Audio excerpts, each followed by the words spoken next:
have a Royal Rumble kickoff show, which is coming up, as we said. And honestly, I'm really looking forward to it. I think it should be a really, really good night. Those kickoff shows, they don't really mean a great deal.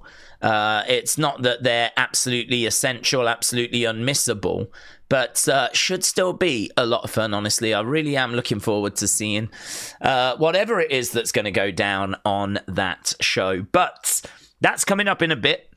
Let's turn our attention, shall we, over to Royal Rumble. So this is the final stop before the Royal Rumble. We do have a countdown show tomorrow, of course, but there's no matches on that. And we know what countdown shows are like. They're basically promos. So tonight we've got Chelsea Green taking on Michin. So Chelsea Green against Michin. That's going to be for the Women's United States Championship. As well as that, we've also got Motor City Machine Guns and Los Garza taking on DIY and Pretty Deadly. So just a bit of a nonsense tag match there. I think it's just a way of getting loads of people onto the show. So we've got that. I want to just move myself over a little. There we go. It's a bit better. So we've got that. We've got Naomi taking on Liv Morgan. Don't know what that's for. Just a little bit of a pre-Rumble sort of matchup. And then we got Jimmy Uso taking on Carmelo Hayes. That was teased last week, actually. Jimmy Uso against Carmelo Hayes. So, not loads. Very much feeling like a go-home show. But that's okay, because it is. As we said, don't know what we're going to get from the kickoff, but there's plenty of names, big names that are involved, and should be a really fun night. So, right, let's make sure that we are on top of everything that we need to be on top of. Lovely. James, shout out to you, said to the people in Indianapolis, please don't be like Philadelphia and just sit there and be quiet. I hope that Indianapolis will cheer for the wrestlers and make this event entertaining. Did you think that Philadelphia was a little bit flat then? Did you think that they weren't very noisy? I can't really remember, to be honest. I can't really remember what that Philadelphia crowd was like. I can only remember, I mean, I don't remember them being anything especially loud, but I remember, obviously, France, and I remember some of those international crowds. Canada wasn't too bad. Scotland was pretty good. France absolutely took the biscuit. I mean, no one even really came close to France. And obviously news that we're going to go back there as well. So, I don't know. We'll get a taste, won't we, tonight of what Indianapolis is going to be like. Mike said, Days Smackdown doesn't start for 4 hours. That is correct. It's Kaz said, I had to snap a picture of my bank account so I know I have some money in there. It's Kaz, hello, shout out to you. My predictions for tomorrow, said Connor. My predictions are going to be John Cena, Charlotte Flair, DIY, and Cody Rhodes. I did a community predictions video on the second channel, the Opinions channel. If you haven't seen that, I think there was some really interesting thoughts in there. A lot of very repetitive, yeah, and that's no one's fault, but just a lot of the same sort of stuff, right? But there was a few little thoughts in there. Someone's thinking Uncle Howdy might win the Royal Rumble. I don't think Wyatt Six will be involved in the Rumble at all, but there was one person in the community thinking Howdy might actually win the whole thing. As well as that, we had lots of mentions of Punk, lots of mentions of John Cena, a couple of mentions of Jey Uso. I don't know if anyone said Seth was going to win, to be honest. Lots of John and lots of Punk. A couple of Rocks. And I think maybe a couple of Romans, but it was Punk and Cena were the leading two. In regards to the women, a lot of Charlottes, a lot of Ios as well, actually. Not that many Biancas. We did get a Jordan Grace. Surprise-wise, I think pretty much everyone said Joe Hendry. I think everyone's expecting Joe Hendry to be one of the surprises. And Yeah, a few AJ Lees, but there was a few interesting bits in there. I mean, I think if you are really caught up in Royal Rumble fever and you just want to get a real taste as to what the community is thinking, I think it's a pretty good snapshot, actually. So I did enjoy that video. That went up yesterday. And, of course, we're going to be here all throughout the kickoff show, all throughout Smackdown, and I'll make sure we get an unseen done afterwards as well. So plenty of stuff on the way this weekend. Edwards, shout out to you, bud. Appreciate the support. Hope you're doing well. Indianapolis is a great crowd, said Wrestle Night. It always is. It goes back to the last time that Raw was here. It's one of the best crowds of the year, said Wrestle Night. Wrestle Night, who had a picture with Wyatt Six that's really done the rounds on social media. I got tagged in that a fair few times, and it was a brilliant picture. Looks absolutely fantastic. So, hope you're having a good time, buds. Kian, shout out to you, said, hope you are doing well, having a good day. I enjoyed Unseen. I can't wait for tomorrow. Cena is going to win, and he's going to get his 17th. I hope Lola Vice is in the Royal Rumble. Kian, shout out to you. Indianapolis is... Oh, we've read that from Wrestle Night. Lisa said, Days, you're looking quite handsome today. Thank you, Lisa. That is actually the same every single day. So you could just put that in pretty much any stream. But Lisa, thank you. I still very much appreciate it. I've changed my mind about who might win. I think Solo could win, said Opolis Travels. Really? Really? Punk to win the Rumble, said it's Kaz. Yeah, I think we did a poll on the channel, and I think CM Punk was the person that won that poll, actually. So it seems like people are leaning towards CM Punk. Certainly feels like CM Punk's edging Cena in our community. But the bookies' odds have still got John Cena as the favourite. So, I don't know, just something worth being aware of. It really feels like it's going to be one of those, dare I say, three. I feel like Cena, Punk, or Seth. If it's not one of those three, I will be absolutely stunned. Because everything seems to be pointing towards it's going to be one of those three that's going to go on to win the Royal Rumble. Days, there are 8 returns that could happen at the Rumble. Becky, yep. Nikki, yep. Randy, yep. Jade, yep. AJ Styles, yep. Asuka. She seems to be having some trouble at the moment, doesn't she? I mean, she could return, but don't know. Not really expecting Asuka. She's been very vocal on social media about not feeling very safe. And a little bit worried about her, to be honest. So, don't know about Asuka. She's got a chance. Alexa Bliss, reports are no today. I think, wasn't it Dave Meltzer came out and said the latest he had heard, and again, everyone's going to say, well, that's Dave Meltzer. But the latest that he had heard was that they're actually quite wide apart. They're actually quite far away when it comes to what she wants and what WWE wants. And so there's a bit of work that needs to be done there, apparently. It's not looking like it's going to get resolved before the Rumble. So Alexa could be a little bit tricky. AJ Lee, well, I mean, look, that's the one everyone's hoping for. There's no word on the street on that. I know that CM Punk was asked about it, and every time he's asked about it, he's quite coy. He's kind of like, yeah, I'd love to see it as well, but I don't know what you're gonna get out of him. He's not gonna give anything away, is he? So yeah, not much on that one. Davin said, could CM Punk win over John Cena? He absolutely could, yes. He absolutely could. There's no reason as to why CM Punk couldn't win over John Cena. The theory out there, and it was a theory that I subscribed to, I've slightly changed my mind now, but the theory that was out there was that why have John Cena win the Rumble, and why make it so straightforward? Why make it so easy for him to be going to WrestleMania? So part of my thinking was, well, he's already been announced for Elimination Chamber, right?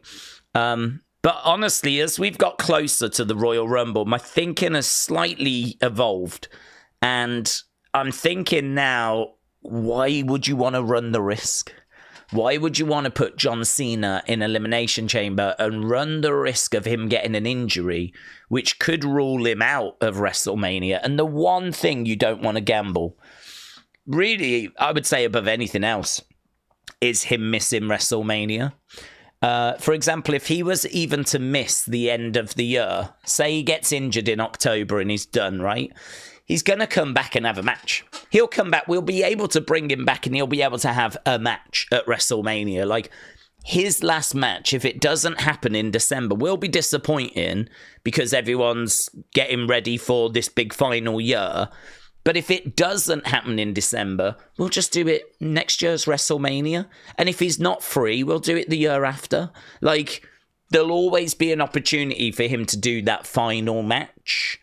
But, like, this WrestleMania, at the moment, we are on course for this being his final year.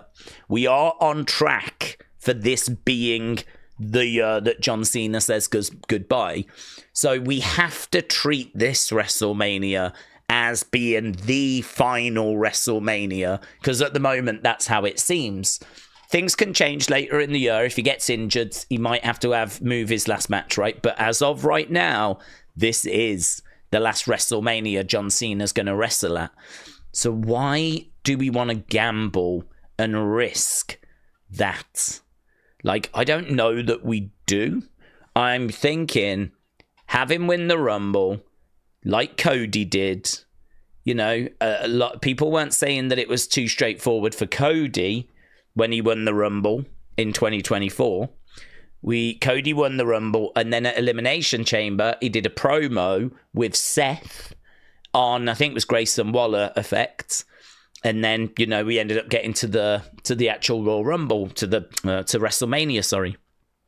So for me, I'm thinking with John, we do need to be that little extra careful. So why not have John win the Rumble, do a promo at Elimination Chamber, get to WrestleMania, and, you know, muddy the water in between? There's lots of stuff we can do in between that can, you know, twists and turns. And, you know, it was obviously full of moments last year, even though Cody won the Rumble.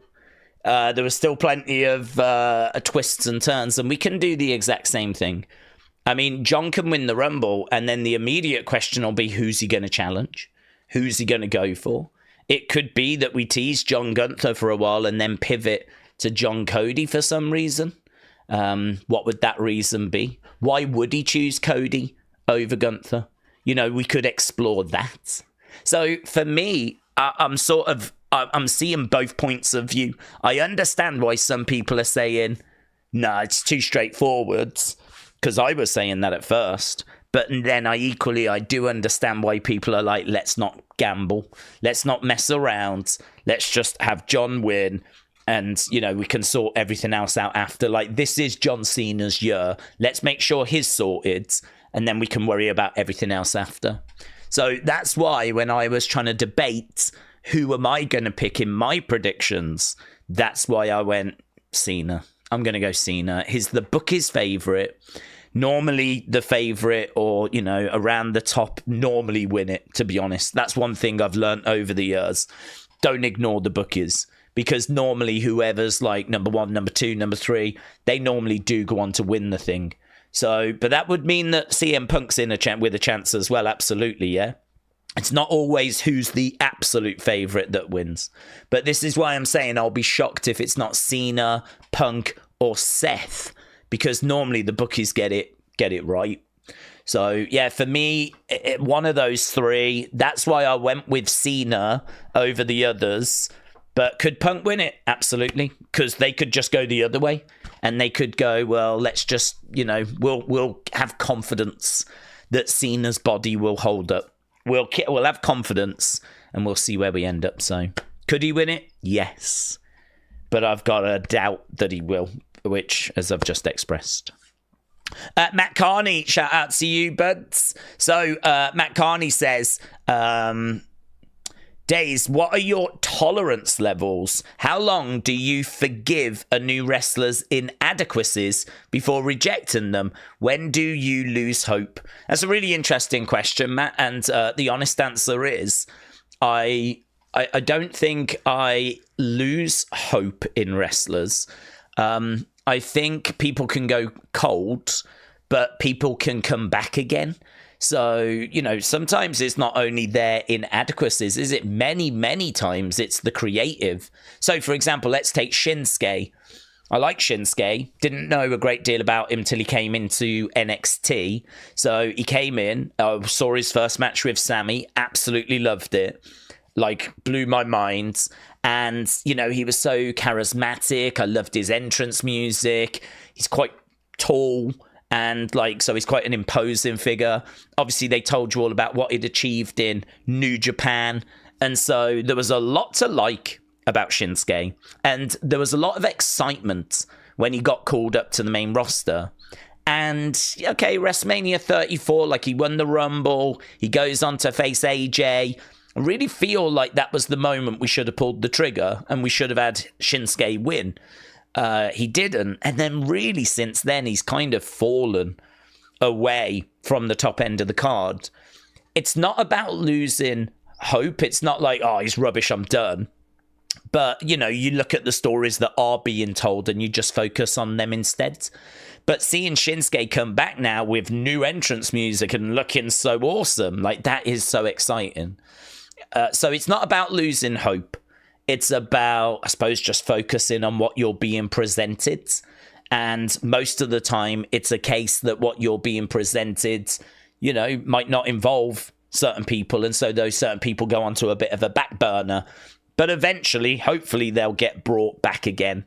You could go with Apollo as well. I mean, Apollo has never really got going in my eyes.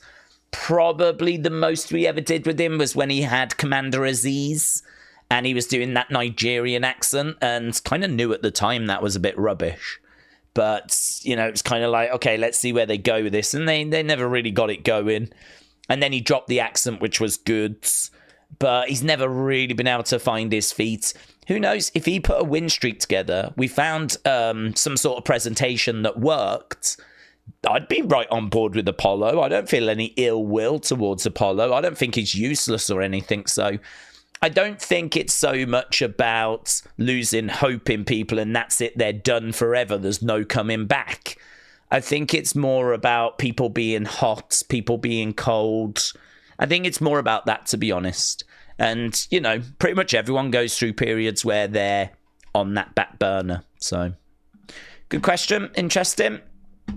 Metal Mama, shout out to you, my friends. Metal Mama said, hey, Boomer Days. Metal Mama. Hey, can I just say, Metal Mama, thank you for recording that Rob Fee thing. I really wanted to watch it, but I don't know what it is, but my voice has been struggling a little bit the past few weeks. And so I think it's just because we're doing a lot of streams. We've done a few extra streams. And like unseen videos and opinion videos, and there's just a lot of talking that I tend to do. And so because I do pretty much something every day, you know, even if I'm not doing a big public stream, I'm still doing a member stream, or I'm still doing a wrestling escape pods, or this week we did a championship stream on Wednesday. I'm always doing something. So I don't really ever get a chance to give my voice a bit of a rest. So I've really tried to like get a bit of extra sleep. And, you know, yesterday, I mean, I was really trying to just get some videos done, get them out, and just kind of rest my voice up. So I decided I'm not going to get up early. I'm not going to be watching that Rob Fee thing. I'm just going to get up, have something to eat. I mean, I got up probably a couple of hours ago now. So I just got up a few hours ago, had something to eat, caught up with Twitter. Lovely stuff. So, yeah, I missed the Rob Fee thing. But Metal Mama recorded it. That was that free kind of lecture thing that he did, which was really interesting. I haven't had a chance to watch all of it. Slam X recorded a couple of outtakes, but this Rob Fee thing's about an hour long, and he talks about Nightbird, White Rabbit, Bo, the interviews, booking, really, characters, showing vulnerability. Really, really, I mean, so insightful stuff, really interesting stuff. But I've only seen about 5 minutes of the hour. So, but Metal Mama, just before we went live, dropped the whole hour-long recording, which I can't wait to watch, to be honest. Whether I'll get a chance to watch that this side of the Royal Rumble, probably not. Well, I don't know, actually. Maybe I will, but it'll definitely be something I'll have on in the background. But it might be like a bit of a Sunday viewing for me. But I really did want to watch that. And my hope was that they would put it up on YouTube themselves. But I've not seen any sign of it. So if you are interested in watching that, Rob Fee, sit down, university talk about character development, Wyatt 6, Bo coming back, the interviews, showing vulnerability. If you're really into your psychology, your booking, your character development, I would imagine that's a must-see. Metal Mama's got it on her X account. Metal Mama then said, "Hi, everyone. Sorry if I missed any of you atting me earlier. Multitasking. I hope you're all doing great, and let's go, Cena." Metal Mama, shout out to you, my friends. Yeah, let's go, Cena. I honestly don't have I don't have judgments that he was a Royal Rumble winner, that one of our Royal Rumbles went to Logan Paul. I definitely don't want that. But, I fear that it's going to happen one day, even if it's not this year. I mean, isn't he like 28? And you can wrestle till you're like 45. If he wanted, if he really did just pack a load of stuff in and just go wrestling full time, he could have like a 17, 18 year career from now. It's heartbreaking, isn't it? It's heartbreaking. I wish he was 45, not 25, but he could have a 20 odd year career. I mean, I think R-Truth's 50. So, oh God. So, I don't know. I don't really have anyone I'm rooting for particularly. I'd love Sammy to do it, but I don't think that's realistic. But I'm definitely rooting against someone. That's my approach to the Royal Rumble. Yeah, I just reacted because obviously I've got Twitter open, so there's just bits of news that are kind of coming through all the time. Asuka said WWE and TKO are taking action to protect me. I appreciate it, which is really, really good. It's really good that it was all over social media. So, yeah, that's not a big shock that they saw what she was tweeting out, but it's just good that someone has done something about it. So, Asuka reporting that WWE and TKO are taking action to protect her. Which we don't know the ins and the outs of it, but she doesn't strike me as... She's never made any comments like that before. Something must have happened, Something must have happened. Okay, it's not going to happen, but I want to see Aleister Black return tomorrow, said Daniel. Yeah, I don't... the word on the street is that he is not going to... That's the only thing, because of, I think, contracts. So Dave Meltzer yesterday said he doesn't believe we'll see him in the Rumble. But again, I know, people are going to go, that's Dave Meltzer. I mean, Dave Meltzer's reputation is really in the gutter in 2025. It's been in the gutter for many years, but I think, there's a long list of stuff that he's got wrong in recent times. There are reports that he's been getting fed incorrect information to discredit him. But if that's true, that could even include the Alexa Bliss news. That could even include the Malachi Black news. So, yeah, you do have to take what he says with a pinch of salt at the moment. But what he has reported is that Alexa Bliss is not looking like she's going to be in the Rumble because apparently WWE and her are quite wide apart, right? And also he's reported that Malachi is not expected because of AEW contracts probably not being up in time. So we'll have to wait and see. Netforce said, I still think the overall story for Cena this year should be falling short and struggling to get 17, only to win it at Survivor Series and then drop it in his last match. I would have no problem with that. I mean, even Cena, I think Cena getting a high-profile match, like being in the title match at WrestleMania, makes sense. He doesn't have to win it. You know, he doesn't have to win. So he could win the Rumble or he could win Elimination Chamber. If they're not going to do that, they're going to have to find something really special for him to do. Him against like a Bron Breakker just ain't going to do it for me. People will watch it, but I think there would be some criticism of it because I think people want more than that. They want something more exciting. You know, it'd have to be like him against Randy one last time, the final time. It'd have to be something along those lines. Whatever happens, they'll bill it as his final WrestleMania, right? Whatever happens, it'll get that billing. John Cena's final WrestleMania appearance, right? So, but I think everyone would like for it to be something of significance, you know? Not like an Andrade or a Bron Breakker or, I don't know, you know, one of those kind of mid-card kind of you'd want it to be a Randy Orton, or you'd want it to be a CM Punk, or you'd want it to be, you know, a big name. Probably not Roman because we've seen that fairly recently.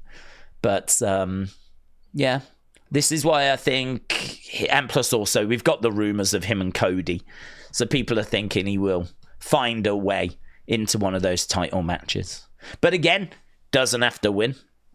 Edward said, Days, I don't know if you read this, but who have we got for the men's? I'm nervous that Punk will win and face Cody. Who do you think? Because it seems to be looking like Cody Punk. I don't know. Are you just going off the promo they did? Because that promo they also did last year and nothing came of it. So for me, like at this time of year, there's lots of teases, there's lots of conversations, there's lots of things that are there to throw you off, you know? For me, I wouldn't read into that.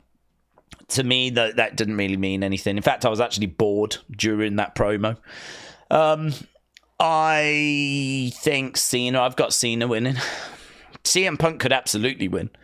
But do you know what's really funny is, even though they did the Cody CM Punk promo, I was reading the opinions that I was being sent, and there was a good chunk of people going, I think Punk's going to win. I think Punk's going to win. And I was thinking, are you only saying that because of what they did on Monday? Like, has it worked? Has it really thrown people off? But actually, fair play to people, because there was a lot of people saying, I think Punk's going to win, but then he'll challenge Gunther. And I was like, so Monday didn't throw you off. You think he's going to win, but he won't go after Cody. He'll go after the other champion. He'll go after Gunther. So I was like, okay, that's pretty cool. That's interesting. I really, you know, as I said, I wouldn't be falling for that sort of stuff. There's so much like teasing. There's so much stuff that's out there. I do think, you know, when you've watched wrestling for a while, that is one thing that really can wind you up. It winds me up. Like this, like all the teasing. You just sort of get quite kind of numb to it, really. I get tagged in a lot of stuff that's like, have you seen this tease? Have you seen that tease? And I'm really at the point in my kind of, I've been watching wrestling for like, you know, over 30 odd years, which is crazy because I'm only 21. But I've been watching wrestling quite a long time. And I've seen so many teases. I mean, thousands of teases that go lead absolutely nowhere. I've said before, I should really go back and start pulling some of this stuff together because I think it would blow people's minds. The amount of stuff that gets teased that never actually pays off.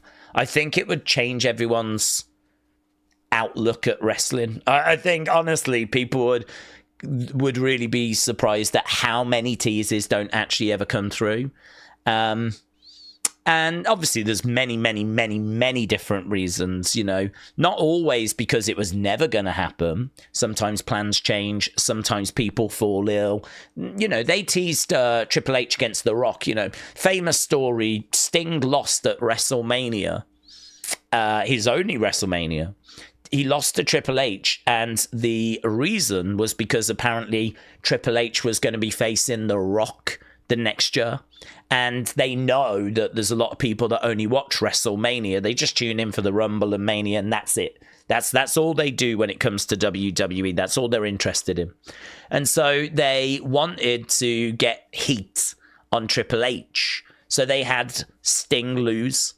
They had Sting lose so that Triple H would be a heel.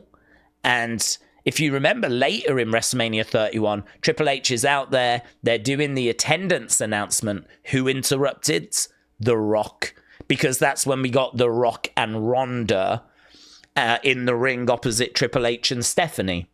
And the plan was WrestleMania 32 would be Triple H and The Rock. We don't get that match. That match does not happen. Right? Because The Rock's schedule got in the way. So he wasn't able to prepare for having like a big match. I think at 32 he ended up doing that 7-second thing against Rowan, right? Which would have took all of 0 rehearsal. But like actually getting into ring shape for a proper match and going through it and all that sort of stuff, that wasn't possible for him. So the Sting loss was basically irrelevant. Basically, we didn't need to do it. Sting could have won.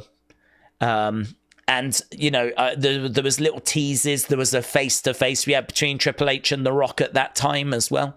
Again, that was meant to play into that, and we never end up getting that. There's loads, absolutely loads. That's just one example. And I promise you, over the years, there have been thousands and thousands and thousands. So, for me, I look at a lot of these teasers. I'm just like, whatever. Just like, the Wyatt Six have got a street sign. Whatever. Do you know what I mean? All they've got is The Rock's got a street sign. Not bothered. The Rock's face appears on that countdown. Couldn't give a flip. Doesn't mean anything. When you've watched wrestling, as long as I've watched wrestling, and as long as many of you have watched wrestling, you'll know it don't mean diddly, right? And we live in a very engagement-orientated world now, where people will want to put those things out and get clicks. I can't stand these accounts. I'm just going to have a little rant, right? Just for a second. I can't stand these accounts that take those kind of teases and tell you that something is definitely going to happen now. Definitely going to happen. I've seen the posts. People have tagged me in the posts. The Rock is definitely going to be at the Royal Rumble because they included his face in some video. And then they'll take a screenshot of that video and they'll say he's definitely going to be there. And, look, maybe he will be there. But that video doesn't change my mind. And I don't think he will. And I still don't think he will. And that video has not changed my mind. I don't think the Wyatt Six are going to be at the Royal Rumble. Them having a street named after them does not change my mind at all. It's absolutely meaningless. Meaningless. Wyatt Six are there this weekend, but they're only there for the photo opportunity. They're doing photo ops, which is why they're there. And Wrestle Night had a picture took with them earlier. There's no Bo Dallas. Bo Dallas is not there. So, I mean, they're in the area for that. And what I would say is maybe there were plans to do something with them, because we know that there were plans to bring Alexa back on the 13th. And she was going to be with the Wyatt Six. And we know we were meant to get that final showdown match with Final Testament, right? And we know that someone in the group has been injured. So we know there's a lot of drama going on behind the scenes. Like, how long ago do you think they planned these signs? It's going to be months ago. It's going to be months ago. So you can't look at the signs and go, oh my God, they're going to be there. You could look at the signs and say, oh my God, they thought they might have been there at the time, right? But plans change, things change. Plus also, they could easily have just grabbed a load of the top stars from 2024. We've got 25 roads that we need to name who should we go with? Okay, well, who's big at the moment? We've got Jay, we've got Gunther, we've got Roman, we've got Cody. It's probably just that. Honestly, it's probably just some people in marketing looking at maybe the most searched superstars or the superstars with the best merchandise sales, and they literally just take the top 25 and name the streets after them, and that's it. That's how it's done. Simple as that. Bish bash bosh. And it has zero connection to booking and creative and what's actually going to go down. So I do see a lot of people getting very carried away when it comes to things like that. And part of me thinks, well, it's all part of the fun. You know, part of me thinks, what harm is there to it where people just get like a bit overexcited? But then equally, part of me thinks about the Wyatt Six and how everyone gets so disappointed that we don't see them. And how after a lot of shows, people are like, I can't believe the Wyatt Six didn't show up again. And I'm like, well, that is the downside, isn't it? Because if you're going to start expecting the Wyatt Six and The Rock at 31, and you're going to start expecting all of this stuff and then it doesn't happen, well, is that going to ruin the Royal Rumble for you? Is that going to ruin it? Because if your expectations are going to be that you're going to expect that, I would say rein in your expectations. I would say you're getting a bit too carried away with teases that don't mean anything. And we saw it, didn't we, with the Logan Paul, Jake Paul thing recently, where they put a picture out. Loads of accounts came out and said, I can't believe it, they're boxing. There's going to be an announcement soon. And then, of course, we get to the announcement. They're not boxing. It's just a reality show. And it was once again everyone getting super carried away. You see, honestly, I promise you, many of you have watched wrestling for a long time. When you see this happen again and again and again and again and again and again and again, you do get really bored of it. It does get really tiring. It does get really boring. I very much subscribe to a I'll believe it when I see it type situation, you know. So there's a lot of stuff that I think's gone down, certainly around the Royal Rumble, where I think take it with a pinch of salt. Yeah. It's better for you that way, I promise, rather than getting all carried away, all super excited for something that really could not happen, may not happen, you know. It's in your best interest. It's in those accounts that hype things up. It's in their interest to hype it up because they'll get loads of views, loads of likes, loads of engagement. They're doing that for that reason, right? It's in their interest to do that. It's you know, it helps them grow. People will share it and whatever, right? But I'm not so interested in that. I'm more interested in you not getting too carried away and then kind of your expectations getting a bit too big and then you get disappointed. I don't want the community getting disappointed. I don't want the community thinking Wyatt Six are going to be in the Rumble just because of a Rhodes sign. Like, to me, it doesn't mean anything. I don't want people thinking The Rock's going to be because of a Rhodes sign or because they used his image in a video package. I mean, it's a bit nonsense and it's a bit silly. So, could he be there? Absolutely. Could the Wyatt Six there? Absolutely. I'm not saying they're not 100% going to be. I'm just saying I don't use that as an indicator of anything, right? It doesn't change my mind. Official MB said, does anyone else think that Bo is struggling to get the story on track with Braun's injury? The fans turn him for the final testament. Could he be at a point where he doesn't know? I don't think so, but honestly, I think he is just a bit injured at the moment. I think they've gone through a real storm of bad luck. You know, I think if word on the street is someone in the group is injured, we think it's him. And the reason why we think it's him is because he had that powder in the face and then we've not seen him since, but we have seen the others since. I think, wasn't it, Dexter Loomis had a singles match and we had the rest of the group come out, but no, Bo wasn't there, right? So that's why we think it's him. Plus also they've done a photo op today and he wasn't there, right? So this is why we think it's him. We think he's the one that's injured. So if he's got injured, which has then derailed the Final Testament feud, if it's a case that Alexa was meant to come back, she was going to play a part in the story, and she's got a contract dispute. If they were going to do something with Braun, and Braun picked up an illness, right? You can sort of understand people going, do you know what? Let's just pause, because whatever direction we turn, we're just getting screwed over at the moment. Let's just pause and then get everyone back healthy. Let's get Braun back. Let's get Bo back. Let's move them over to SmackDown, because their next feud's going to be with this group, right? Or their next thing's going to involve this person, and they're on SmackDown. So let's move them over to SmackDown. Yes, the end of the Final Testament feud is not finished. That's frustrating, but this is just, everywhere we're turning right now, we've got an issue, right? We've got a problem, and it's not really anything to do with them. It's just bad luck. We've got other groups like Judgment Day and Bloodline, and we're able to, find a way forward with them.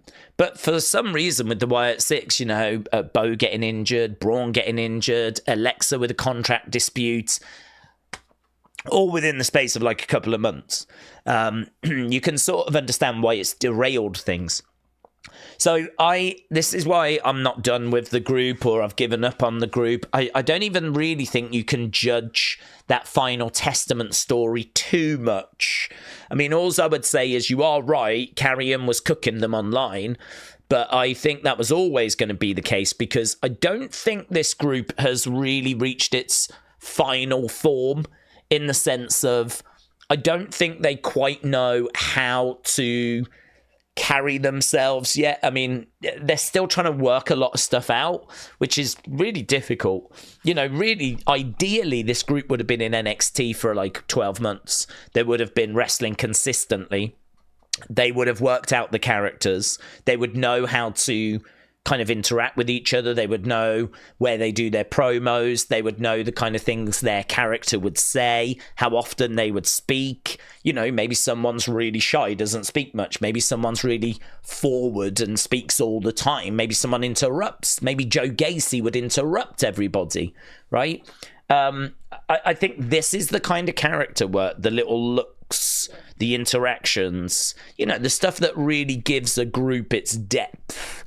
Like, none of that's there really at the moment, because they just got thrown together in June. They got thrown together earlier this year, and they've had to work a lot of this out.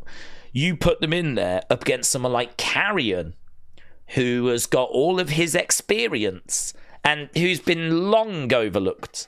He is like top tier. Karrion was an NXT champion. I mean, he is someone that really knows what he's doing. He's worked in several different promotions. He knows his character.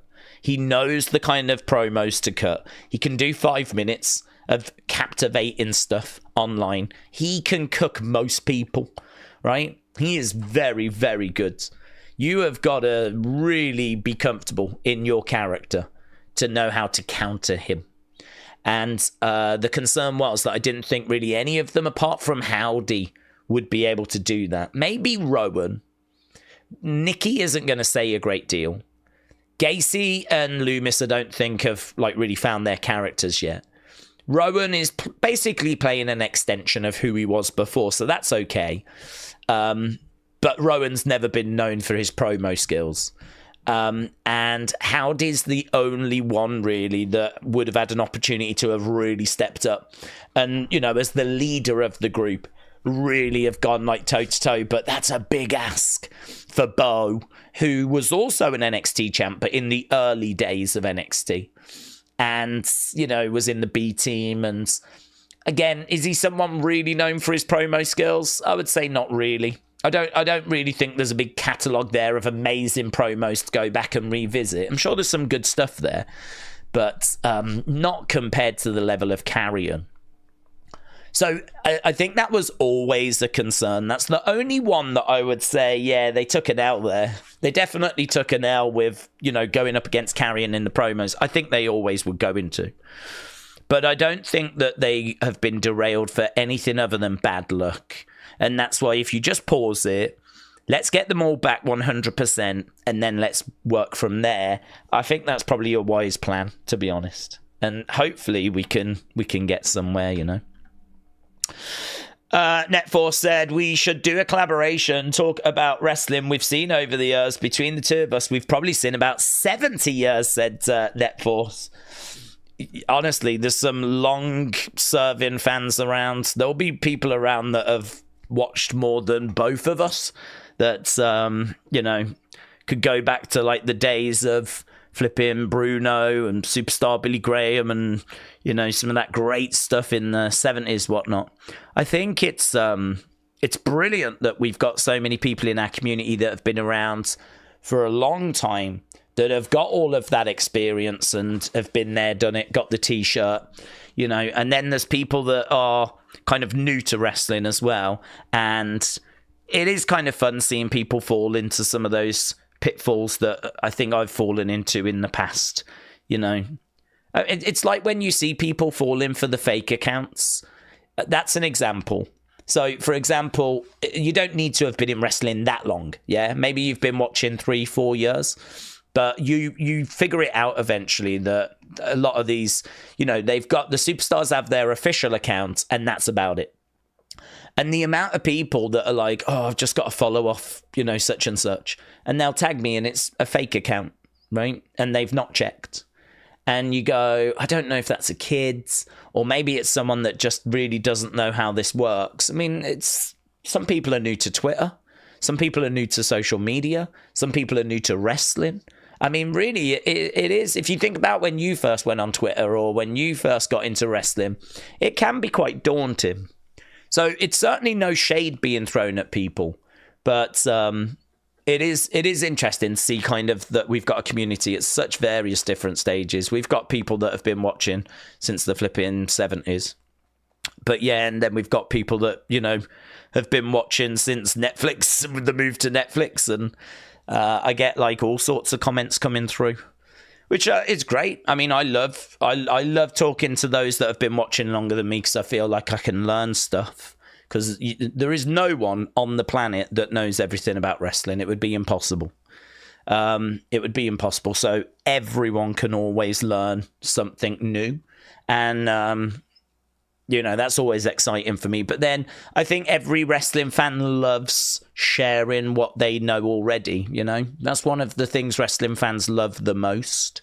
I think we are a community that really do, not our community, I'm talking about the wider wrestling community, love talking to people that don't know as much about wrestling and trying to share what we know, right? We love doing that. I do find at times we're also a wider community, again, not our community, but if someone sort of gets a little bit lost, it can be a little bit like, you don't know what you're on about, you're an idiot, blah, blah, blah. I see that a lot online. A lot.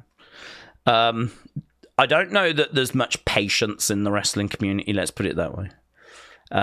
Hopefully we've got a little bit more here.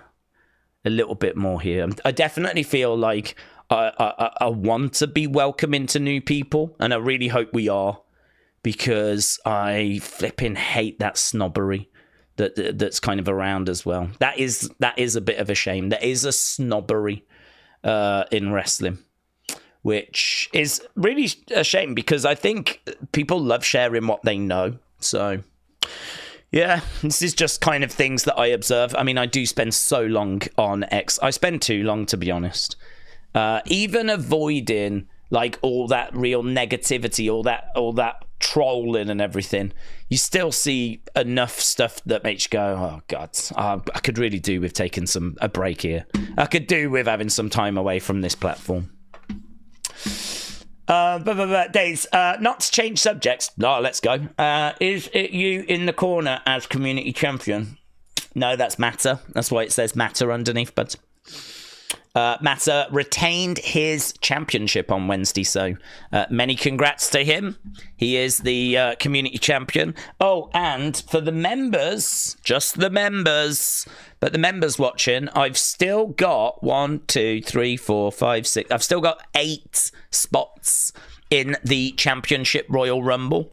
So if any members would like to go into that, I'll just start filling that out. I just need 8 more people, 8 more members.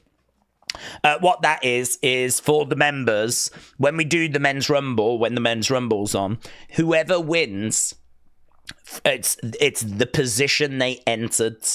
So, for example, if CM Punk wins on Saturday and he entered at 28, whoever is number 28 in our members championship little thing we're doing, they will be the challenger to Matter next week. They will be the challenger. I'm trying to find different ways of finding the challengers, because normally we just do a poll, which is okay. But with the Royal Rumble, it just felt like a great opportunity to do something different. So, Demo said, yes, please. Okay, Demo. I can put you in. I can't really do random number at this point, so I'll put you in at number 29. I'm just going to go from best to worst, so that'll hopefully get people wanting to take part. I'll do it, okay. Word of Wrestling, you could be 27. I'm just going to give these numbers out from best to worst. So 29 and 27 have gone. Let me in, said Metal Mama. Okay, you are number 18, Metal Mama. You are number 18, buds. I'll take a spot, said Jager. Jager, you are 15. Jager Pudens. You are number 15, buds. Number 15. Evening. Oh, I had a terrible week, but I've been looking forward to chatting with you guys at Smackdown UFC Rumble, baby. Who says that? That was Adam. Adam, shout out to you, buds. Metal Mama says, thank you, no problem. William said, I'd love to join. Okay, William, you are number 12. William Smithson, you are number 12. What a number, said Demo. Very good number. Very good. Edward said, I'll take one. Okay, Edward, you are number 11. Bob, can I get in? Yep, you are number 8. I've only got one left. World of Wrestling, yeah, you're in, you're 27. And Retro MC, there we go, we are full. We are full. So I've got all of the, there's my list of the 30 people. I gave Mitchell 31 because the random number generator gave him 31. So that's in case like The Rock comes out, but I did give him 26 as well. So that is everyone's number for the Members Royal Rumble. That means that whoever wins, whatever number they entered at, that person will challenge Matter on Wednesday. Hopefully you can be around for the stream on Wednesday. If not, it's not a problem. We'll just have to do it a different time. I mean, the Rumble winner, they can really face the champ whenever, you know. There's no rush. Ideally Wednesday, but it's no dramas. We can find an alternative, so. Lovely stuff. There we go. Done. Did I see there was some super chats I need to get to? Because we've got 4 minutes. Oh my god. Oh my god. The Epic Excursion said, we're the family that make the TikTok as the Wyatt 6. Thank you for featuring us. We love your content. Epic Excursion. Shout out to you, my friends. That was brilliant. That was so good. I hope, I mean, it was shared everywhere. So I hope you got lots of attention from it. I'm sure you did. And it was very, very impressive. I got tagged in that so many times.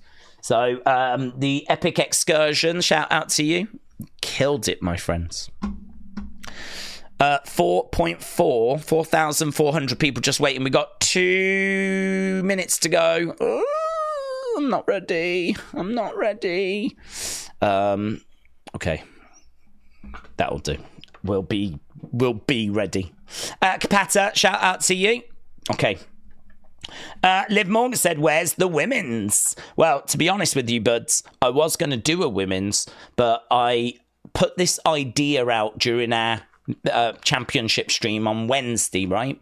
So I was going to do that. And that got about 50% full, maybe 60% full. And I was like, well, that's no problem. I'll just fill the rest with people from the Thursday member stream. So I did that, and it still wasn't full, right? And I was like, oh, okay. There was still 8 spots. And I knew it wouldn't be a problem to fill it in the end. But the bottom line is, this is now the 3rd stream that I've asked on to fill the men's. So I sort of get the impression, considering the Royal Rumble is tomorrow, that it would be a little bit tricky to fill a women's with members, because it's took me 3 streams to fill the men's. And the truth is that, like, you know, some people don't really want to take part in they like to watch it, but they don't want to take part in it. And, you know, as well, there's a lot of people that aren't able to make those streams on a Wednesday or on a Thursday, so because they're at work and whatnot. So, you know, it is what it is, but it's full now. It's done now. So that is ticked. Right, let's go over, because we've got a live stream starting very, very soon. This is... let's get rid of... Let's do that, and let's do that, and let's go. Let's go. Why have I got no sound? Where's that? Oh, it's not plugged in. It is not plugged in, kids. Right. What's your final 4? Put it in the video, buds. It's in my predictions. I think it was like Roman, Seth, Punk, Cena. Roman, Seth, Punk, Cena was what I went for. As I said, the odds makers have got Cena, Seth, Punk are the top 3. They're the firm favourites. So if it's not going to be one of them that wins, I will be absolutely shocked. Days numbers could be for both Rumbles. You could have 2 challengers lined up. That's a good shout, actually. Matt, that is a good shout. They could be for both. Yeah, we could do that. That is a good shout, and that gives everyone like 2 chances. I like that, Matter. Right, here we go. Going out to film my first toy hunt in about 5 years, said Shy Guy. Any tips? I think if you're doing it for the first time in 5 years, I would say don't do the voiceover in the shop. There's some times where I do the voiceover in the shop. Most times I just do it when I get back home. Von Dutch. I would say try and focus on the figures as well, like as still as, rather than just going in and just being like, try and take your time. I always find if I've not done a toy hunt in a while, I don't know if it's the excitement or if it's the like adrenaline or the nerves or like, oh my God, I'm doing one or whatever. Because I always get excited when I do one because I know people like them. I can rush them. So I'd say do the voiceover when you get home. Just record as much as you can. Take as long as you can on each figure so you can really show them. And then, do you know what I mean? Like, then you got loads of footage to work with and edit with when you get back. There's Liv and Raquel. I love Daddy Dom. That's her shirts. She loves Daddy Dom. Wow, look at these two with their sparkly attires. Here is Bianca and Naomi. There is CM Punk. Da, da, da, da, da, da. I'm your number one. Drew McIntyre is backstage as well. Smile on his face. There is Rey Mysterio. Dates, can I beat 31? The Rock could show. We got 31, but I've already thought of that. Okay, Royal Rumble kickoff show starting soon. I think Cena Charlotte will win, but if AJ is in the Rumble, what do we think about Punk and AJ winning? Nah.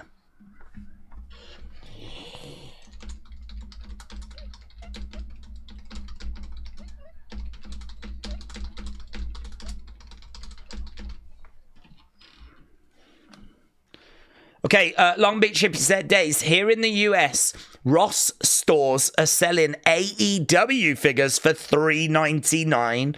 I've bought all of them, even if there's 6 MJFs. I just buy them for that price.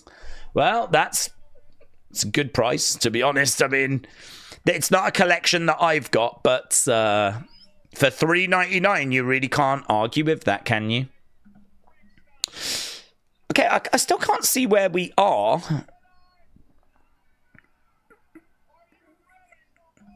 Oh, there we are. So we're inside this building. We got Michael Cole. We got Pat. There's going to be a lot of... Here we go. 65,000. Going to be a lot of people around for this. Is Peacock streaming this? I don't know. I think this is just on social media.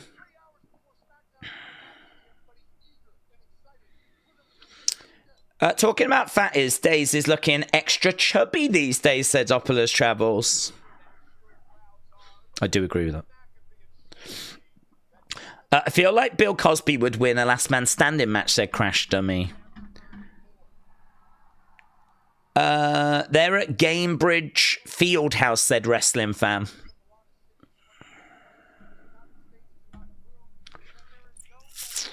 So they're just hyping up the crowds. They're just saying that this crowd is going to be the loudest ever. Good luck beating France.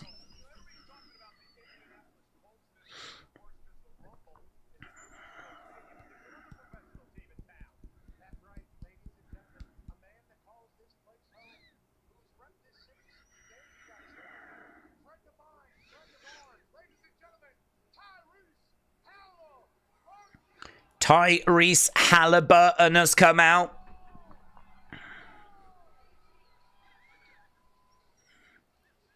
He was on NXT not that long ago.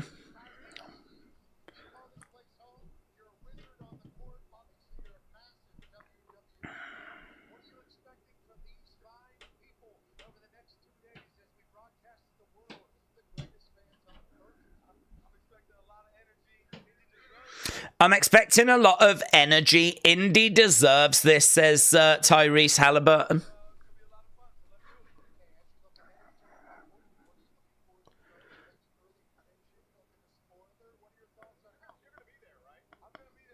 Who are your final 2 stars in the ring? I think it'll be Cena and probably Cena Punk. I mean, they are the 2 favorites, aren't they? I need to start a crab shack called We've Got Crabs, just so I can hear Michael Cole say this is brought to you by We Got Crabs, said George Rubio. Does someone know when it starts in Europe? What are we talking about? The kickoff event has begun 6 minutes ago. We've got Tyrese Halliburton out there right now. Mackenzie said first hour of Smackdown is commercial free. That is correct. That is correct. So this is obviously for the local fans, Tyrese Halliburton.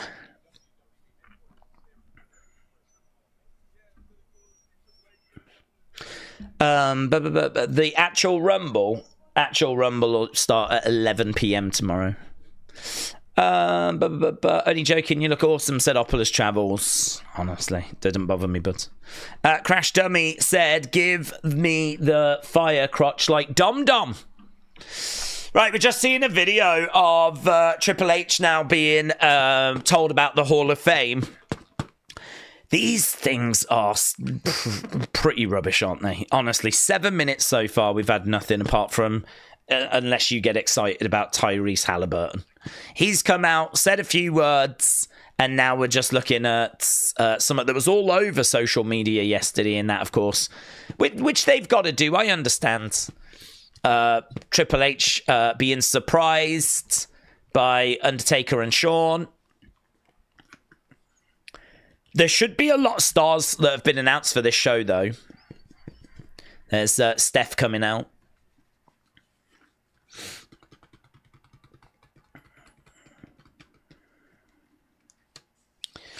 Right. Is The Miz going to be on there? What, on this show? Don't think so. I know Cody was shown.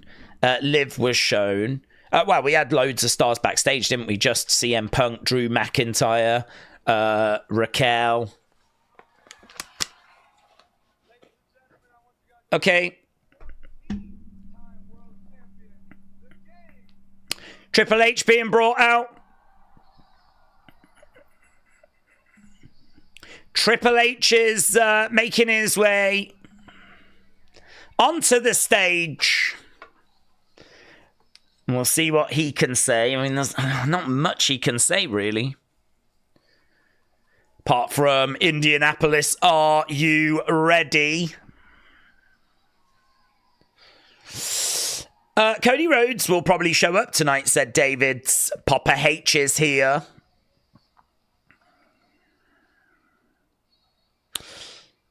Michael Cole has learnt that hand gesture.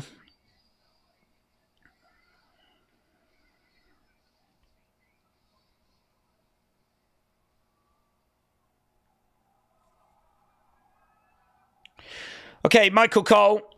Is that a French flag? I think there's a French flag being held up. If we've got some French there, that'll be good. Are you ready for a Royal Rumble? 65,000 apparently going to be in attendance for this Rumble. Biggest Royal Rumble in history.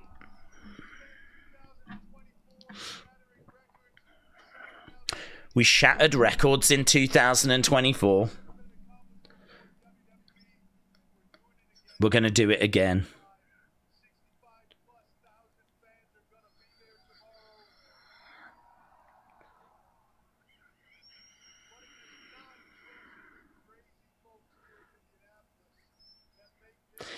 And this is all down to Big Daddy Mark.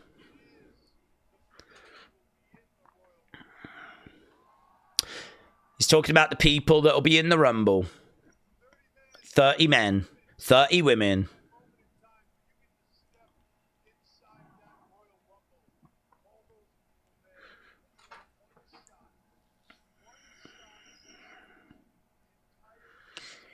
You've got one shot to change the trajectory of your career.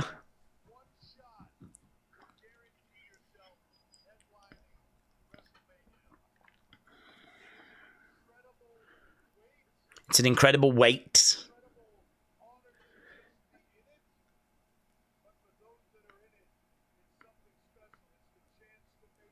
It's the chance to make history. Do you know, my brother's going to watch it. My brother said he's going to give it a go. He said he isn't doing anything, so he said, I'll watch the Rumble. It really does get people that don't... I don't know. Bit of a music glitch.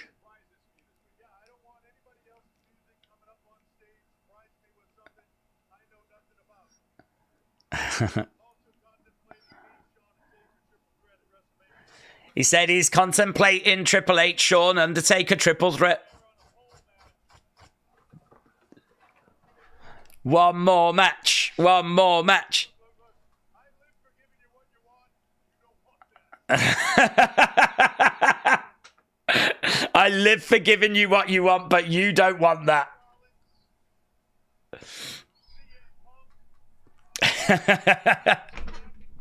That's a good moment.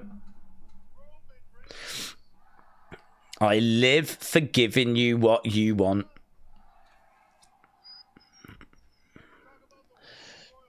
So he's just naming some people that are going to be in that match. I got my AEW Revolution tickets. I'm 6 rows up off the floor. $75 front row. $1,350. That's a big difference, isn't it? It's going to be an incredible weekend. Full of moments.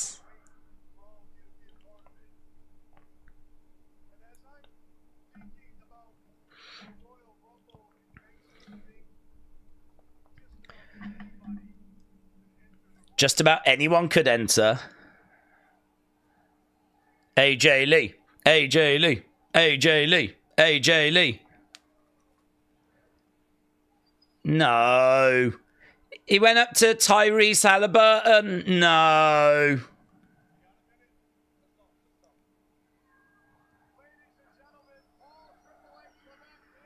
Shut up. Shut up. Oh my God.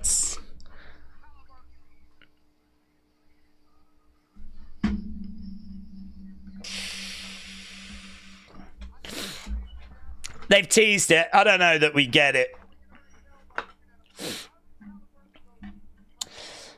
But he will enter via satellite, said Crash Dummy.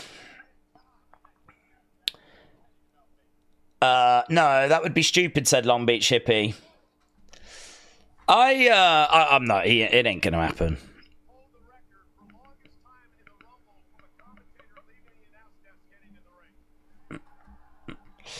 AJ Francis would be a hilarious troll, said Alex.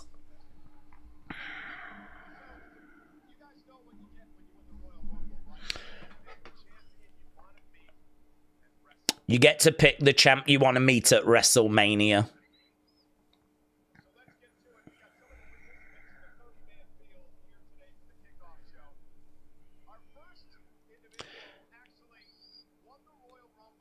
Okay, so first person coming out, or if you don't count Triple H and Tyrese. First active superstar coming out now. The greatest luchador. It's going to be Dominic. It's going to be Dominic. Oh, no, it's Ray. It's Ray. Ah, boo. Rey Mysterio has made his way out. Days, stream the Pacers Hawks game tomorrow. Will do. I think I'm free tomorrow.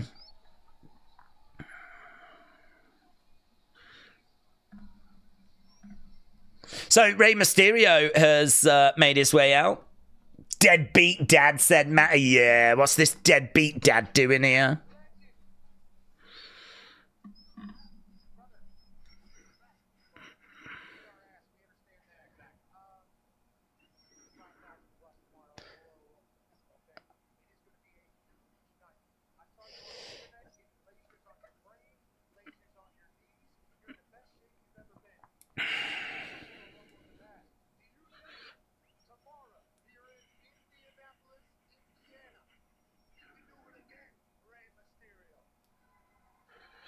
Penta is going to come out and confront Ray, said Long Beach Hippie.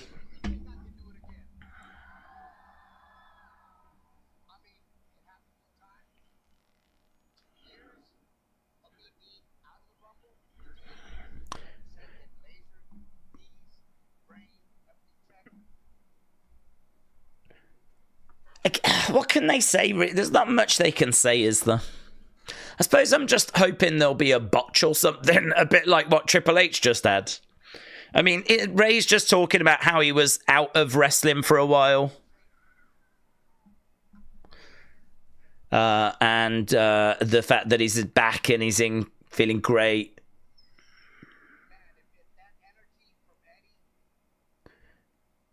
Talking about Eddie. Come on, Ray, please don't use Eddie for it. I want to do it for my friend Eddie Guerrero, of course, said Alex.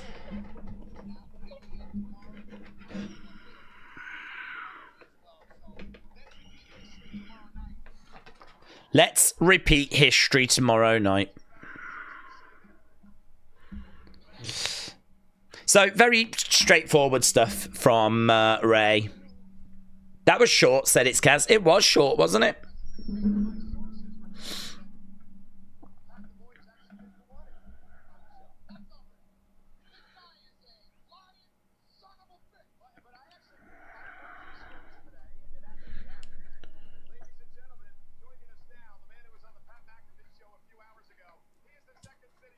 CM Punk is coming out. Let's see what CM Punk's got to say. Not much from Ray at all.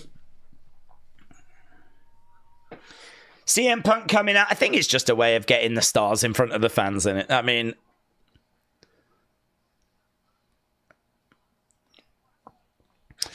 but it's kind of not right to use Eddie to be favourite, said Crash Dummy. He's not favourite.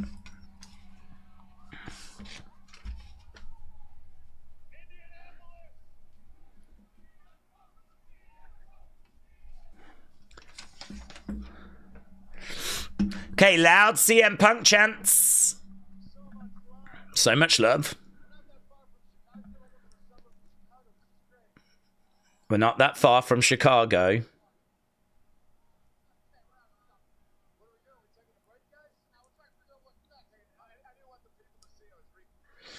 So Michael Cole is reading his format. They were trying to see what was going to happen next. CM Punk asks how everyone's doing today.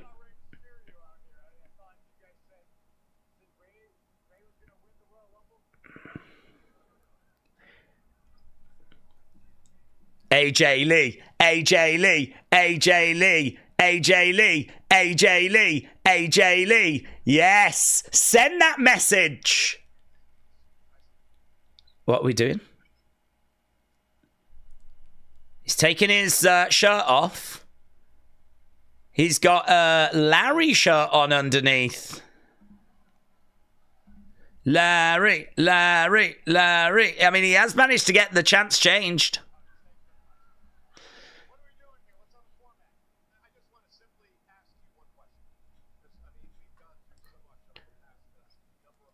So the crowd were chanting AJ Lee. He took his shirt off and he had a Larry shirt on underneath.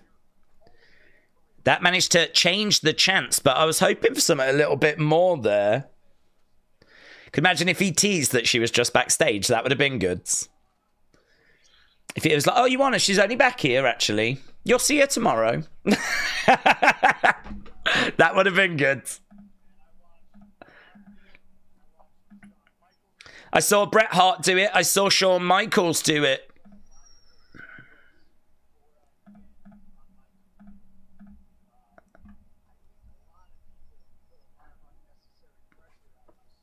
I think a lot of people put unnecessary pressure on myself.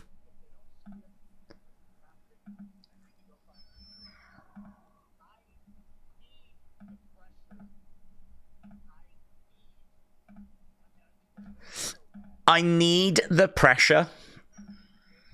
I've got so much to prove.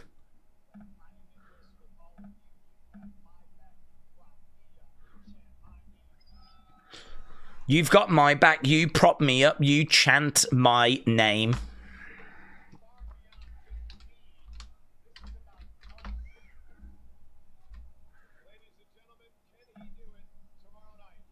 Can he do it? Well, there we go. That's it for CM Punk.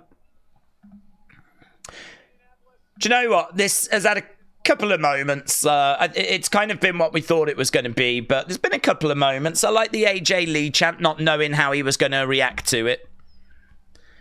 I really like the Triple H moment where he was it was a botch, and he talks about potentially doing a triple threat. That was pretty good.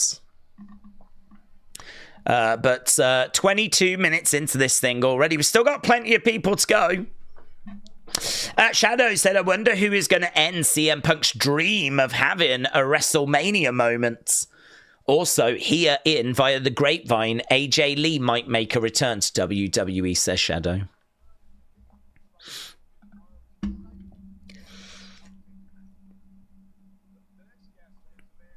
Who's coming up next?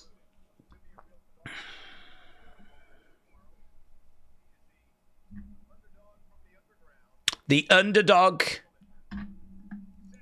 from the underground. They haven't been using that for a while. I've not heard him being referred to as the underdog from the underground in a while. Why has he got a Celtic shirt on? That's random, isn't it?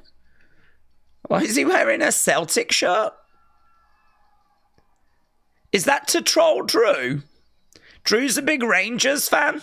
Oh, that's why he's doing it. He's trolling Drew. He's trolling Drew. Wow. He's trying to get under Drew's skin because that's the rival of Drew's favourite football team.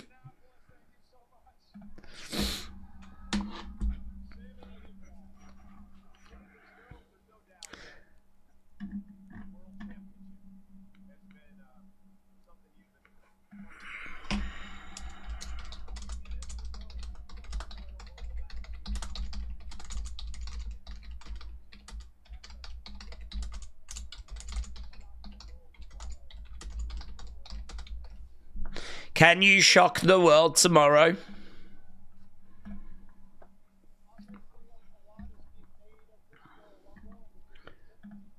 I'd love for Sammy to do it, but it's just not on the cards, is it?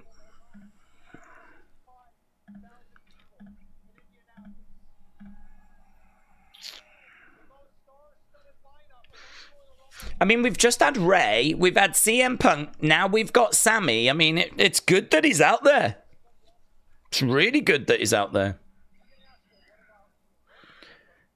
What about you, Roman? What about you and Jay?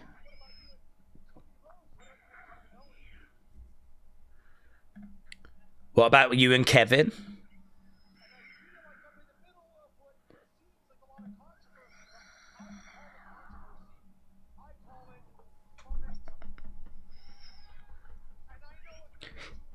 He's talking about he's got some momentum.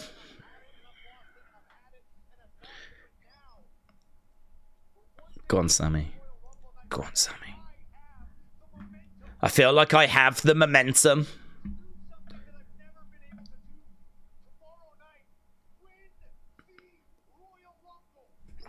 He always brings passion, doesn't he? He always brings passion. I love that about him. Everyone else comes out and they just do a bit of talking. Sammy comes out. It's like flipping and it's now or never with Sammy, always. It's just always never. They're talking about the rogue Haluvas.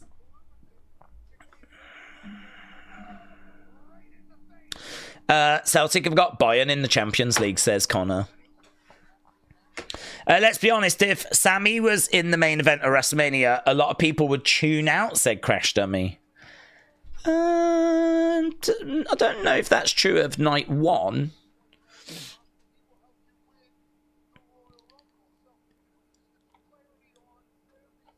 I don't see him being in the main event of night two.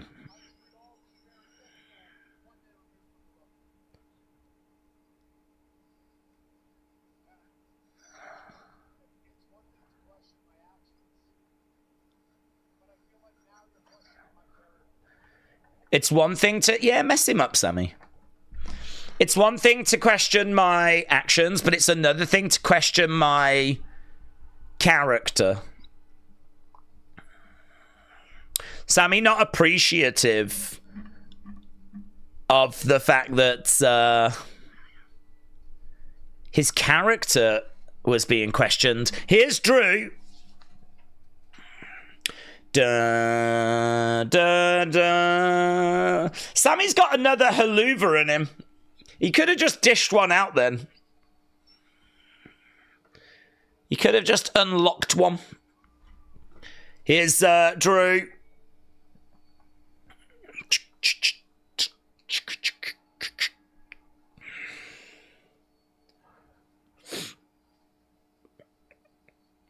So, Drew interrupting Sammy.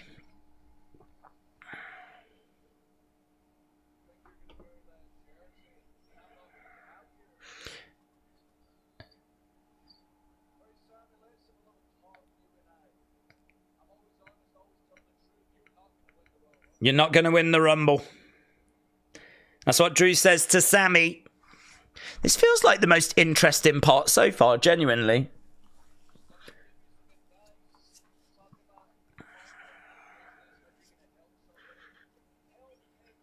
Help Kevin Owens.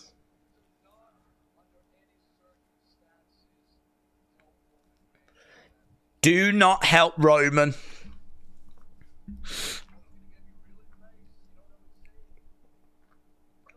Help yourself. I'm going to give you some real advice. Help yourself rather than helping someone else.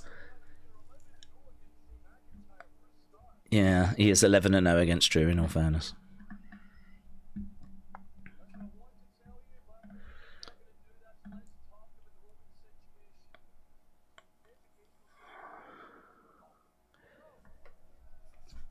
Okay, Drew has a go at the education system in America out of nowhere. He tells Michael to shut up.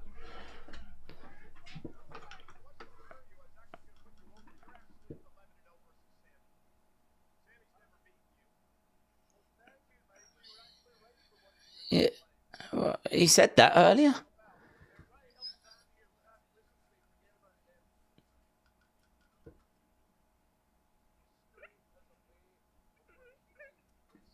History has got a way of repeating itself.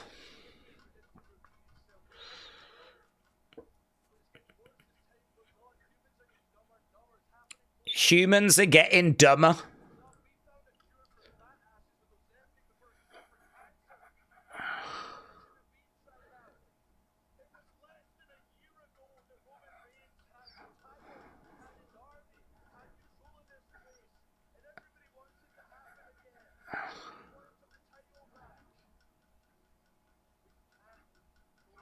Yeah, I mean, that's a good point by Drew.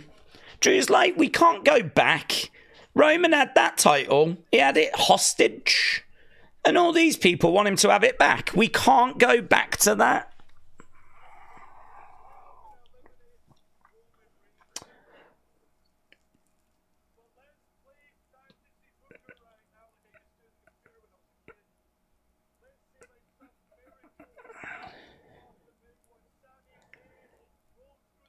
Let's say by some miracle you win the Rumble.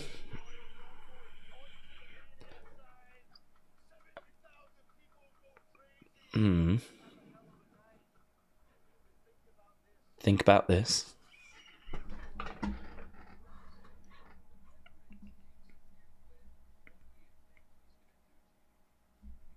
If you win, what do you think Roman would do to you?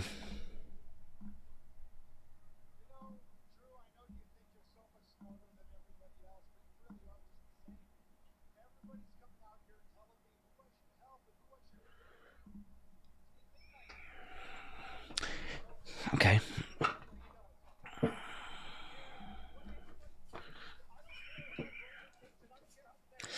I can't believe it's weird. YouTube is behind. Usually Days is behind. YouTube is behind. What does that mean? I'm ahead of you guys.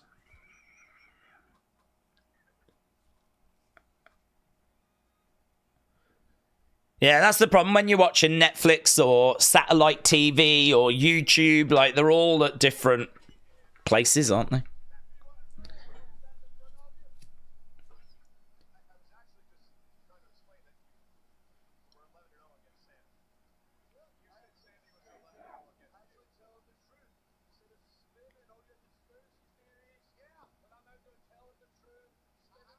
So, Drew's just having a bit of a go here at Michael Cole.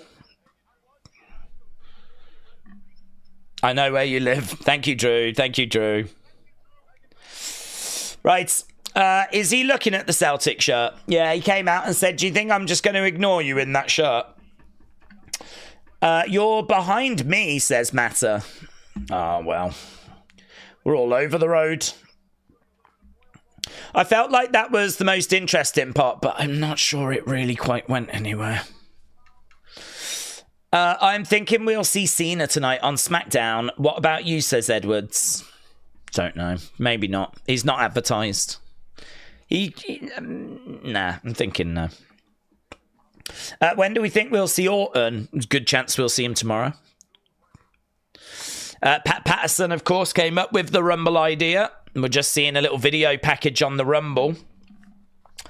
Right, Drew was on Hot Ones and he can't stop thinking about Punk, said Crash Dummy. Some folks didn't hear fat was cured. Yeah, I didn't quite get that bit. He said we cured fat asses before we cured cancer. What's that? I don't even know what that's about. Have we? Have we? Did they advertise Timmy Mallet yet? No, still waiting. I think it's the main event. I'm in the middle, said Vic. Hello, Tharuka. Hope you're doing well. John said, I'm watching this on Peacock. Oh, they showing it on Peacock. That's interesting. I didn't know they were showing it on Peacock. I thought it was just on WWE socials. Right. We're going over to the women now. Let's go.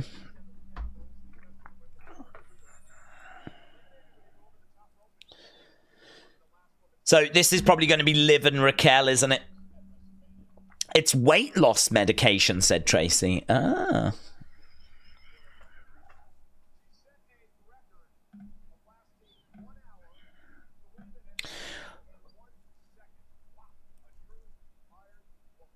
A true Iron Woman.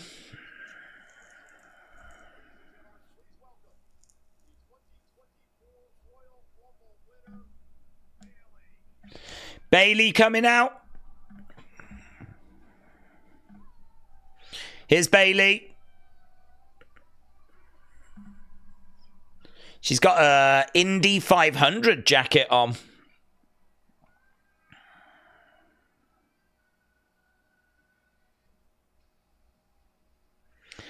Okay, so Bailey has made her way out. Who's she looking at?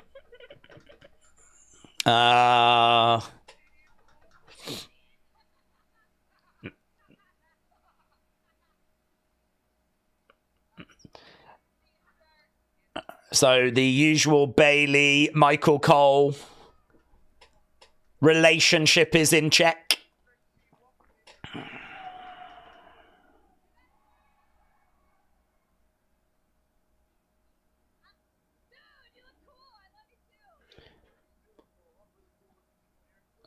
Bailey said, dude, you look really cool, but we didn't see what that dude was wearing.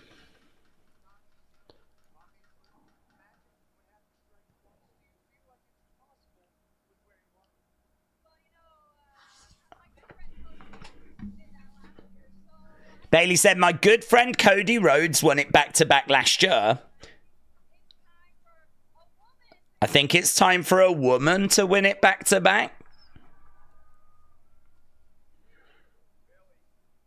It's weird seeing Bailey in a skirt or a dress. It's quite strange.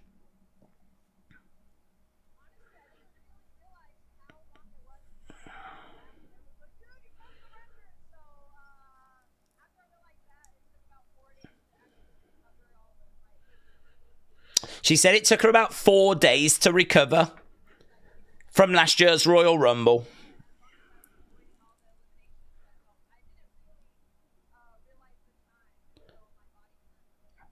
I didn't realize the time until my body hurt.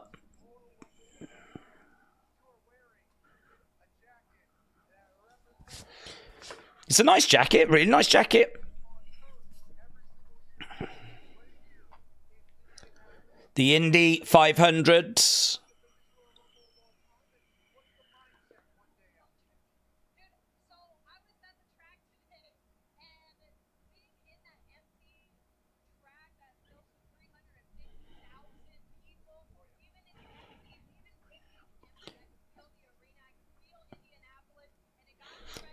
She said that she was at the track earlier and it got her ready.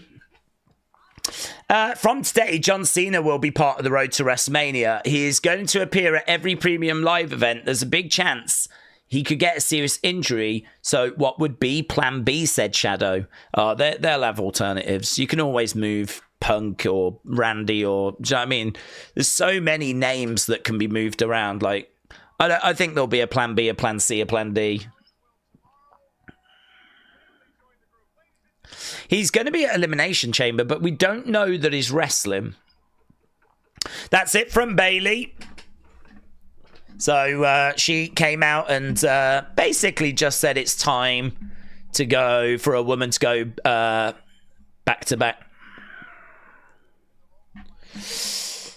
But is the Indy 500 a Meltzer list? Yeah, PWI, I think. I think that's what the I stands for, Indy. Pro Wrestling Indy 500. Okay, here's Naomi. Is Bianca coming out as well, or is it just Naomi? It's just Naomi. Okay, so Naomi making her way out.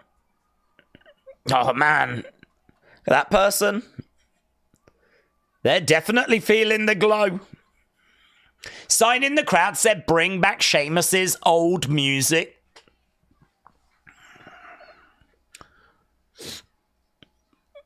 Naomi Uso said Mackenzie. Suzanne said, I'm excited for tomorrow. Big Show said, what about Brock Lesnar?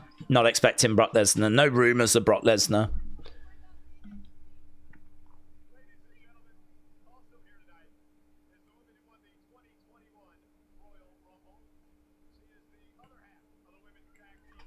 So now we're bringing out Bianca.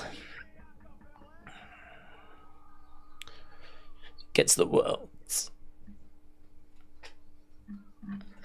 Here's Bianca. Bianca making her way out. Connor said, what's the final four in the women's? Probably looking at Becky, Charlotte, Bianca. Depends where Jordan Grace comes in. I think they will want her to look good. I think it's hard to rule out Liv as well, though. Maybe hard to rule out Jade. I mean, Jade, Bianca, Becky and Charlotte, that'd be one hell of a final four. We've got an EST champ that's just broke out. Love you.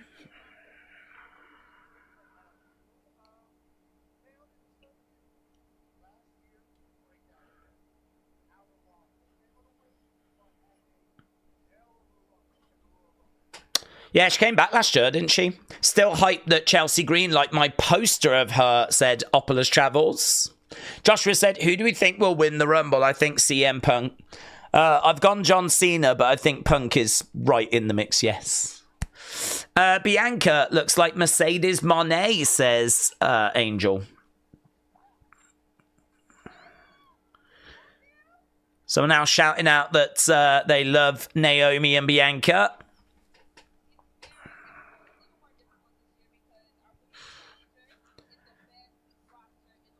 Our women's roster is the best roster in the world. My prediction for the Final Four, Charlotte, Becky, Io, and Bayley, said Thruka. Do we think Jade Cargill returns tomorrow? I am leaning towards yes. AB Jobson, shout out to you, buds. There was lots of Lesnar hints or trolling in the Paul Heyman promo on Raw.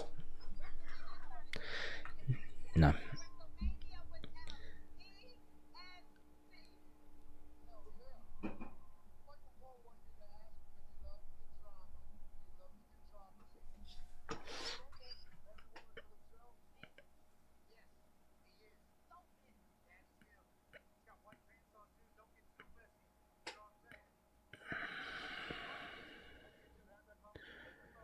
So every woman for themselves, have you two had the conversation?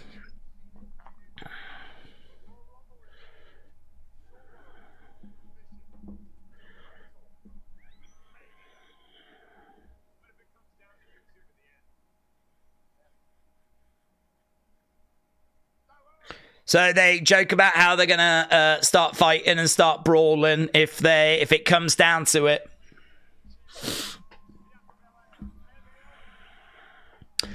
Yeah, I mean, look, it's every woman for themselves. We've seen tag teams throughout history going at each other all the time. I mean, They're wrestlers. They will wrestle. Oh my God, guys. Well, if it's going to come down to you two, what will you do? I don't know. I suppose we just have to leave the ring, wouldn't we? What else could we do? I don't know. How about wrestle? How about compete? How about it's every person for themselves?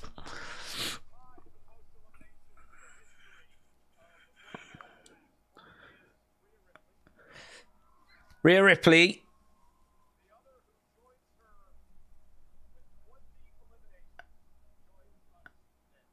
So it's going to be Nia. Talking about the most eliminations. Rhea Ripley and Nia. We're bringing Nia out now.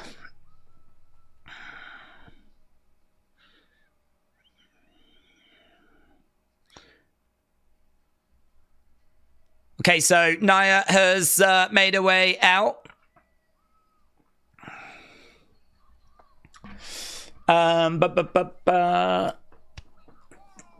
AKF said, what did you guys expect? It's just to promote the show, said AKF. It really is. I think this is for casuals. I tell you who this show is for.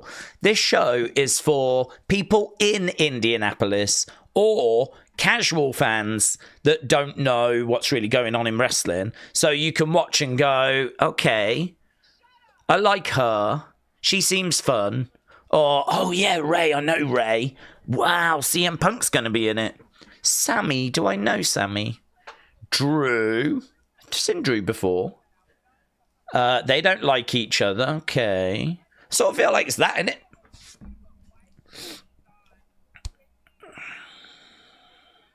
Nia's having a go at what Michael Cole is wearing.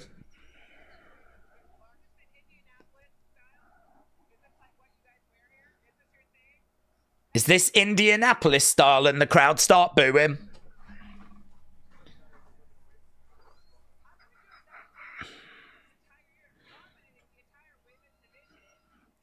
I'm going to dominate the women's division, says Nia.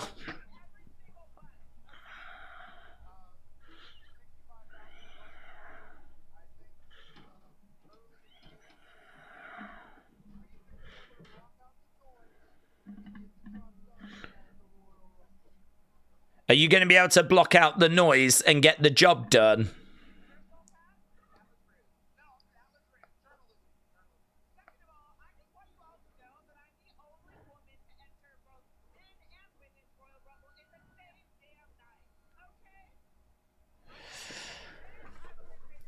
I've eliminated men. I've eliminated women.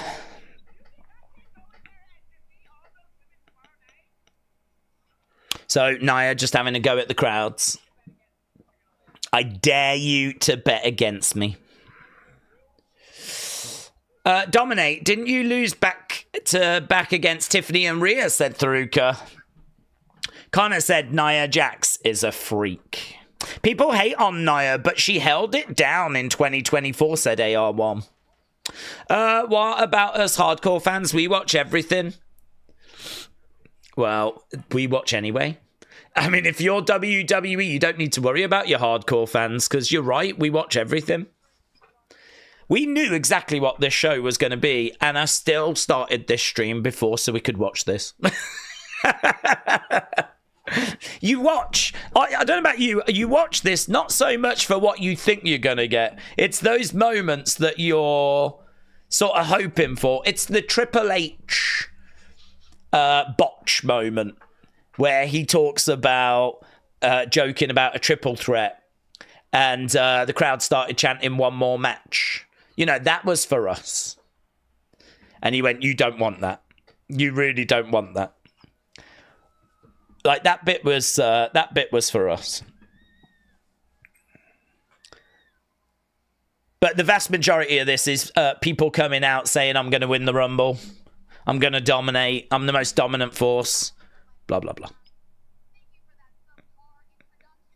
Thank you for that subpar introduction, says Liv.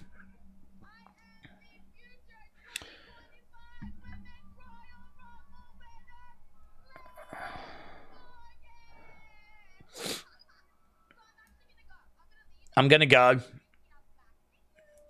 Reintroduce me and I'll come back. So she wants reintroducing.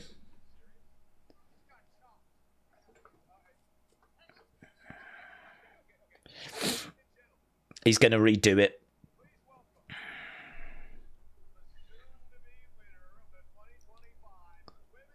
He's not even doing it better. It's still rubbish.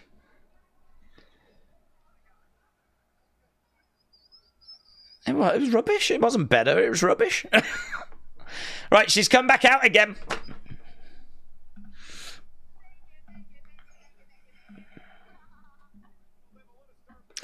But days, everyone. I hope everyone had a great day.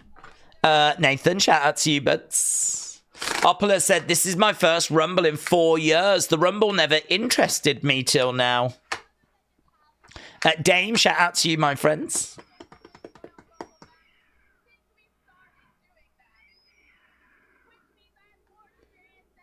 So Liv talking about how she's got more experience than other people. I'm going to have some backup this year. She's talking about Raquel.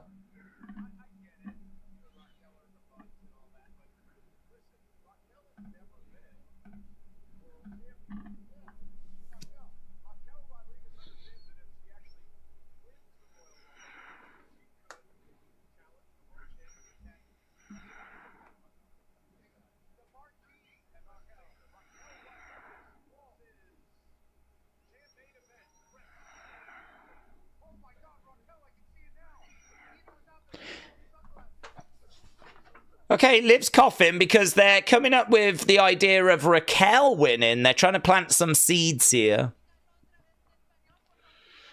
Raquel speaks in Spanish. She said she didn't understand. Days, what is your favourite Rumble? Yeah, we was talking about this the other day. I've sort of come through, grown up, and constantly heard about 92 being the best.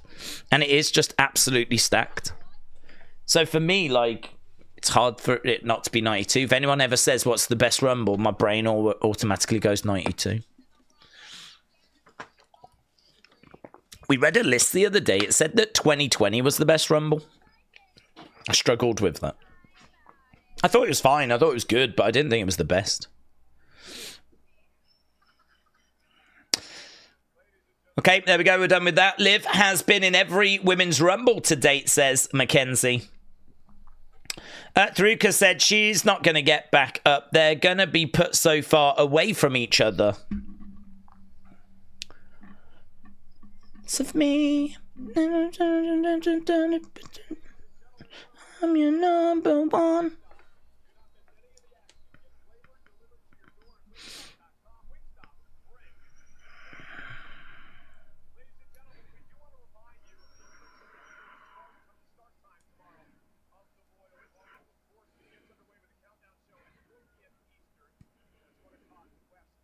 So they're just talking about start time.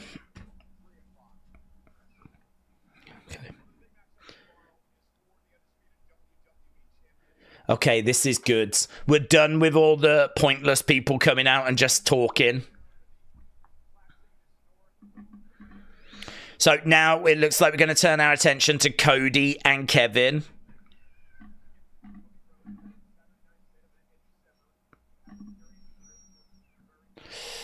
What Royal Rumble would you recommend me watching from the past 4 years? Well, I'd probably go last year. If you've not seen last year's, I mean, it's going to have the most recent stuff in it, isn't it?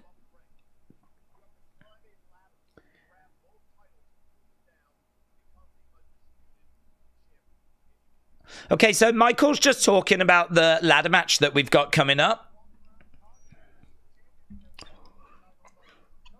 So we've teased or built the men's, we've built the women's.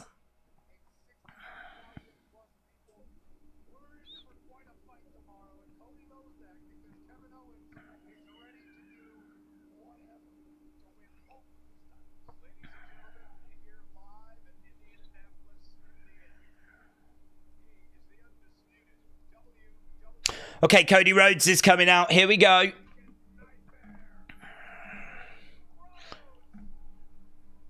Ian said, this is the most stacked Rumble in over 20 years. I am so excited. Ian, I think you're absolutely right. It really is a special year this year. I agree with you. There is something in the air this year that does feel special. Does feel like it is...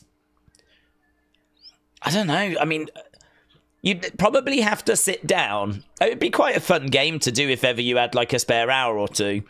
And that would be to kind of print off or like, you know, screen capture all the previous men's rumbles and highlight who you regard as a big star that was in it. A surprise or a big star, and then just count out of the 30 how many were legitimately surprises, good surprises, and how many were big stars.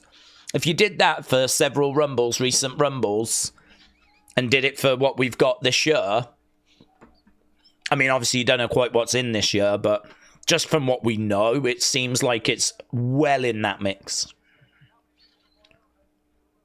So many big names.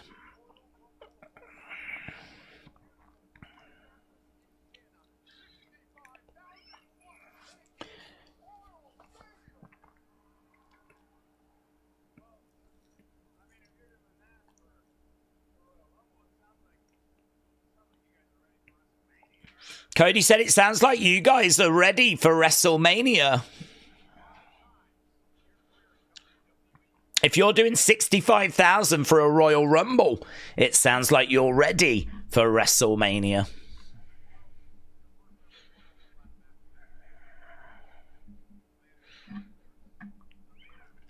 Is Kevin here? He is, isn't he? We got 6 minutes left.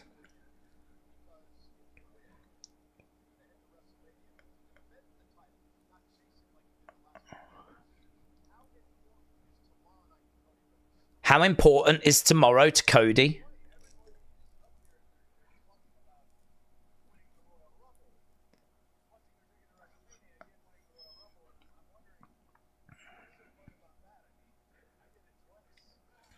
Cody's like, everyone's talking about how they're going to win the Rumble, and I'm thinking, what's so hard about that? I did it twice. It's a bit arrogant, isn't it? All right, Cody.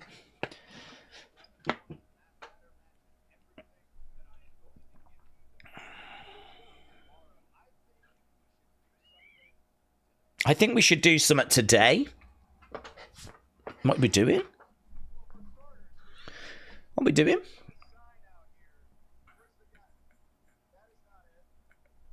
There's been a sign.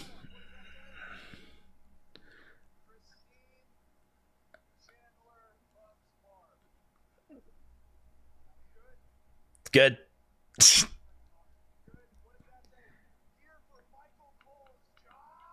I'm here for Michael Cole's job. That's Corey Graves. That's Corey Graves.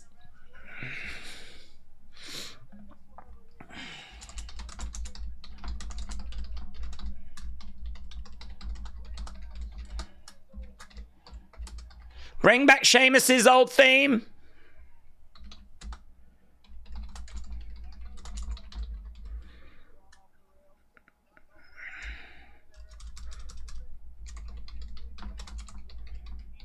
I did bring back the Winged Eagle, yeah.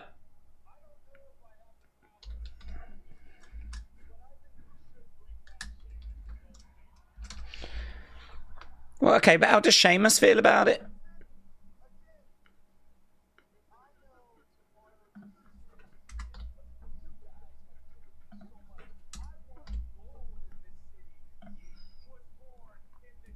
Yeet was born in this city. So it's the Bring Back Sheamus's theme sign that he saw.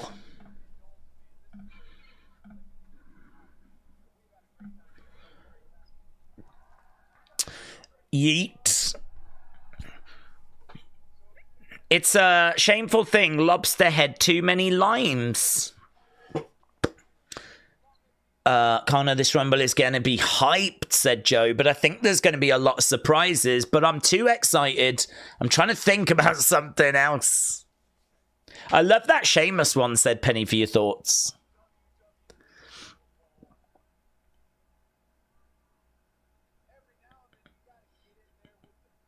Every now and then you got to get in there with the people. Yeah.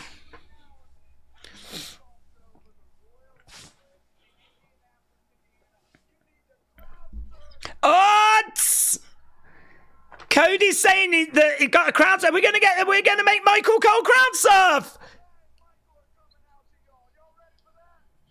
Are we gonna make Michael Cole crowd surf?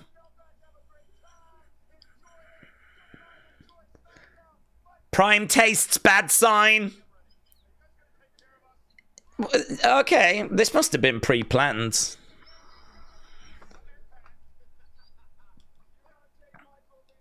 Yeah, I want Michael to go to the back.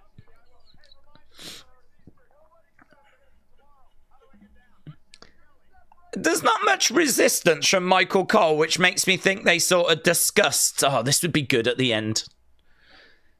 But either way, here we go. This is the moment. Michael Cole is being helped down by Cody. Oh my God, I hope they take him and carry him right out of Indianapolis. Cody's going to do it as well, you know. Michael Cole and Cody Rhodes are crowd surfing. Oh my God. They might be taking Michael Cole, carrying him all the way to NXT. That's how we could get Corey Graves back. Let's go. It's like a race. It's like the world's least exciting race. Oh. Yes. There we go. It comes to an end.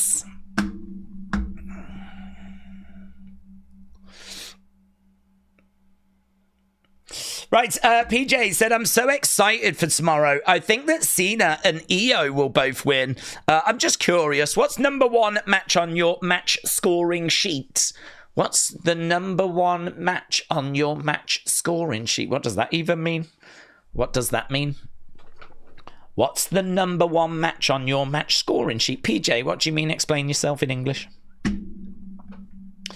I wonder who is going to be number one in the Royal Rumble men's this year, because I still keep looking for what Cena's number's going to be and nothing has been said. Oh yeah, that information won't be out there. We don't know what that's... We don't know anyone's numbers or anything. That's the joy of the Rumble, isn't it? It's all very secretive. And there is a theory that Cena will come out at number 17 because he is going to be trying to win number 17 world title. So him getting number 17 would be quite poetic. But really, there's no evidence of anything, you know. But if it was me, I would pickpocket their wallets. Good shout. Good shout.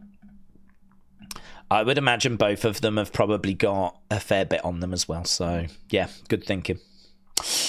Yeah, that was a little bit mid, wasn't it? It was a little bit mid. But, you know, it was what we expected. And it was okay. I mean, you know, a little bit of fun crowd surfing thing at the end. That was okay. The Triple H botch, that was pretty fun. Yeah, you know, a few bits. Was it worth tuning in for? If you missed it, you didn't miss anything. You didn't miss anything. Great kickoff, said Wrestle Andy. What, you enjoyed it? Days, didn't you say keep expectations low? Yep. I mean, the thing with this is you go into it not expecting a great deal. But if you don't really get anything, you can sort of understand being disappointed as well, you know? I mean, basically, in the space of an hour, I think I got about 3 or 4 things out of it. So it was fine. It was fine. But it was, you know, if anyone was to jump in, and I'm expecting it, where people are going to jump in and they're going to be like, oh, I didn't get a chance to watch it. Did I miss anything? The honest answer has to be no. You didn't. Other than maybe Triple H teasing that Tyrese Halliburton might be included. You know, that little tease. But again, I've told you how I feel about teases. You know, there's a good chance that we don't actually get Tyrese Halliburton in there, and I'm totally fine if we don't. Because the 30 Rumble is so stacked. There are so many people that were trying to fit in from TNA, NXT, Raw, SmackDown, Legends. There's just no room for if you put Tyrese Halliburton in, you got to take someone out. And honestly, it's stacked. There's no one that I'd be looking to take out. So I'm all right if we don't get him, which is why I wasn't like overly thrilled in that moment. But one thing I have to say is, you know, not everything is intended for me, right? The people of Indianapolis may love having Tyrese Halliburton in that Rumble, right? I'm sure he is a very local, big name, big hero in that area. So just because we're sat here fantasy booking all these great names, you know, could we get Trick Williams? Could we get Obafemi? Could we get Ethan Page? Could it be a case that we get Joe Hendry, Jeff Hardy, Matt Hardy, Dolph Ziggler? You know, could we get any of Josh Alexander? But then, you know, CM Punk, John Cena. Could we get Randy Orton coming back? This is what I'm saying. It is such a stacked WrestleMania. Like, every spot really has to earn their keep, in my mind. If you've got a spot in the Rumble, you've earned it. This is not the year for Del Toro and Phoenix and, you know, Ivar and Eric and, do you know what I mean? Tommaso Ciampa. Like, it's not a year where we have to dig into tag teams and actually use, like, you know, Angelo Dawkins.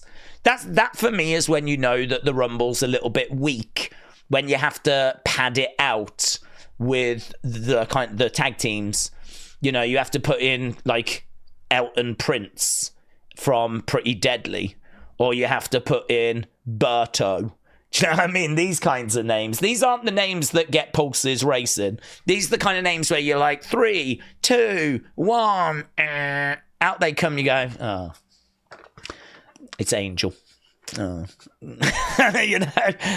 But that ain't this year. You can fill all 30 spots with big names. So it's very exciting.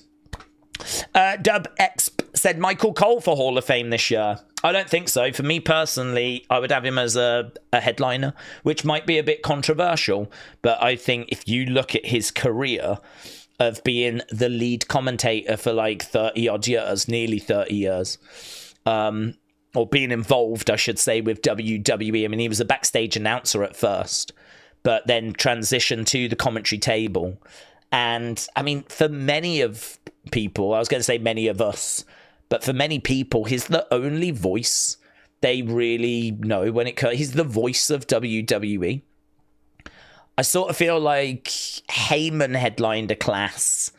I really don't think it's that far-fetched to say that Michael Cole should headline a class for everything he's done. Think of all the shows he's been on.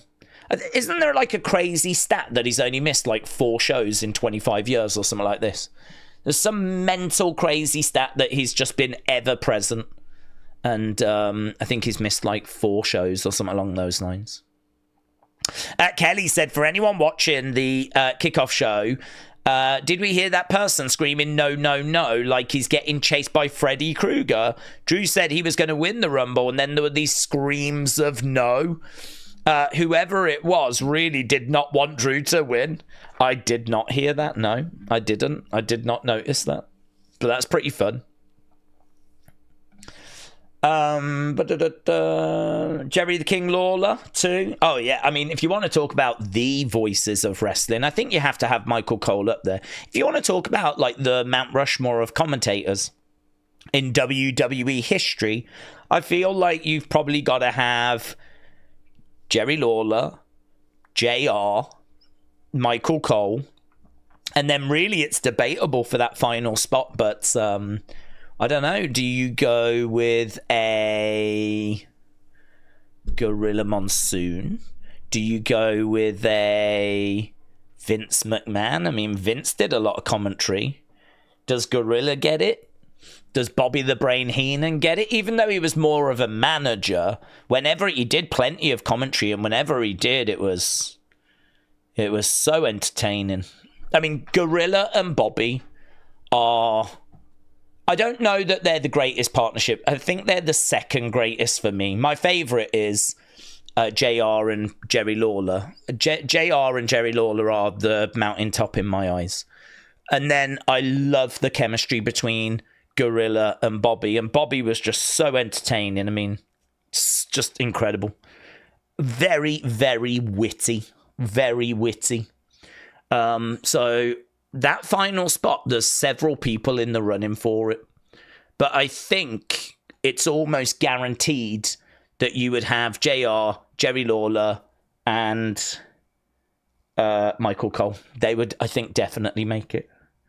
And then, honestly, there's several. I mean, you could have Taz in that mix. You could have Matt Striker. I mean, I personally wouldn't. I'd probably be looking at a Bobby or a Gorilla or someone along those lines. Slick said, Days, the Mania watch long last year, it got me through a difficult time. It was just nice having you there and being live. Thank you for being a great guy. Slick, shout out to you, my friends. I really appreciate that. I really appreciate those kind words, and I'm pleased that the stream was able to get you through a tricky patch. We do hear that quite a bit where people are going through some rough times, and the stream is there to be of some sort of assistance. So I am pleased to hear that, my friend. So shout out to you, Slick. I hope life's treating you better now. Connor said, do we think The Rock returns tomorrow? I don't think so, no. I don't think so.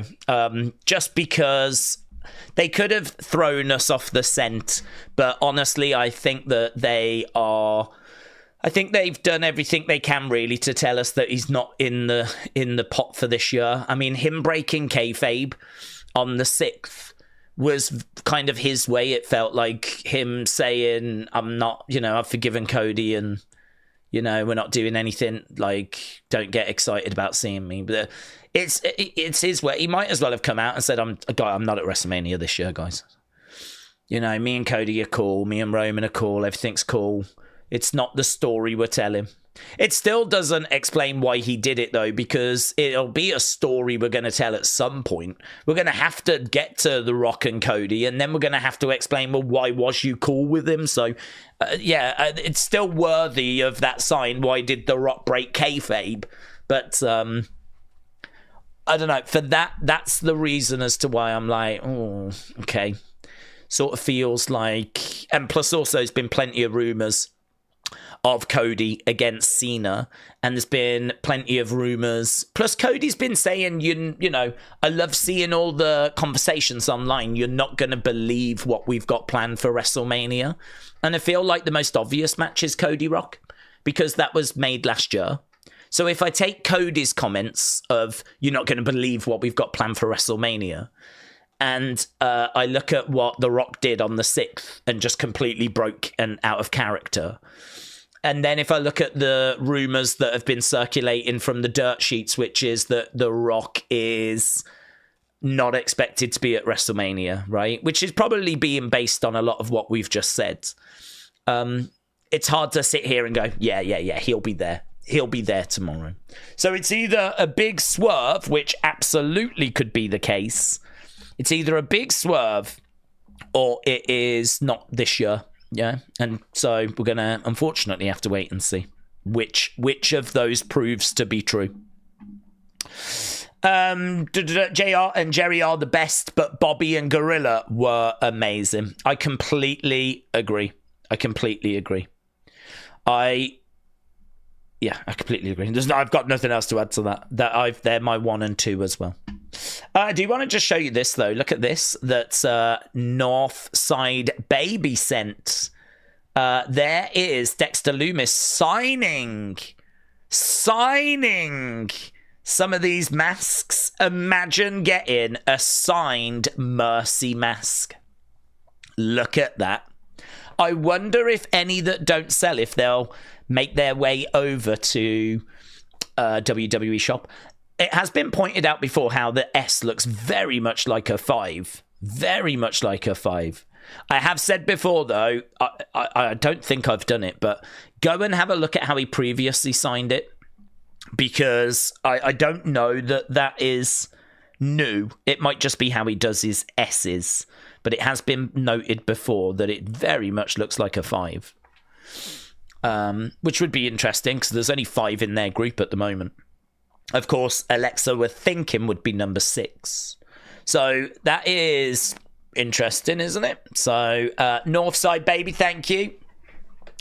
Tristan said, imagine if Carrion is in the Rumble. Uncle Howdy comes out, heads straight for Carrion and eliminates him, then leaves the Rumble because that will end the feud. Howdy didn't need the win. Howdy doesn't need to win the Rumble, said Tristan. Well, yeah, I don't expect that because I think we've sort of just moved on already, to be honest. So I'm not going to expect it. But, well, you know, could it happen? Sure. Jazz said, do we think Sammy will turn heel? He kind of went off on the crowd saying he didn't care what anyone says or thinks, and he pointed in their direction. I would say a Sammy turn is being teased. I'd say it's being teased. Definitely feels that way. What with him, like, kicking 2 people now and it being all sort of, was it accidental? Was it not accidental? Yeah. And plus, you know, Pat is meant to be a face. So the way that he was kind of having to go at Pat as well, I think you could read that into being a bit sort of suggestive of like a turn. Right, I think I saw there was another super chat that came in. Yeah, PJ, shout out to you, and Matt, shout out to you as well. The match scores that you do the polls for. So, what's the number 1 match on the match scoring sheet? Oh, I've got you. So, you mean out of all of the scores that we've given, what's number 1? By a little distance, it is Cody Roman from WrestleMania 42, Night 2. That is number 1 on the list. I was going to do like a top 10 matches from 2024. I was going to do a top 5 of Raw, top 5 of NXT, a top 5 of SmackDown, top 5 PLE. I had big plans to do a few videos based on that data. But the problem was I stopped like doing it when I went to Florida in April, like, you know, doing the spreadsheet. And then when I came back, I sort of like tried to chip away at filling up what I'd missed out on. But then I was always behind. I was always playing catch up. And bottom line is I've got up to about October. So I've still got to get about 2 months worth of stuff in because I just kept falling behind and falling further behind. Really, lesson learned, you've just got to stay on top of it. So I can tell you in 2025, I'm 100% up to date for 2025. Every Raw, every NXT, every SmackDown, Saturday night's main event, everything has gone in for 2025. So I'm on top of it. So what I am going to do, but let's get Rumble out the way, is top 3 matches of January. Or I'll do a top 3 matches of January with the data that you lot have given me, because we do score every match. So I've got top 3 matches of January that I can do. Any stuff to do with 2024, the problem we've got is by the time I've caught up, you know, it could be April or something. Realistically, you know, it's not high on my agenda to go back and do that. There's other stuff that needs doing as a priority instead. So, but I know what's number 1. There's nothing to my knowledge that's going to beat that. There's nothing that beat that score-wise from November, December. So, number 1 would definitely be Cody against Roman. Right, Matt, shout out to you, said Tony Khan implemented a light approach to business, thoughtful and caring. Now he's realised darkness is important, but just how dark will he go? Don't know, that's for him to decide, isn't it? I mean, I think we've kind of been brought up with Vince's business approach, and Vince's business approach is cutthroat, take no prisoners, always doing what is right for the business above his family. I mean, Vince used to work crazy hours. He used to expect others to do the same. There's lots of talk of people in his close circle getting phone calls at 3 a.m. There's talk of Vince being in the gym at like 2 a.m., getting an hour's sleep and then, being right back at work again. And it was relentless. It was whatever the business needed. Vince did it. No one could have given any more than Vince. And as much as he's accused of like these horrific things, I say many times like two things can be true at the same time. Multiple things can be true at the same time. You can say that he was all work and he was just absolutely relentless when it came to business, cutthroat, and all about putting WWE first. And not even that is respectable, to be honest. Like that, not all of that would you would go, oh, what a guy, amazing, right? Because some of it was like dirty stuff, dirty tricks and borderline illegal stuff, right? But he was doing it. And then, of course, the flip side is the allegations and how horrific all that side of it is, right? But in regards to what we're talking about, the business side of things, Vince would sell his own mother if it would have benefited the business. I mean, he was really doing everything he could business first. So to go and hear all those stories about Vince over the years and then see Tony Khan's approach, you do sort of go, I don't know how this is going to play. There is a lot of people that would love, and I get it, right? I think we all would love for the world to be lovely and kind and fair. And, that's the world we would all love, yeah? So I get why people at first, applauded that approach. But the world isn't that way. That only works if the rest of the world is going to work that way, and the rest of the world doesn't work that way. The rest of the world is full of Vinces. The business world's, that it's just business. That line of it's just business, that exists for a reason, and it's because people will stab you in the back, and it's a cutthroat world, and it's horrific, and it's dog eat dog. Only the strongest survive. People are competing. Coffee shops are competing on the same high street, trying to outdo each other. Phone shops are trying to get your money rather than the other phone shop down the road. You've got Amazon battling against supermarkets and small independent bookshops. And I mean, every business that you look at, there's competition. Everything you look at, even this, what we're doing, there's loads of people that stream the shows now. I mean, when I first started, I think there was only a couple of people. I never really looked at the landscape, to be perfectly truthful. But to my knowledge, I was only aware of a couple of people. Now it feels like that's exploded 100 times. So it's honestly just competition everywhere. And I don't know, someone like Tony that tries to take that nice approach at the start, or at least, is claiming to take that nice approach at the start, pay people really well and health insurance, health coverage apparently and all this sort of stuff.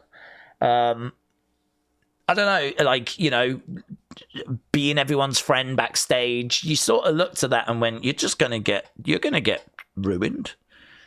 You're going to get ruined. How is that going to work against Vince? Vince is ruthless. Vince is going to stab you in the front, the back, the sides. He's going to murk you. You're going to get murked.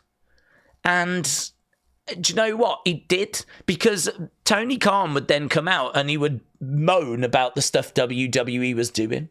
He would come out in press conferences really frustrated, and you could see those frustrations bubbling over. He would talk about WWE and their contract tampering. I bet they were. Right? I bet they were. And I bet, venues, I've said before, AEW trying to go to certain venues, I bet WWE turned around to venues and said, if you let them in here doing a show, you'll never get us again. You will never get a WWE show again. I'll bet you anything that happens. Because it's happened in the past. And I said before, I know for a fact, that they had WWE say to toy stores, if you stock AEW figures, you won't get our figures. You can forget having Mattel figures. We will make sure you do not get supplied. And I know for a fact those conversations were had with certain retailers. I don't know about all retailers, but certain retailers. And so you look at like the stuff that goes on, and honestly, the fans don't even know the half of it. Wouldn't even know the half of it. There are many, many, many, many stories that have got to come out of like some of the stuff that goes on behind the scenes.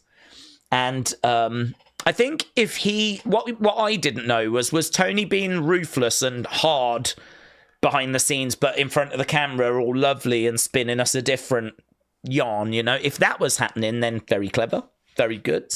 Be lovely and approachable to the camera, but behind the scenes, doing what needs to be done, you know? The truth is, it's a hard world. You've got to be tough. And that's not just people personally, but that's in business. And so you can't really say, you know, this is what he should do, that's what he should do. You'd have to know each situation and whatever, but I don't know. If he was not ready for that, then I think he will have found it very, very challenging. I think he would have found it very, very difficult. And it's really hard because should we really be applauding that approach from WWE? Is that something we should admire? Or is it just business, you know? Is it just business? And you just go, yeah, he was out of his depth and it was just business and he should have been tougher? Don't know. I think he definitely has learnt some lessons and I bet he would love to go back and restart again. Do you know, that would be such a fascinating question. I feel like I know how he would answer it. If you was to say to Tony Khan, if you could go back and start again, what would you do? I really feel he would answer it like, well, I'm someone that doesn't believe in regrets. And I think we've had a very successful 5-6 years and then he'll list all the stuff they've achieved, right? We're the second biggest promotion in the world. We're the fastest growing promotion, blah, blah, blah. He'll go through all his achievements, yeah. And he'll say something like, I'm not focused so much on where we've been. I'm more excited by the future. I think that's what he would say, and it's probably the right answer. But if we was to get rid of the BS, yeah, and actually go, no, can you tell us actually what you would go back and change? We don't want the politician answer. I would be very interested to know what his answer, his real answer would be to that. Not the politician one, the real one. Jordan, shout out to you, said, Days, any tips on how to look 21 for so long? Yes, Jordan. What you need to do, right, and you might need a pen and paper for this, you need to make sure that you don't have a life. So you can't have any friends. You can't have any kind of social engagements. You really need to make sure you're staying indoors, away from the elements, away from weather, away from the sun. You know, my skin, as a result, has not been subjected to, like, UV rays because I never go outside. And also, I don't have to worry about the smog of a city because I'm in the countryside, but also I never go outside, right? And because I don't have to be running around, meeting up with friends, rushing here, rushing there, I literally do all my work from this one location, it means that doesn't really put much strain on my body, right? As long as you eat healthy, right? And, you know, just keep on top of your mental health, yeah? Which I think I'm pretty good at doing. I don't really have time to think about anything. Maybe if I was to stop and think about the fact that I don't actually have a life, maybe that would start showing physically. But I don't ever even get time to do that. So that would be my advice to you. Put your life on hold, yeah? Accept that you have already pretty much lived your life and now you are just doing this now. And honestly, it seems to result in my skin just pretty much remaining kind of where it has been for my, like, I'm in great shape. I'm in great shape. I will not have anything said against my physical appearance whatsoever, thank you. I dye this grey as well, by the way. I dye this grey. So I don't want anyone saying I'm going grey. I am going grey because I dye it grey. Yeah, that's out of choice. Thank you. So just Jordan, do that. Come back to me. Let me know how you get on, buds. Yeah. Tony Khan has made loads of people sign NDAs. There's no way that MFer is innocent in anything. Well, the truth is all going to come out eventually, isn't it? And it's going to be very, very interesting. I mean, if you hear any of the kind of Jim Cornette conversations with Brian Last, I think they've got some insights into what's happening in the locker room. And Brian Last constantly teases about there being like a lot of stuff being said in the locker rooms, a lot of upset, a lot of anger, a lot of frustration that hasn't shown itself. But these stories will come out as soon as, like, you know, certain stars are out, you know. I really feel like there's a lot of people that have left AEW have signed NDAs, yeah? And so they can't talk about it. Or some other people are just wanting to move on. They don't want to kind of really focus on like the downside of stuff, you know. They just want to move on. But there is going to come a day, and it might only take one person. It might only take, like, I don't know, a Britt Baker or someone to come out and go, nah, this needs to be said. And that could really open a tidal wave of stories. It does feel like there is a bit of a dam that could break at some point. So I don't know. You know me. I don't care about AEW, right? It's not that I hate them. I've washed my hands of it. I stopped watching it in early 2024, and at that point, I was quite happy to not talk about it anymore. Would I ever go back to it? I love what Tony Storm is doing, and I will happily watch those segments. And if more of the show was kind of that level of entertaining, I would probably go back and watch it, yes. But that at the moment that and maybe the Ospreay matches feel like the only things that are grabbing my eye. I don't care about what I'm seeing with the Death Riders. I mean, to be honest, I don't really see too many clips anymore. I've never cared for Julia Hart. Who else is there? I don't even know what else they're doing, to be honest. I'd say Ospreay matches and Tony Storm would be the two things that I really feel I'm missing out on. Other than that, I don't need it. Yeah, no, all good. Days, it's true. Didn't Khan say that if he had run WCW back then, that it would still be in business? According to Sap, he mentions Khan has been more hands-on when a show gets good praise, and that sounds a bit sus. I think he did mention that, yeah, but we obviously that could just be trolling Eric Bischoff a little bit, you know. I don't know that there's really anything to it. I mean, we'll never know, will we? We'll never know. We'll never know if WCW would have stuck around longer if Khan had been booking it. We have no. If Khan had been booking it, we don't even know if they would have been as big as they were anyway. So it's just all pie in the sky nonsense. There's no way of ever knowing that. I just took that as him taking a little dig to Eric Bischoff, because Eric Bischoff is constantly having digs at AEW. Yeah, it's a really good point. Corey said, how the hell did Cody have his title? I thought they handed them over last week. That's a really good point. Brady, thank you. That is well noticed. Corey, excellent. Brady, well done. Very good. Right, yeah. Just getting a few little bits and bobs coming through. We got the video. I've been waiting for this. So, shut up and take my money. ¿Quieres que empecemos ahorita? ¿Quieres que empecemos ahorita, puto? See you soon, baby. See you soon, baby. Homie can't even speak right. But hey, we swapped mics. That was fun. Where's my hat? Wow. Where's my What hat? are your thoughts on Penta? What are you going to tell me about him? TalkSport. Get Su madre el penta. Chinga tu madre tú, puto. La tuya. He's still around. Oh, he's still around. ¿Qué quieres? ¿Quieres que empecemos Oh, ahorita? right. It's looped again. ¿Quieres que empecemos ahorita, puto?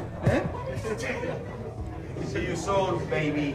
I do like the see you soon, baby. See you soon, baby. Very good, little Fuego. Shout out to you. Yeah, I saw there was an image that was doing the rounds earlier of Penta and Dominic, and they were face to face. And I was like, that's got to have come from a video. I can't imagine that only someone took a picture of that. So, and now the video is doing the rounds. Omos is with Kyrie. So they're both around at the Royal Rumble. Damien and Rhea bumped into each other. JDS said, listen very carefully. You can hear electricity or a Brahma bull breathing noise. I've noticed it. I've heard people are noticing it as well. Was that just the noise that interrupted Triple H? Was it the botch? Punk.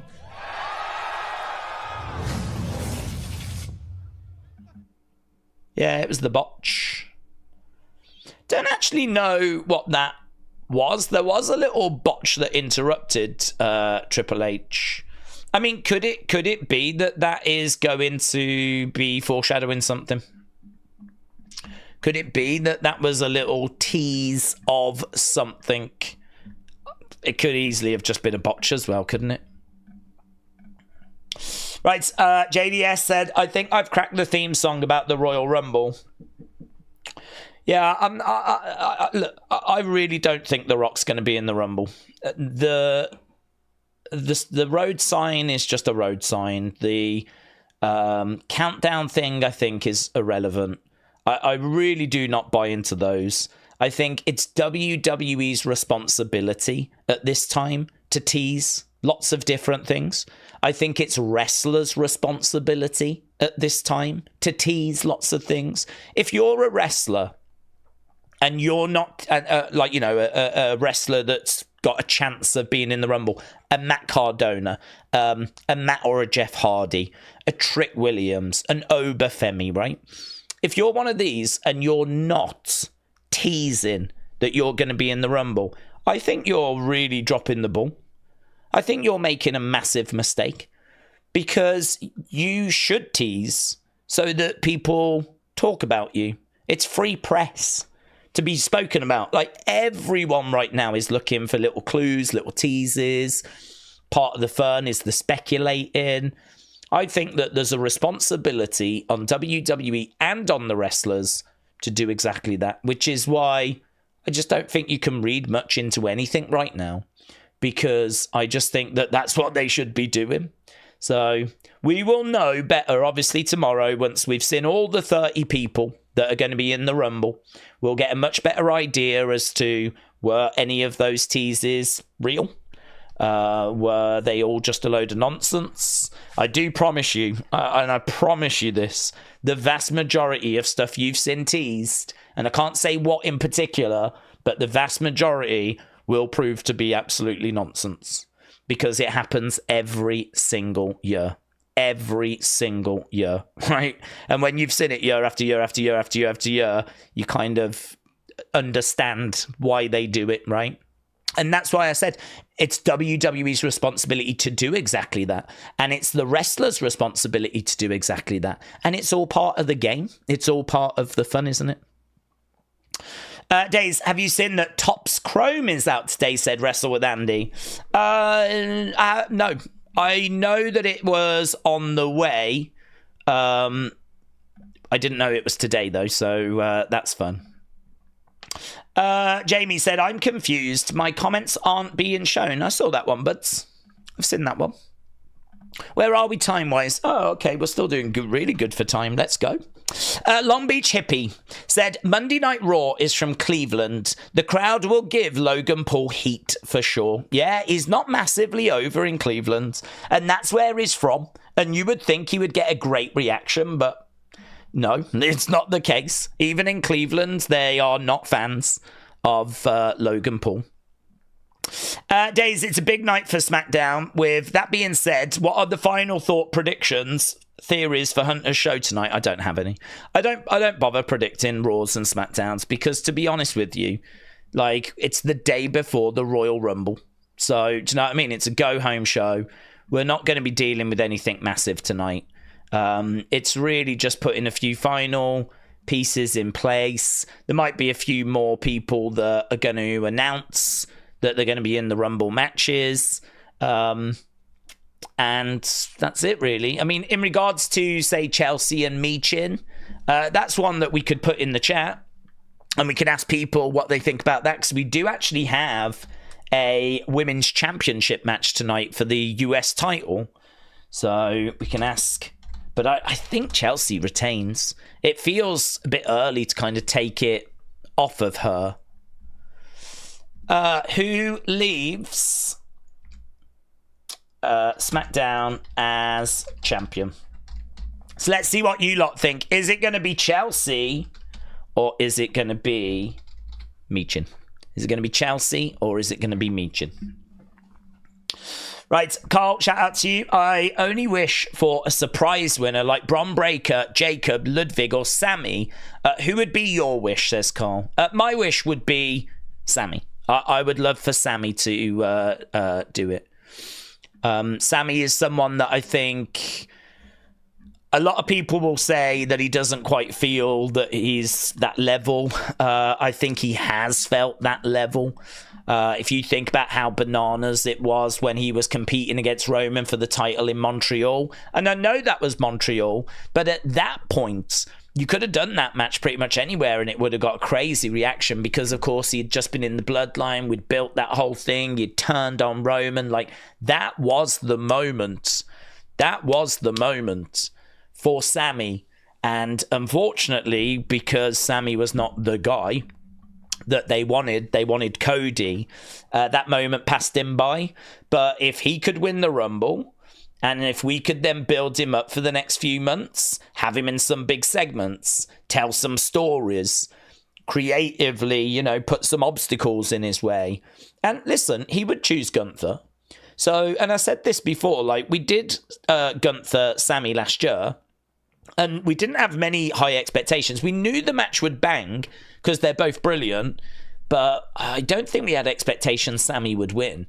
And when he did, I've got to be honest with you, there was a bit of disappointment. I was disappointed as a Sammy fan because I didn't need him to have another Intercontinental title run. I've seen him have several. I didn't need another.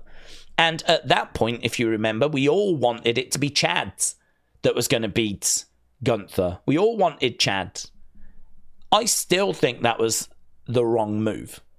But it could prove to be the right move if we actually have Sammy Gunther again this year. Only this year, it's for the world title. And then all of a sudden, Sammy can go into that match talking about how he beat Gunther at WrestleMania last year, and he's going to do it again. Gunther, of course, can point out that he has also beaten Sammy. And, you know, honestly, that would feel like Gunther's had a title for a while now. We could get a new champion, but it's not guaranteed. It's not guaranteed. It's not guaranteed that belt would change hands. Like, you could see either guy winning that match. You could make an argument, no, they'll go Sammy for a feel-good moment. Or you could say, well, Sammy won it last year. This will be where Gunther gets his revenge. I sort of feel like I would feel 60-40 in favour of Sammy, but it would be quite close. And I think that would actually make for a very interesting world title match. And it doesn't need to carry the weight of WrestleMania, because also on the card would be Cena Cody, would be CM Punk Roman, would be Bianca versus Rhea, right? I mean, the card's going to be stacked. It's going to be stacked. So Gunther Sammy doesn't have to carry a lot of weight. So I could make an argument for Sammy being someone that could win, but he's not one of the favourites. And they're sort of teasing a heel turn. They're sort of teasing a heel turn, which I'm not keen on. I think Sammy is a great underdog, you know? I'm not really looking for him to be a heel. But, yeah, you know, it is what it is. We'll see what they do with him, but I'm not feeling optimistic. The 3 favourites are Cena, Punk, and Seth. So for me, it's going to come from one of those. I think BFAB is going to cost Michin tonight, said Wrestle Night. Little Knapsack said Gable should have had his match with Gunther last year. Do we think Linda should be in the Hall of Fame, said Jamie. Definitely, Jamie. Definitely. I'm not even joking. I think we can agree, if it wasn't for the allegations against Vince, that Vince should go in. Yeah? I think we'd all be on the same page with that. If it wasn't for the allegation. Obviously now with the allegations, that situation changes, right? Linda doesn't have any of those kind of allegations against her. And historically, some people might not know, Vince, I think it was in his documentary, actually, on Netflix. So if you saw that, you will know that Vince was in charge of the booking. He was in charge of the kind of looking after the boys. He was like the face of the company. He was the commentator. He was doing some of the business work as well, of course. But there was no way he could do it all. Even if he wants you to believe that, Linda was right there with him, and she was pulling a lot of the strings behind the scenes. So if you want to talk about the growth of WWE, and you want to talk about how this company went from being a territory in New York and Boston and that kind of northeast territory to how it became the global brand that it is now, you have to talk about Vince, and you have to talk about Linda. And there's obviously lots of other people involved. But it was not just Vince. So Linda, without her contributions and without her support and what she was doing behind the scenes, I don't know where WWE gets. I don't know. I mean, Vince would have had to have hired someone else to have done what Linda did in order for them to have got the growth that they got. She was very much involved. And then, you know, as we kind of move into the 2000s, she steps away, goes more into the politics. And whatever you think about the politics, I mean, I'm not bothered. It doesn't bother me if she represented Republican or Democrat. You know, she should do what she believes is the best thing to do, and that's up for her, right? That does not affect as to whether she goes into a Hall of Fame for the WWE. So, yeah, definitely. I have absolutely no doubt in that whatsoever. The only problem is, if you put her in now, it's going to put a spotlight on the McMahon family, isn't it? And you know, it dawned on me the other day, Stephanie, was it earlier today or yesterday? Stephanie is not in. How is Stephanie McMahon not in? Like, think of all the TV... well, first of all, she's been CEO for a bit. She's also been in charge of creative, right? She was in charge of creative for a bit. For one of the brands, I think, was it Smackdown or Raw? She was in charge of creative. When we had the brand split, Steph was in charge of one and Heyman was in charge of the other. And then Vince oversaw both, right? He was the final stop. So not only has she been an on-screen character, she's done stuff off-screen. But even for the stuff she's done on-screen, her contributions on-screen, with all the different feuds that she's been a part of, think of her contribution during like the Attitude Era. Think about her contribution during the Authority storyline. Think of the McMahon-Helmsley partnership and pairing, and there is absolutely no way that Stephanie shouldn't be in the Hall of Fame. So, yeah, I mean, there's a couple there. And Michael Cole should go in, and Bray Wyatt should go in, and Cyndi Lauper should go in. I mean, there's quite a healthy list. And The Rock, of course, and John Cena. And so, yeah, we've got plenty of people to put in. We need to keep chipping away at it, to be honest. And I think it's good that it's down to about 5 now. It's about 5 names that goes in. That seems manageable. Before, you go back to the 90s, we were putting in like quite big classes. But it seems like it's being a little bit more focused now, and that's, I think, better. Shane's not in the Hall of Fame either, said Jim.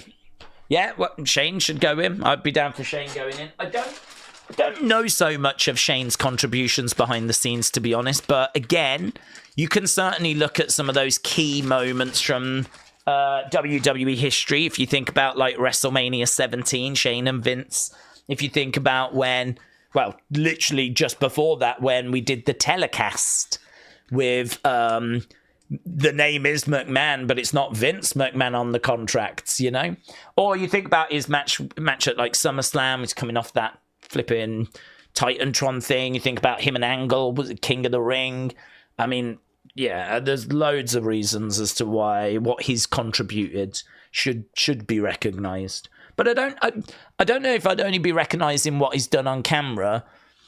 I don't actually know what he's contributed behind the scenes, but I'm sure he has. I remember when he was sort of booking that Rumble the other year and he botched it. Do you remember that? Plus, also, he gave us the greatest WrestleMania moment ever. It's not even up for debate. It's not even up for debate. I will not have anyone tell me there has been a better WrestleMania moment than when he did his quad during that match with The Miz. And then Snoop Dogg had to come in and take over, and you could tell that we were doing something that wasn't planned. And you've got the cameraman kind of like telling Snoop, punch him. And you've got Jessica Carr, the ref, going over, going, people's elbow. Just do the people's elbow. People's elbow. And it's just, we're just trying to save the segment. We are just trying to save the segment. It is just, from the moment he comes down as the surprise opponent for The Miz, to the moment the Snoop standing there with his arms raised, it's about 4 or 5 minutes of just utter perfection. From the disappointment of the surprise being Shane McMahon, to him then being in this match, doing, I think, didn't he do like a leapfrog jump and did his hamstring or his quads or something, went down, and then there's flipping just chaos and carnage. You got the ref trying to communicate, the cameraman trying to communicate, Snoop just being Snoop. The worst people's elbow you will ever see. You will never see a worse people's elbow. Nice punch though. When Snoop like got in and he was like, what's happening? And then someone, I think the cameraman went like, punch Miz. And Snoop was like, boom! Miz went down, and then that's when Jessica Carr was like, people's elbow. And so he ended up doing the people's elbow. Oh my, I can't watch it without having just the biggest smile on my face. It's just, there ain't no form of entertainment better. It's peak WWE. The greatest moment. He deserves to go in just for providing that. Imagine if he'd been fine and he just did the match. That would have been awful. But he didn't. He's a hero. He got injured so that we could have a better moment. And God bless him for that. Right. Days, any tips? Jordan sent those through. I hope they work out for you, buds. Stuart Little, shout out to you, my friends. Rumble weekend, shiz getting real. First ever WWE show that I'm attending with my son. RTW Amsterdam.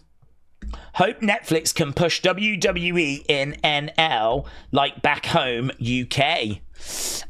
In the Netherlands, you hope that Netflix will push it a bit. I don't know. The fact they are doing Amsterdam, aren't they? Aren't they doing a stop in Amsterdam? Historically, it's never been a big market. But, yeah, I mean, the world knows of The Rock, and the world knows of Triple H and Undertaker and Batista. And the world knows of the wrestlers. I don't know why some of the world does not explored where the wrestlers have come from, you know. I have no doubt there's a fan base in Amsterdam and in Holland, or Netherlands as it is, but it's never seemed to be the largest. So hopefully this Netflix move can fix that, and I think they are doing a show there. It's one of those, isn't it, where I'm sure we're going to go there and it's going to be a great crowd, passionate crowd. There's going to be great numbers, and it'll be one of those where we're like, oh man, we should have been coming here more. Because I don't know about you, but there is a lot of that feeling at the moment.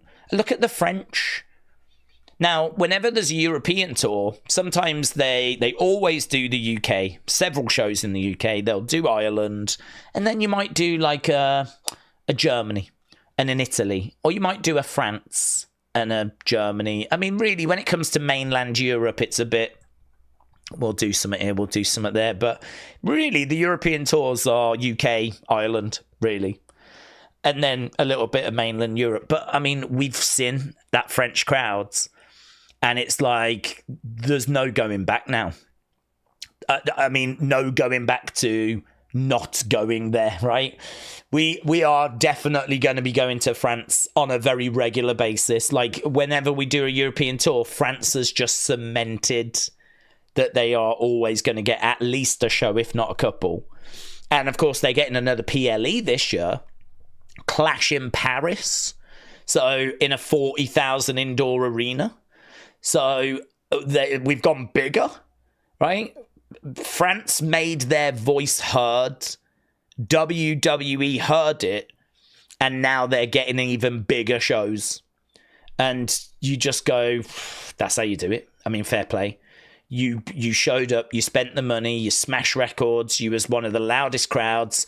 WWE saw that there was a real hunger, and they want to make sure they are, you know, giving the people of France what they desperately desire, and that is more WWE events. And, you know, that's it. Done. Tick. Box ticked.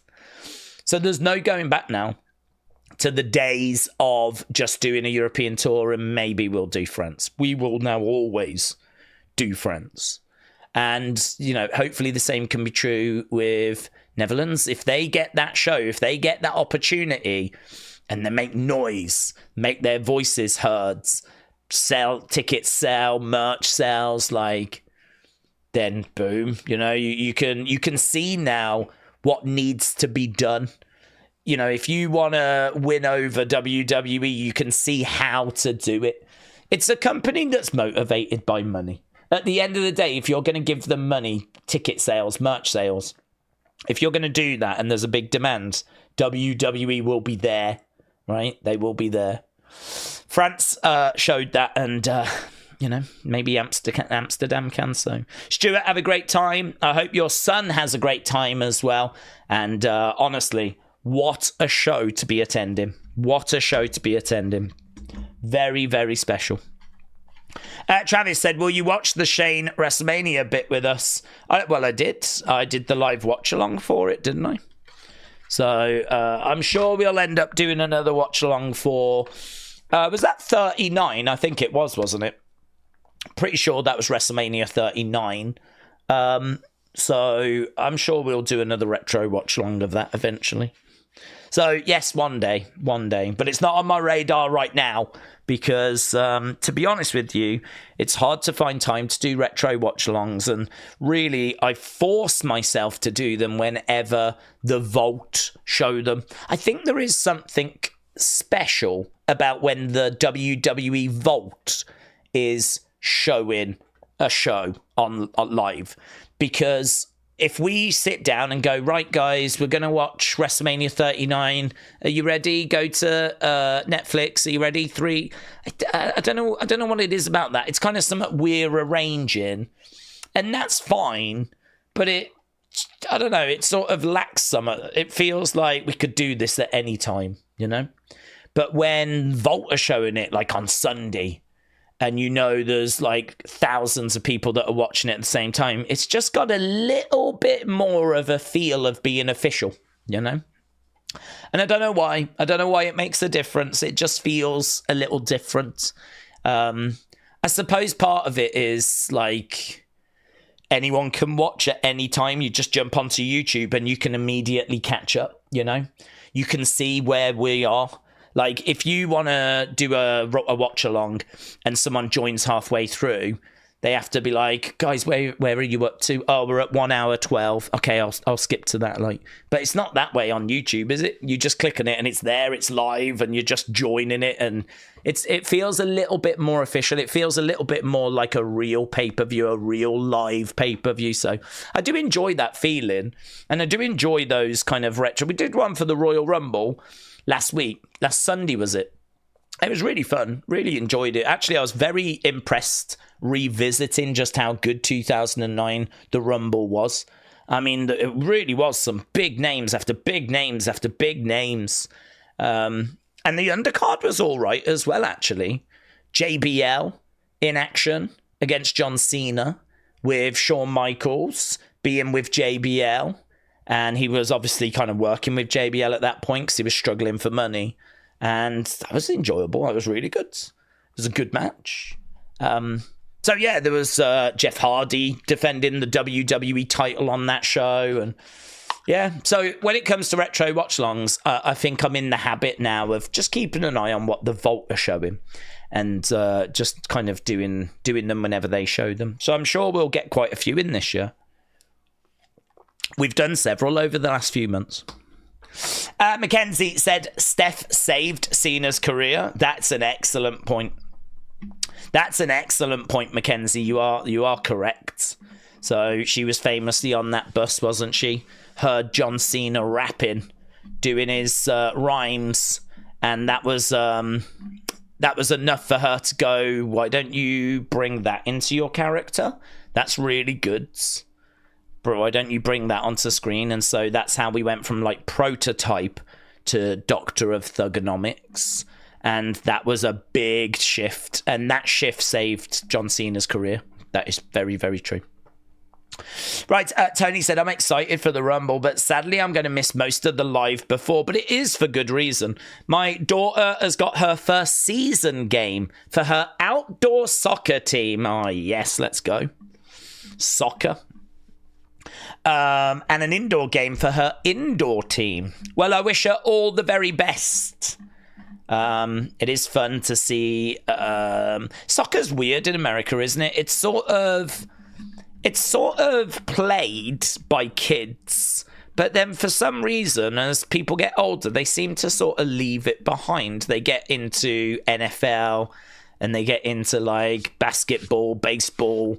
Soccer doesn't seem to be followed quite as much. I would imagine Messi going over to America has been quite a big deal.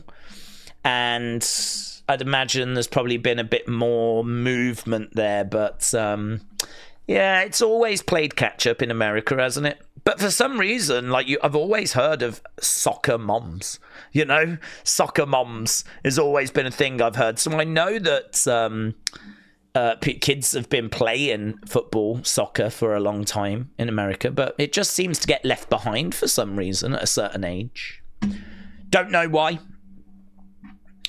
Right, Royal Rumble tomorrow. Al said if CM Punk doesn't win the Rumble tomorrow, we'll be seeing a Royal Rumble going on, possibly rioting. Maybe that's a little extreme. Might be a bit extreme because, honestly, we've got Cena as favourite, and I think there's a good chance he does win. So, I don't know. I don't get I think the fans are going to love Cena winning it, actually, because it's his last year. It's his last Rumble. And I think fans are like, go and get 17. There's obviously different ways of getting 17. But I think fans, by and large, would be okay with Cena winning it. I've not got the impression there will be riots. The only riot I think might happen is if Logan wins it, honestly. If Logan wins it, that would be a riot. But if Seth got it, I don't think there would be a riot. If Drew got it, I don't think... There'd be grumbling.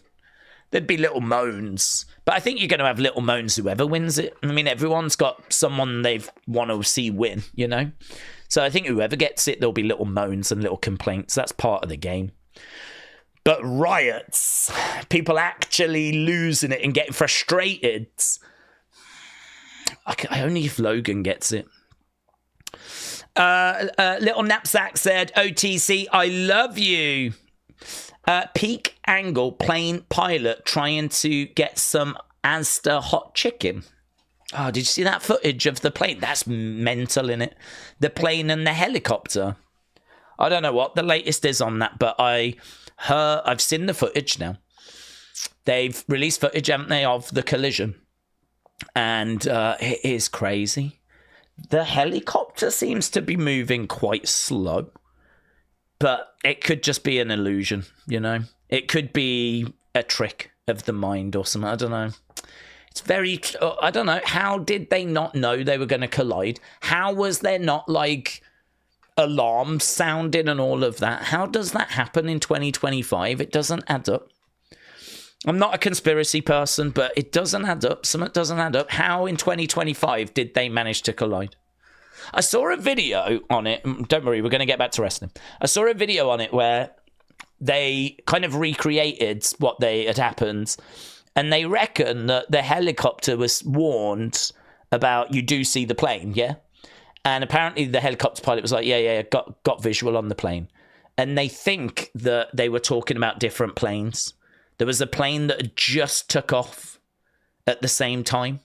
So this video was saying they think there might have been a miscommunication there with them talking about two different planes. You do see that plane, yeah? Yeah, I've got it.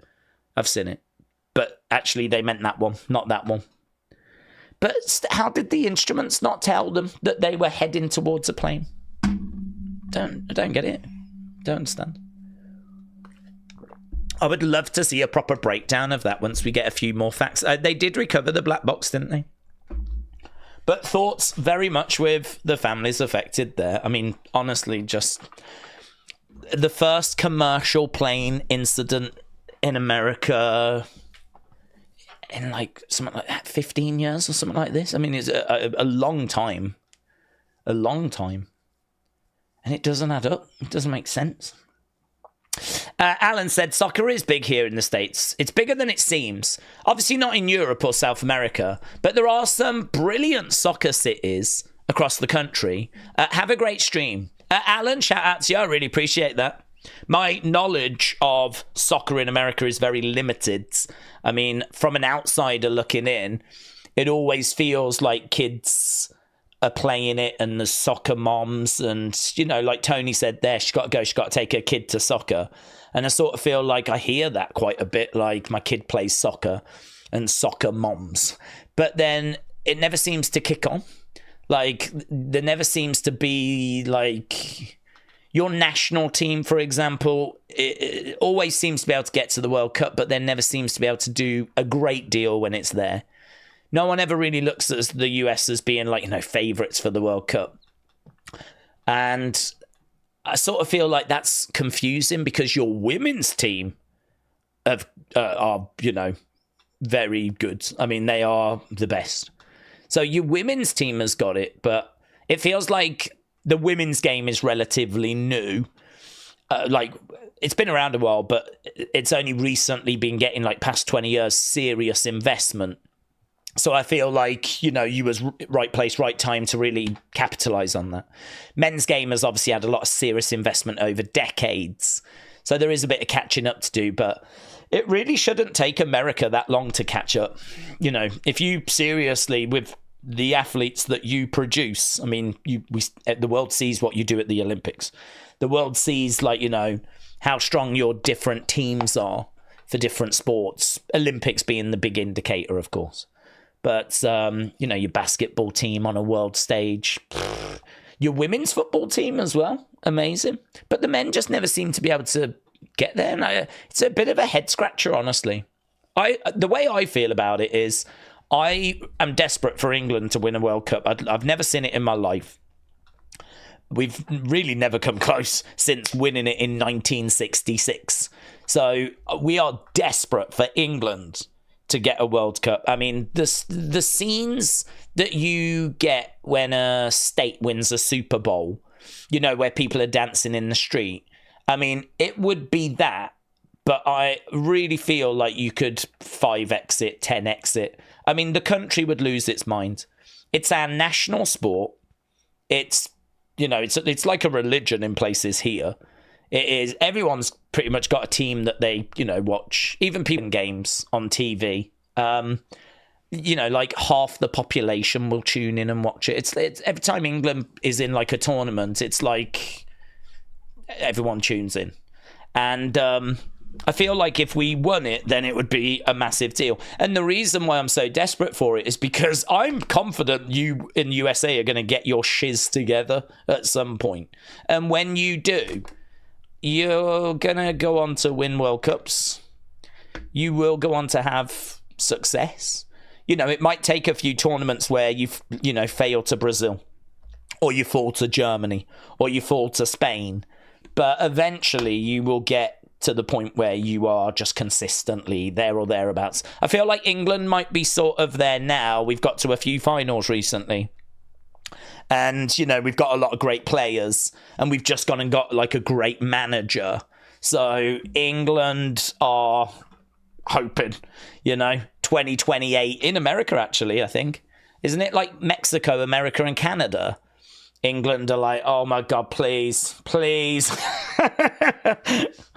please. We've not won anything since 66. Please. So we're very hopeful. But yeah, I'd love for England to win because there is a real concern that America are coming. Kapata said it was a 145 mile an hour helicopter against a 354 mile an hour plane. There was milliseconds to react, says Kapata. Nathan said, is there any TNA involvement in the Rumble? Yeah, well, I can't say yes, but we are expecting it. I mean, we got it last year, and we have just now renegotiated that deal with them. So the belief is that it's going to be, yeah, there's going to be more. Maria Kanellis has wrapped up her time in AEW. I thought she'd left AEW anyway, to be honest. That's great. Metal Mama, there's our truth. He said, you won't believe who I met getting off the elevator. Triple H, the 2025 Hall of Fame inductee. Today was a good day. Royal Rumble, media day. So there we go. Our truth and Triple H. That's really cool. That is really cool. So, love that. The man of the moment. Imagine that, bumping into the man of the moment. So yeah, in regards to TNA, we had some last year. We've just made that deal a little more concrete, multi-year deal. It's hard to not see someone from TNA being in a Rumble, isn't it? I mean, everyone's expecting Joe Hendry, and I think there's a chance we get Masha Slamovich, but I don't know that that's guaranteed. There's a chance we get Matt or Jeff Hardy. A chance. But we'll get someone. I feel like Joe Hendry's pretty much guaranteed, but no one's guaranteed in a Royal Rumble apart from the people that have already confirmed they're in. They're guaranteed. Mr. Cardinal said, Days, what was going on with the Ask Us tweets? Seemed like she was being stalked. Yeah, she's not revealed anything. Nothing's actually come out. She has said, though, that they are protecting her. She's come out and said that TNA and WWE are looking after her, which is really, really good. So, yeah, I wish her all the best, honestly. It seems like something has happened. It seems like something has gone down. Probably in her DMs or something like that. And she's been talking about romantic approaches. So, I don't know if it's someone being a bit stalkerish, saying, I love you, Asuka, and, you know, all that sort of stuff. I don't know.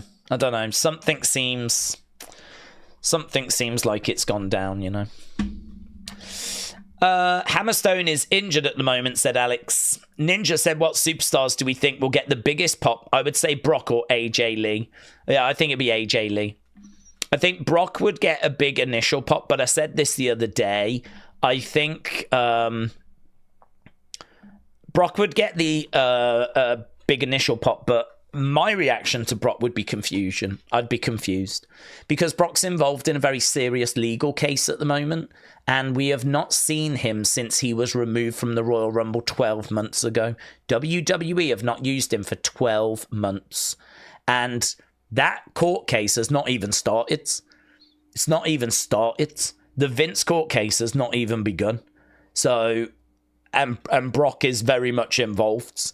So he has just been left off TV for 12 months because of this situation. And it has not even started. So there really is zero chance of him being in the Rumble. There's the only way I could see him being in is if for some reason he was cleared. For some reason, this, I don't know, like the case just fell apart or something, but that would be such a mind-blowing development. Like, there is no indication that anything like that is remotely going to happen. You know, so I just don't see it happening. I just don't see any way it happens. There's no rumours of him. There's absolutely nothing. So, yeah, don't see that happening. And if he did come back, that would be my honest reaction. It would be shock. I mean, it would just be shock. It wouldn't be pop like, yeah. I think a lot of people would be just looking at each other going, what is going on? What has happened? Because there would be so many questions that would need answers. Like, how has this happened? How is he here? How is he here? What's that? What does this mean for Vince? There would be so many questions. So actually, I would say AJ. I think Brock might get the bigger initial pop, right? But then I think it would very quickly die down to shock and like, oh, you'd get that initial, oh my God. But then it would be kind of what is going on, you know? And then I think there'd be stunned silence where everyone's trying to wrap their head around it. With AJ Lee, you don't have that. With AJ Lee, big pop and party after, because there's no drama with AJ Lee. If she comes out, we're having a good time. There's no questions of what does this mean, what's happening with the legal situation. There'd be none of that. It would just be like, yeah, she's back, but how long for? You know, that would be the next question. How long for? But we'd just be partying anyway. So, yeah, I feel like Brock might get the bigger initial, but over a longer period of time, like, you know, a minute, 2 minutes, I think it'd be AJ Lee. I don't think anyone would come close to that, to be honest. Bora said the trade window ends at midnight, does it? Which means the Rumble will be the first show where the rosters are locked in. Do you think it's going to be one big final trade? Have they said that? I've not seen that anywhere.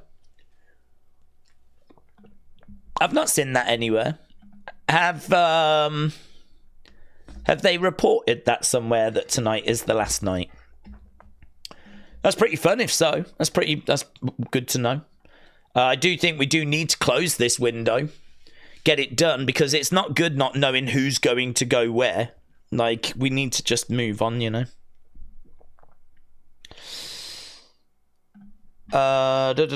Days, enjoy the Royal Rumble kickoff. It was a great time, said Amin.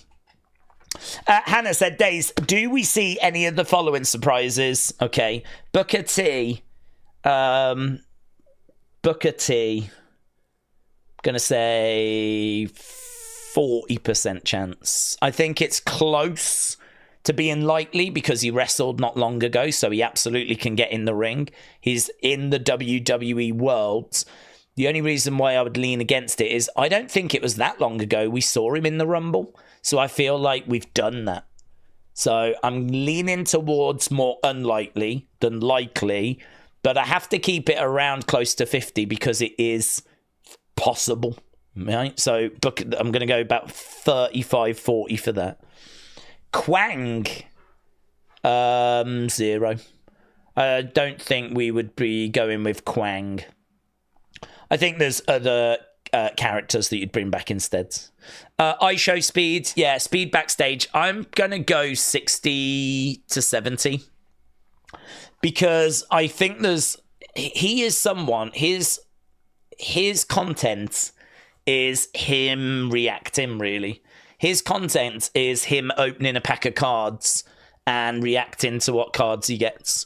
Like, so on FIFA, you know, he will get a player and he'll be like screaming the place down if he knows them, or he'll be like super confused and pronouncing their name wrong. And I sort of feel like his content is ready-made for him reacting. So if they put him in the Rumble, I mean, obviously they would tell him before, right? We're not stupid. So they'll say to him, look, we're going to put you in the Rumble. We'll put you in at 29, like towards the end.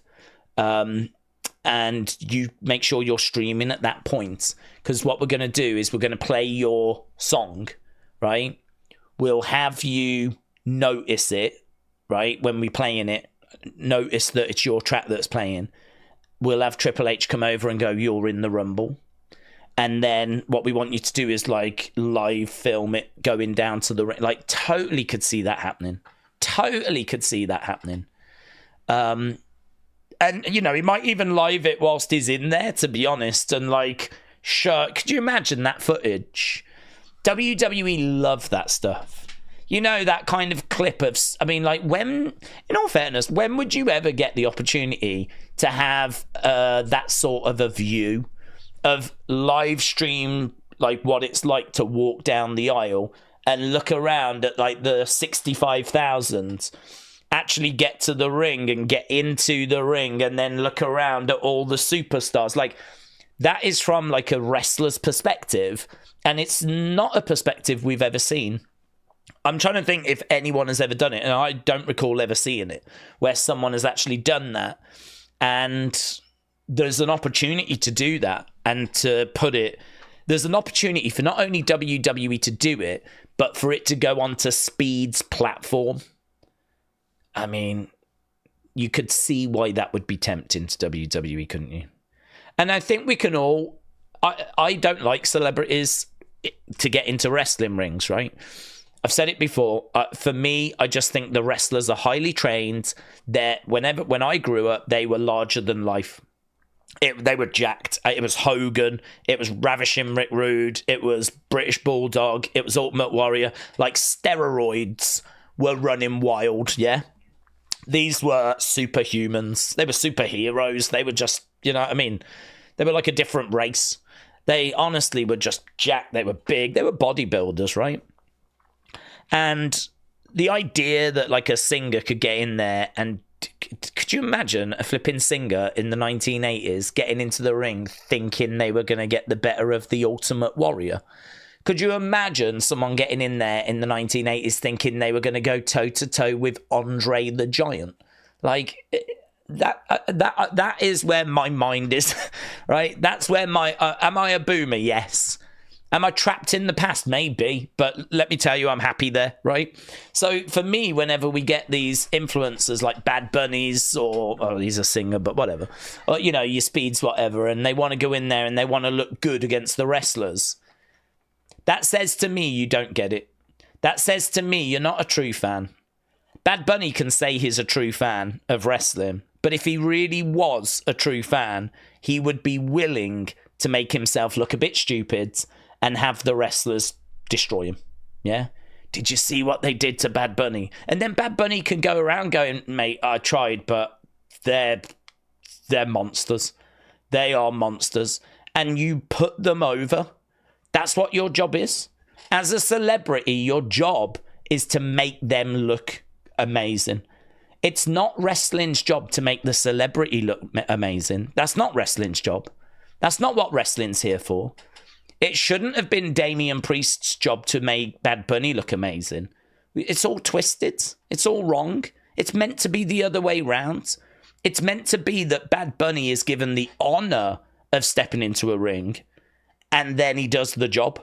He gets smashed around, and he can have moments where he tries. He can have moments where he's digging deep, and he might get a few shots in, and he might get a bit of a sequence in, right? But ultimately, he's going to get smashed, and he's going to get laid out. And, you know, listen, that match with Damian Priest, it just did not go that way, did it? I mean, we're seeing flipping Bad Bunny going in there doing destroyers. So, you know, people know my frustrations on that. So when it comes to a Royal Rumble, I don't mind so much, because to be honest with you, in a Royal Rumble, you can just be hiding in the corner, you know? You can be hiding in the corner. I mean, you could even see someone over by the ropes and you could go, I'm going to go for it, go over and try and tip them out. And if there's a wrestler that's there anyway, that's also trying to get rid of them, you might end up helping to eliminate someone. But if you do, I want to see some concern on your face. If you're Bad Bunny and you run over and you eliminate someone, say you eliminate Drew because Sammy was there as well and you both work together, I want to see, yeah, you're celebrating, we did it, Sammy. But I want to see the look on your face when you realize that Drew is staring right at you and you just effed up, right? Because now you're on his hit list. And there's probably a Claymore with your name on it. And it might not even come in the ring. It might be backstage. You know, that Claymore is coming at some point.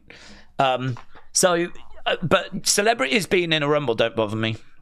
I think it's probably one of the best places you can put them, in a Rumble or in a Battle Royal, because they can look pretty good in those situations. Because really, it's not about kind of going toe-to-toe and trying to outlast someone.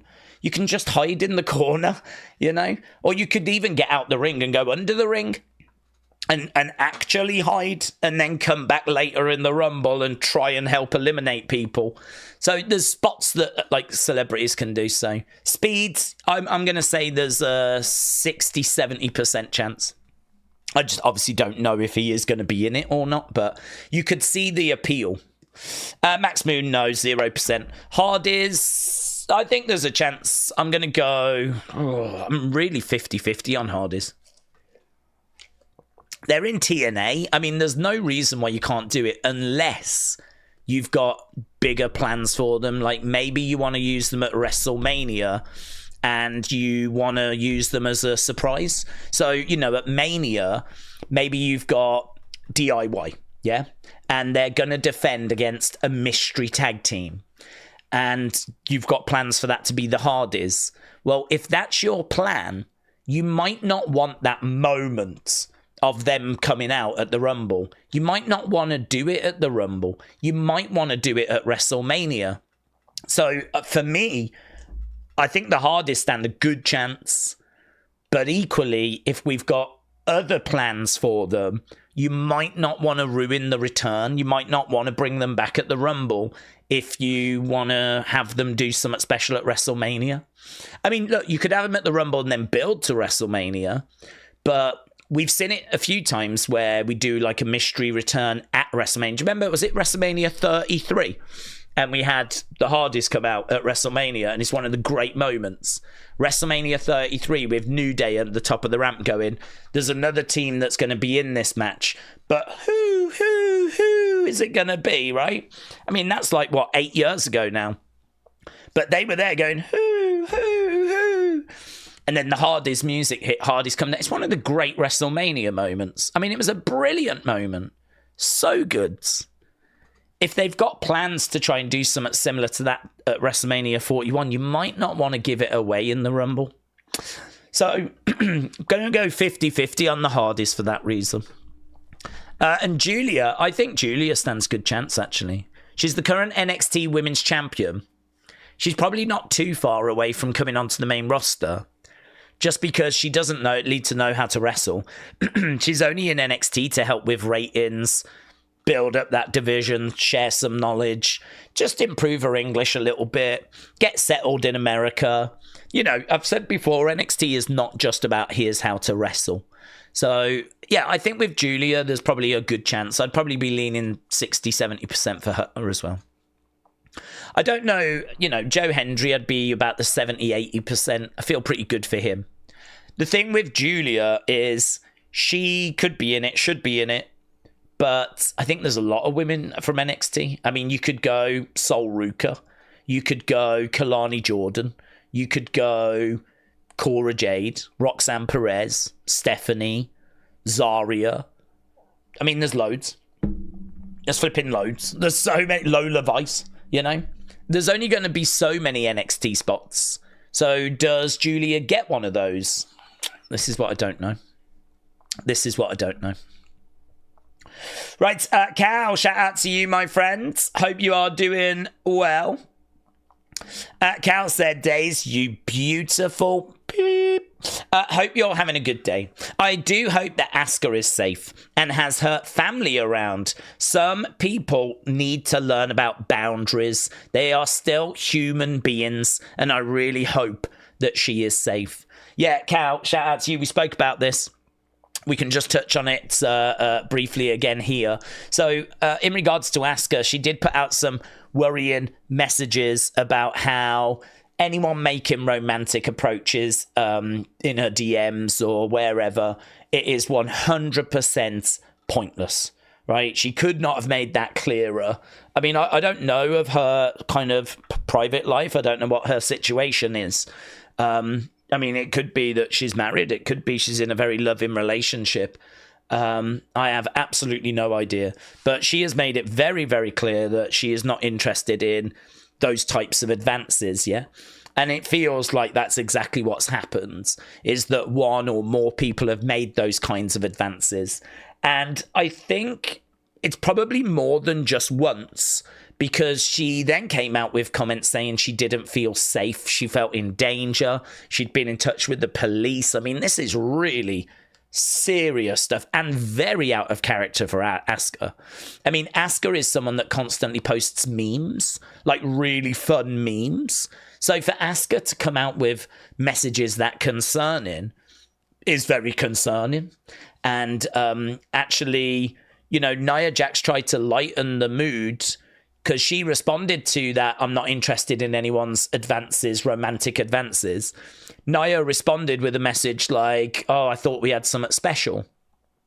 And it, to be honest with you, it felt a little out of place. I couldn't tell if Nia was just trying to lighten the mood or if it was more of a case that she just hadn't quite read the room, because I think it's all well and good to joke about something like that, but when there's messages about I feel in danger, I've contacted the police, all of a sudden it starts getting serious. Like, really, it's one thing to say I'm not interested in people's romantic advances. It's another thing for police to be involved and all of that stuff. So I don't think Nia saw all of the messages, to be honest. And it's hard to know what's happened. We obviously know about Sonya Deville. You know, I mean, what happened to her was mental. The dude traveled down, had all this equipment in the back of his van or car or whatever, and, you know, was actually did break into her house. Like, the CCTV footage shows him opening her back door and entering her property. You can actually find on YouTube the interview, the questioning that person went under, where he is being questioned. And he talks about why he did it and all that sort of stuff. It's very, very interesting. I would say feels very personal. I mean, those kind of police cam footage, I know they have to be made public, but I don't know. There's a lot of stuff there which I don't know if it needs to be made public, but this was very, very interesting. The one where, like, Sonya Deville's stalker, home intruder, like, was being questioned. You can find that on YouTube, right? And so, you know, this is the kind of thing that I'm sure was going through Asuka's heads when she's getting these kinds of messages, and certainly if it's repeatedly from the same person. But we found out today that WWE TKO have been in touch. They're giving her support, and hopefully, you know, that's going to resolve whatever this situation is. But it is true. I mean, look, people have got mental illnesses. People read situations wrong. I mean, there's a lot of people that struggle with loneliness and maybe start just fixating on a wrestler, you know, which is very unhealthy. And, you know, a lot of that goes on social media. So I agree with you. I don't know that it will ever change, because there are people out there that have got mental issues. There are mental health issues. There are people that just lose their way as well, you know. Life can really get them into a bad situation and they can really find themselves all kinds of mixed up. So I don't think this is something that's ever going to stop, but it is something that we should have under better control. And I agree with you. I wish her absolutely nothing but the best. But it seems like she's getting the support she needs. So, Cal, shout out to you, buds. Premium Race! Premium Race! Yeah! I'm back! Premium Race. Shout out to you, buds. Please don't send in lots of different super chats. It's lovely to see you back, though. Lovely to see you back. Hope you're doing well. Hope you're excited. We are back for the Royal Rumble. So shout out to you. I hope life's been treating you well, buds. James said, look at Twitter for Philadelphia. Look at Twitter for Philadelphia. I've got a lot of messages coming through.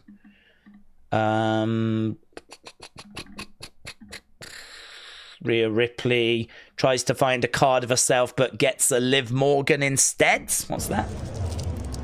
Please. Please. She wants one of her. Who does she get? Escobar. Santos Escobar. Rhea Ripley. I got a Lucian. Oh my gosh, come on. I got a Ariana Grace. Ariana Grace. I got a Yucky. Liv I got Morgan. a Javon Evans. I got a Big Boss Man. She got a Big Boss I got Man. A Batista. And I got a Carmella. Still Ah. no Rhea Ripley. There's a hack here, you know. I ain't got no Rheas. Kind of sad. But I got 2 Tiffies. So There we I go. guess I'm happy. She got 2 Tiffies. So she didn't get a Rhea, but she got a couple of Tiffies. I don't know about this champion's tradition. Cody kisses the brick road at the Indianapolis Motor Speedway. It is a champion's tradition. Another plane crash in CM Punk's hometown. What's this? Plane crash in Philly. Oh, what's this just coming through? Is it 20 minutes ago? 57 minutes ago. A fucking plane just... Oh, well, maybe we didn't need that language, but I was right there. I think it's bro. understandable. Fuck. Yo, somebody crit. Oh my God, yo, the world, yo. What the fuck? So is that, have we got, is that coming through on the BBC? Let's have a look at BBC. Let's see what's being said. Small plane crash in Philadelphia causes explosion and fire. A small plane has crashed into several homes in Philadelphia. 2 people were on board the plane. Fire officials in Philadelphia said multiple homes are on fire following the crash. It's unclear what led to the crash, who was aboard the plane, and if there's any survivors. Very weird, isn't it? 2 plane crashes in 2 days or 3 days. Very, very weird. Could be nothing but coincidence. I mean, I don't know how often little planes crash. I don't know what, like, you know, I don't know. I don't know. I'm not saying they're connected. As I said, I'm not into like conspiracy theory stuff like that. I really do struggle with that plane and the helicopter. I mean, I just don't get how they've collided. I don't get how the instruments didn't warn each other of each other and how a collision in 2025, I don't know how that's possible. And now fast forward, we've got a plane that's now gone down and crashed into buildings in Philadelphia. Tony said, this is Cassandra. Big fan of Cassandra. She's going to go on to represent the USA. I've no doubt about that. This is Cassandra, as you call her. She's the type of soccer player that if you mess with her or her team, you are asking for it. All the parents are like, oh, she's mad. Here we go. She's aggressive and fast. Really? She might need to just rein in that aggression a little bit. Otherwise, she'll be getting some red cards. And that aggression is going to be no good in the changing room when the rest of the team need her. So, yeah. As someone that has played football before, yeah, at school, not on the team, just during lunch breaks, and after school, down the park. So I've got experience. Just a word of advice, yeah? Just a word of advice. I don't want her seeing cards the same colour as her top, yeah? So, no doubt we'll see Cassandra running down the wing during a future Women's World Cup.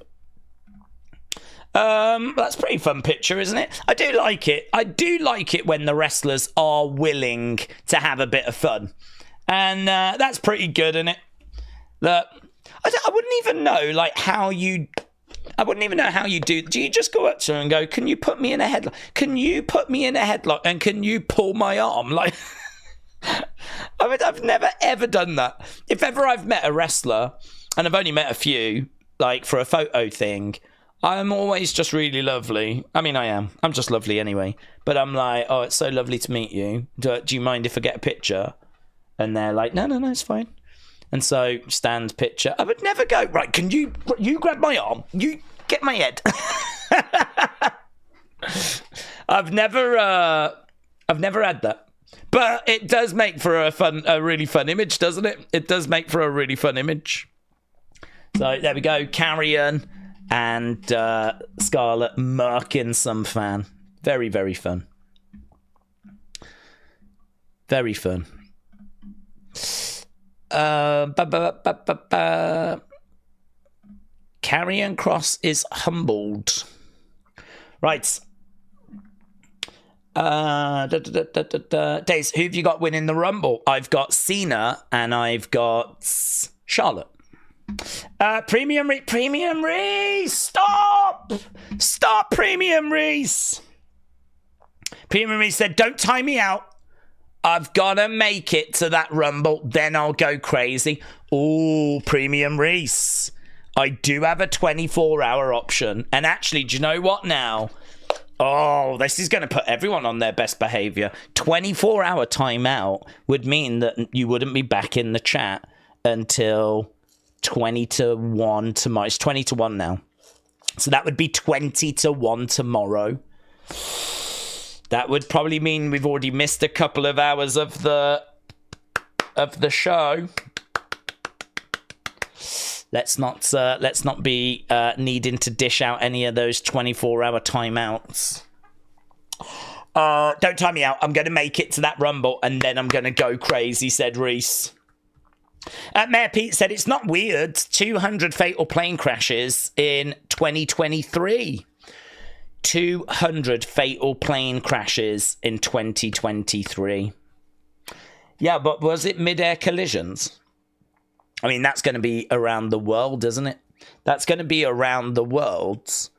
And, you know, no offense, but I would imagine that America has got probably some of the strictest aviation rules compared to some of the other countries. You know, when I think about America, I do sort of hold them in higher regard than some of the other places.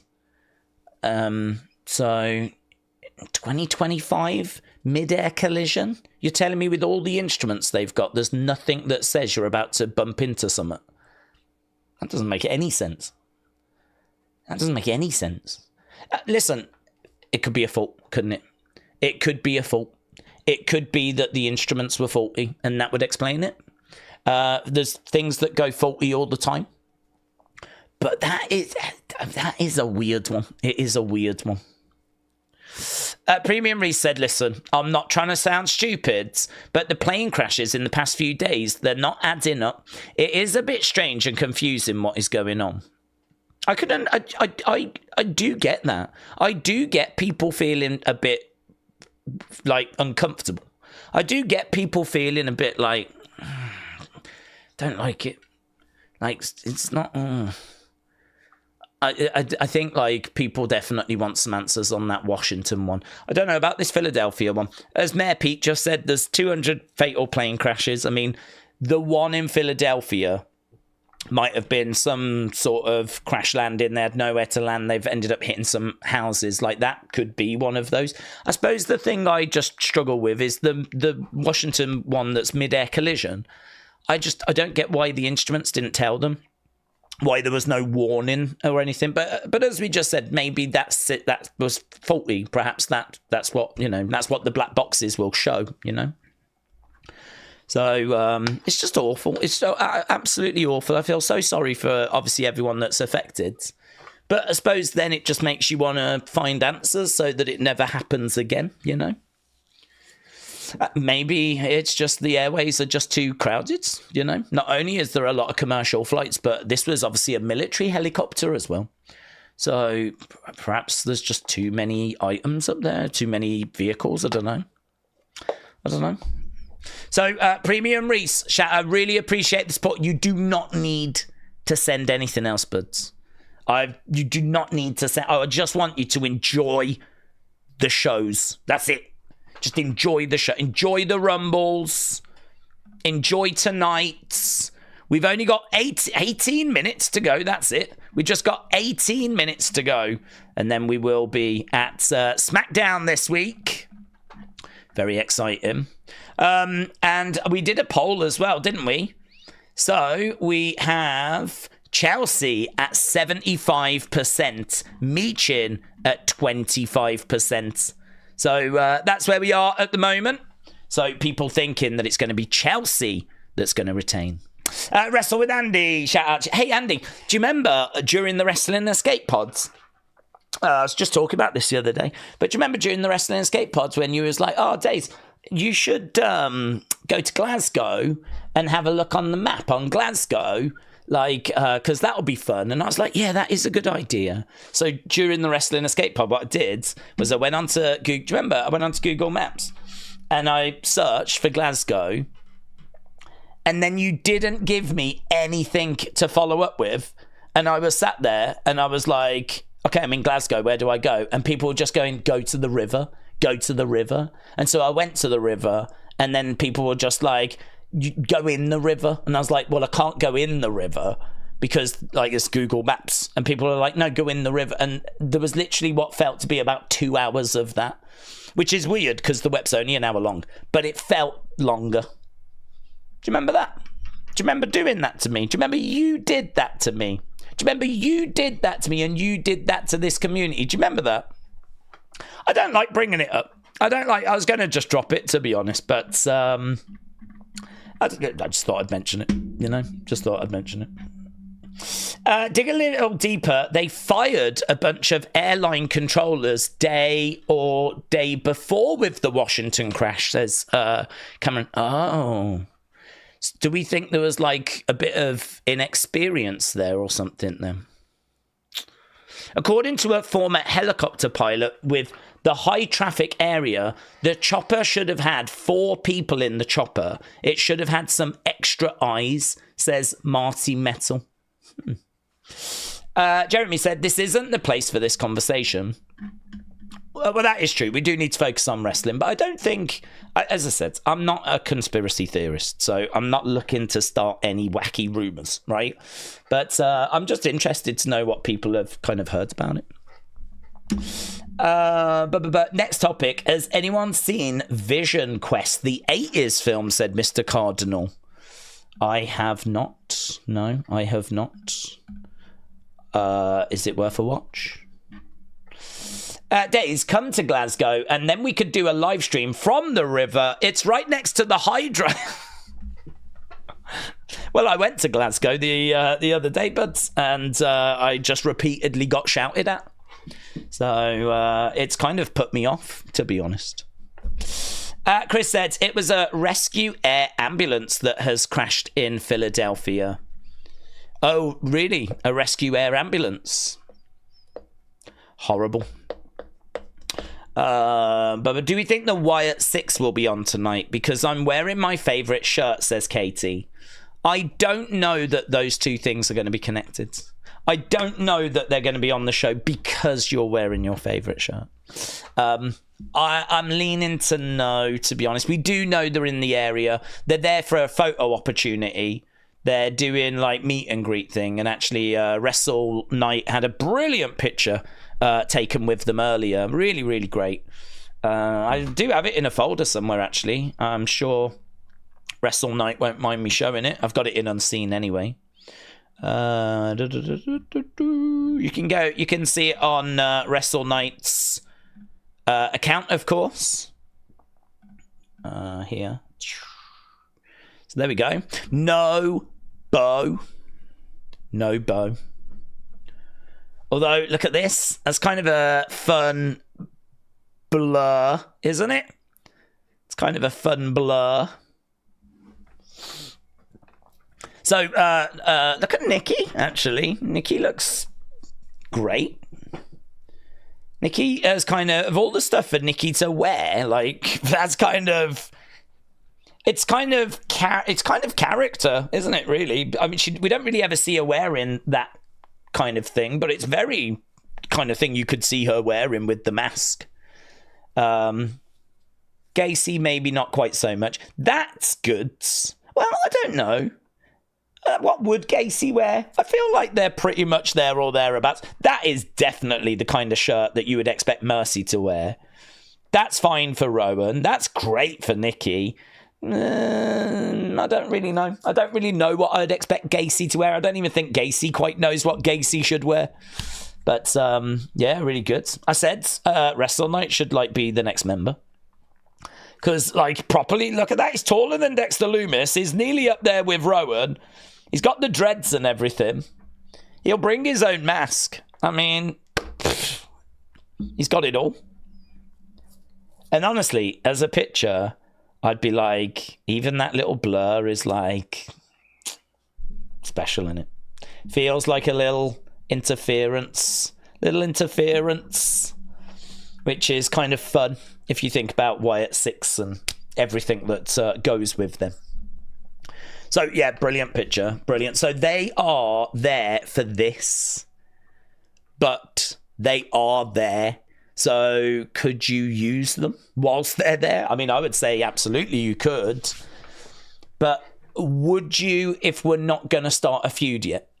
I mean, if we're waiting for the Alexa situation to get sorted, and if we're waiting for Howdy to get back from injury, would we do something just because they're there? Or would we not? I mean, I don't know is the honest answer. I don't know. I'm not expecting to see them. You know my stance on this. I don't expect the Wyatt Six now. I'm not expecting them. If we don't get them tonight, you won't get, another show without Wyatt. You won't get that from me. If they're not at the Rumble, you won't, honestly, I'm done. I'm not done with them. I'm just done hyping up. Oh, they could be here. They might be here. I'm done with that. I'm just going to wait and see them. Because I really think there's, well, as you do, I'm sure, there's some stuff going on behind the scenes, you know? And so we need to make sure that we just get them back first, really. And once we get them back, then, boom, lovely. Off to the races. Let's go. Lovely. Where's Wrestle with Andy? I'm still waiting for an apology. That's what I was waiting for. Yeah? Not come to Glasgow. Dave, do you remember your first video was about talking about the Rumble in 2016? Almost a decade of destruction.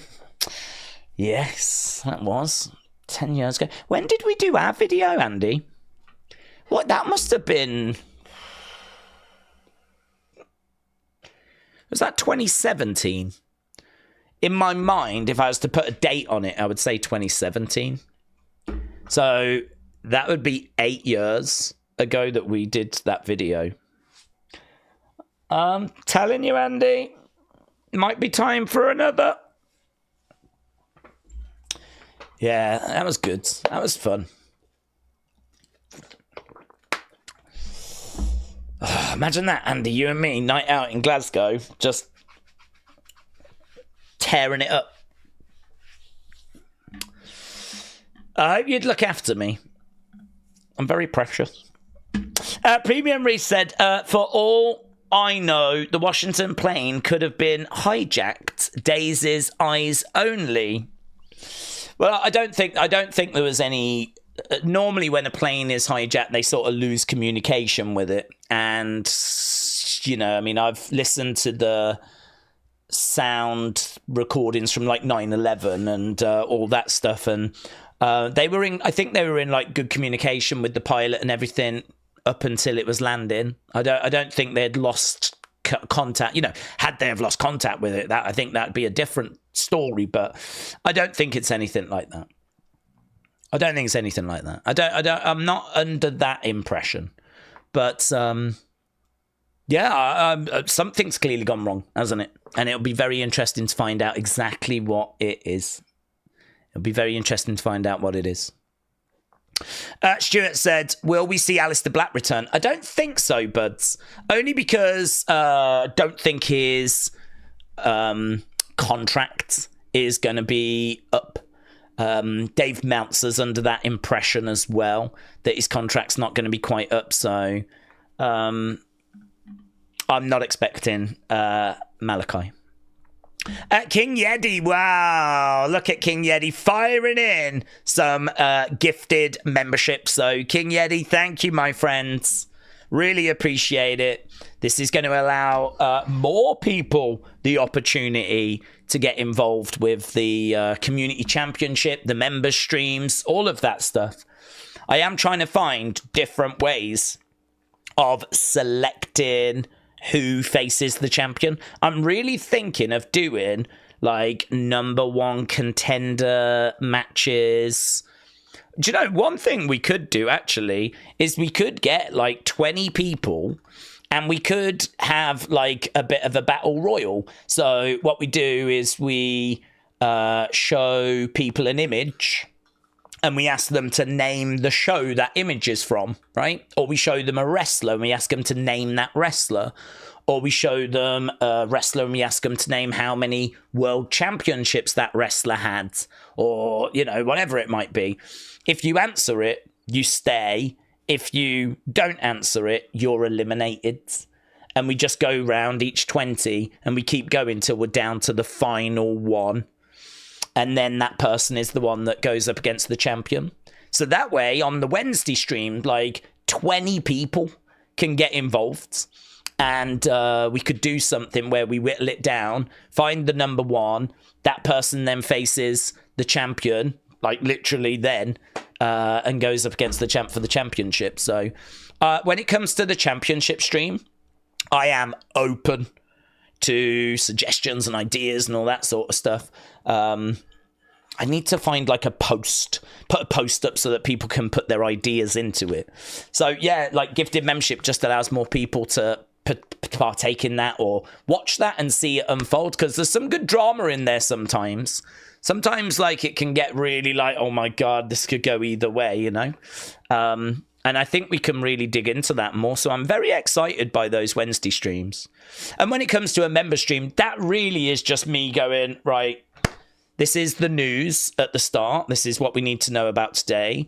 Do a quiz at the end. But that chunk in the middle, what do you want to talk about? So really, you know, those streams are for you guys to bring stuff, and the topics that maybe I don't get to in these streams, you can bring those on a Thursday and I'll try to get to those.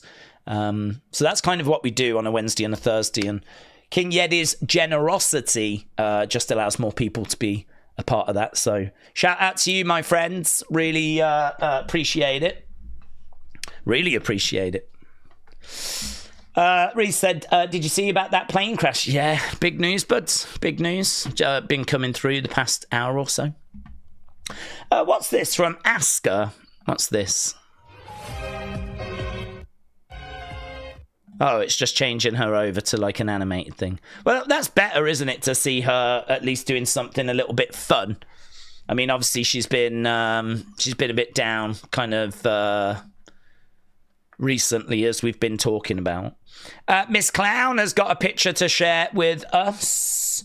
There we go. I asked Victoria to put me in a headlock. She was very happy. I bet she was. I asked her if she'd been waiting for someone to ask. So there we go.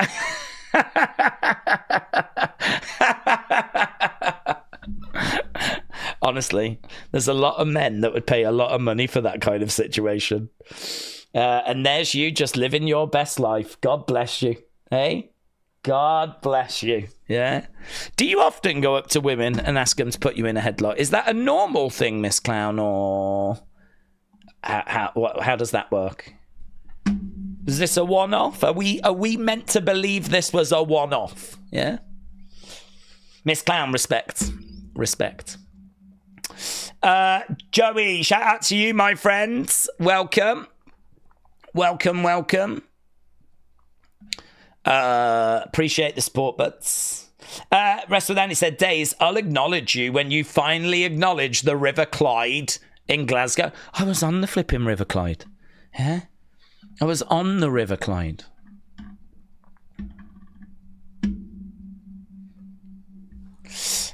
Yeah, Bailey with a feet reveal.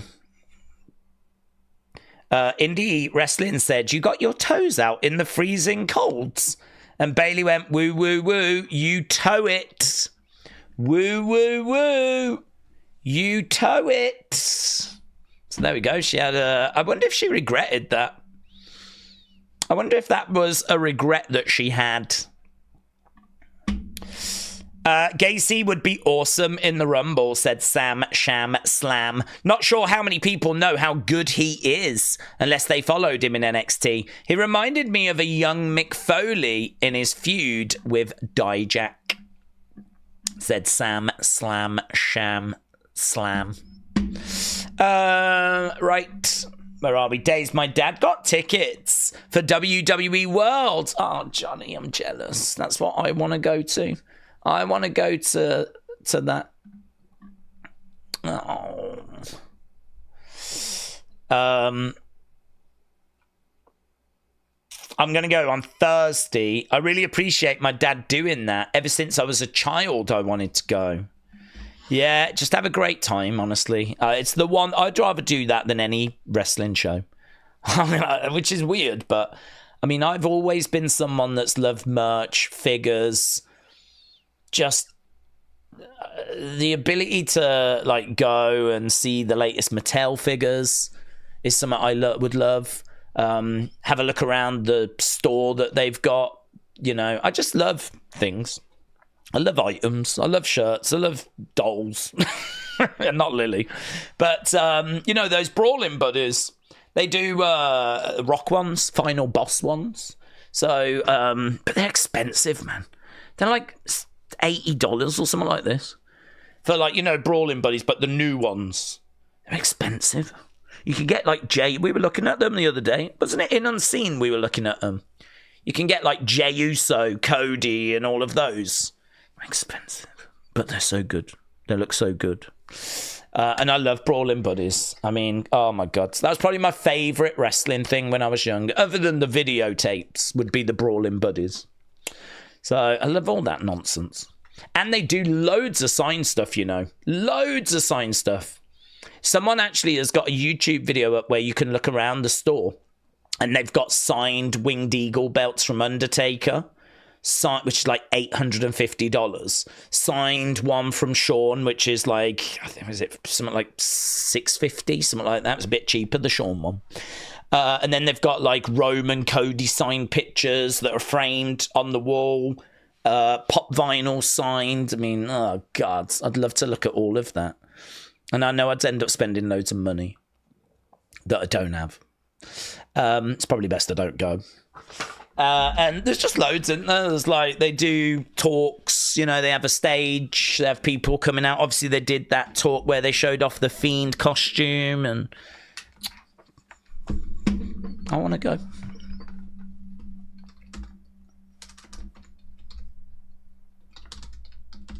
So, yeah, have a great time, dudes. Just have a great time. Have a great time for me. Go and have a great time. Live the life I wish I was living. Right, here we go. We are going over to SmackDown. So, Joey, shout out to you, my friend. Stuart Little, thank you. With a gifted membership. Really appreciate it. FC25 God as well. Shout out to you, buds. James said, SmackDown. Let's go, bruv. Someone has been watching a lot of Will Ospreay. Big Time said, Days, I genuinely feel bad for AEW. They've lost a lot of fans. The company is struggling to sell tickets. Even though I don't watch them as much, it's hard to deny that they've really fallen off.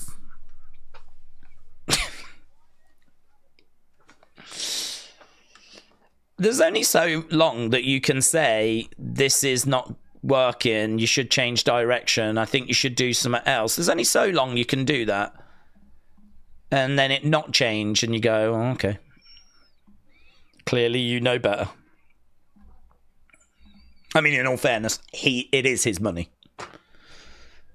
Security, no, get back. Piper Niven, get back. Look, Chelsea's like, no, please. Here's Michin. Here's B-Fab. Chelsea's not 100%, you know.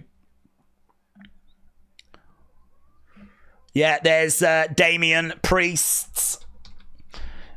The Punisher? The Punisher, Damian Priest? The Punisher? Hey, 3, 4. 1, 2, 3, 4.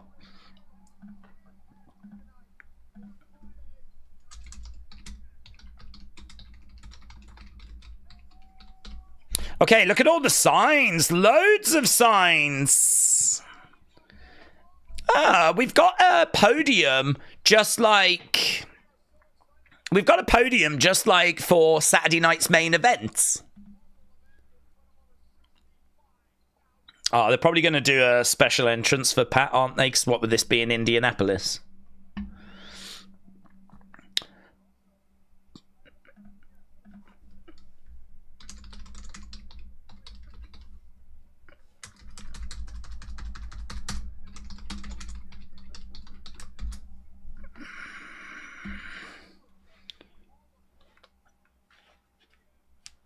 Okay.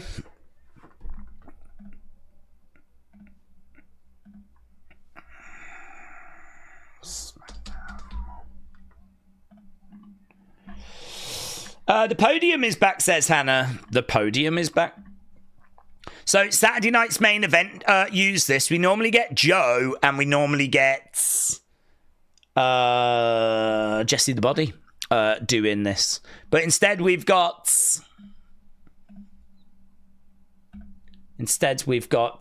Michael Cole and obviously the Corey Killer. And this will happen tomorrow as well. Are we in Indianapolis on Monday?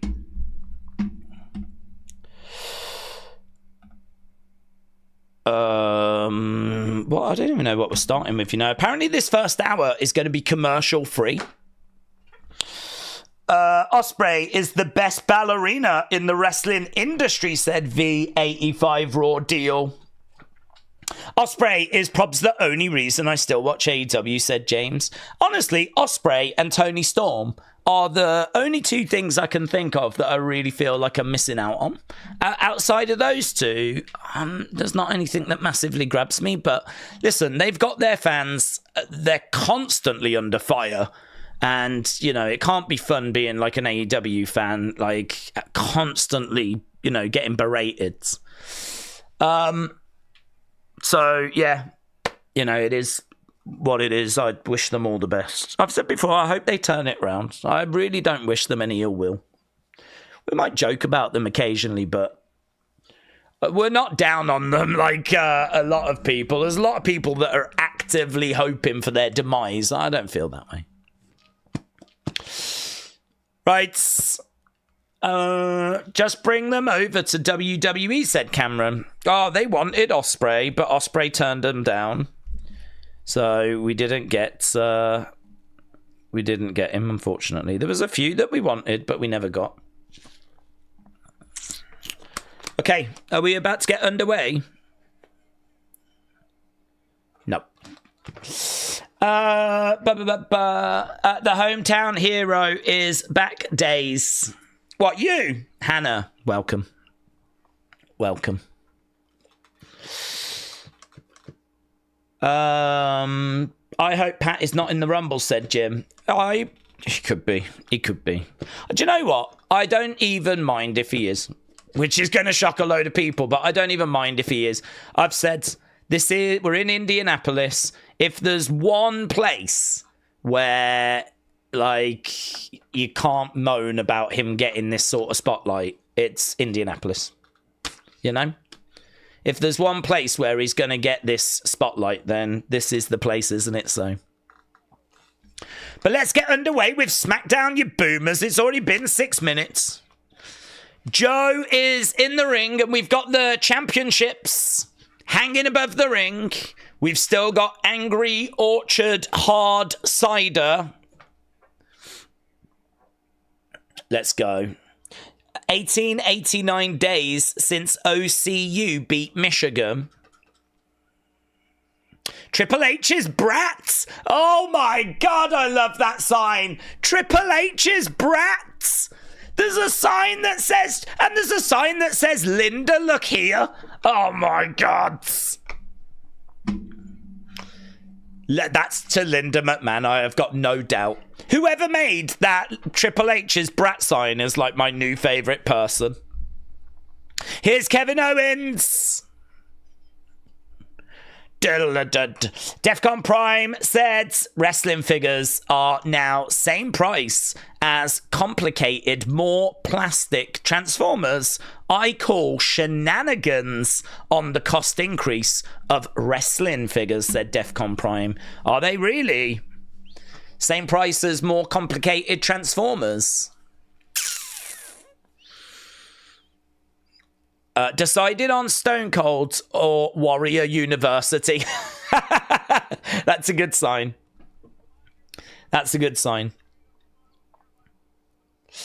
Sign in the crowd said The Rock sucks. Kevin Owens looking out at the crowds.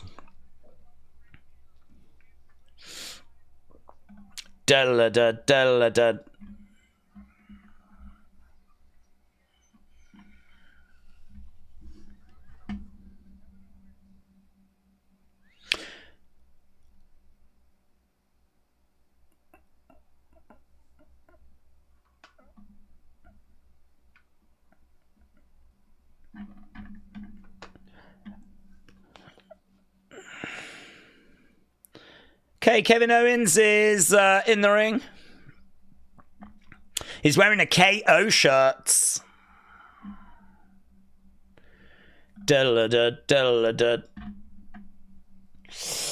Sneaks said thoughts on UFC Fight Night. I don't have any, but honestly, it's just not on my radar. I mean, obviously, Adesanya is in the main event. I quite fancy Adesanya's chances, but I couldn't even tell you the cards. It's just not on my radar. Rumble weekend is like probably second, maybe third biggest weekend for wrestling fans. I can only think of really WrestleMania, SummerSlam that might be bigger. WrestleMania definitely, but maybe SummerSlam. Okay, Joe said, I want to give you the opportunity to be heard.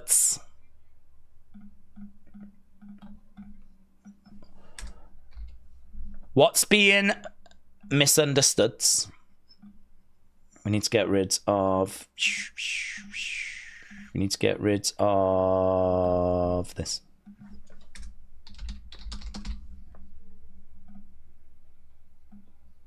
This is your way of making amends for last week. Crowd are booing Kevin.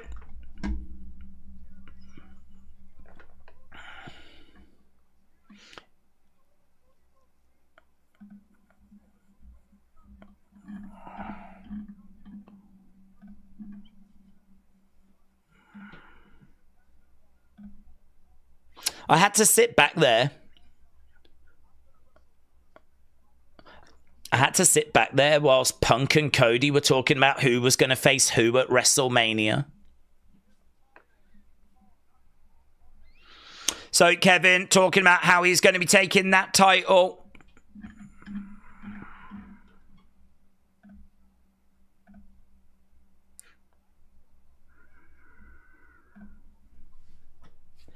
Joe said, I won't apologise for interviewing Cody, but I will apologise if you think that, like, you've been disrespected. Kevin smiles. You think you're a tough guy? I don't think he thinks he's a tough guy. I don't accept your apology. You can shove it up your ass. Yeah. I've got nothing to say to you. Okay, he grabs the winged eagle.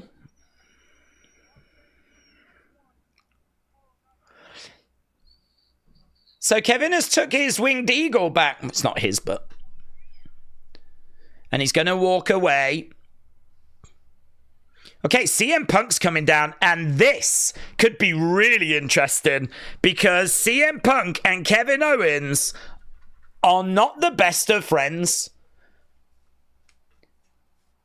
Kevin Owens has got quite a close relationship to the Young Bucks.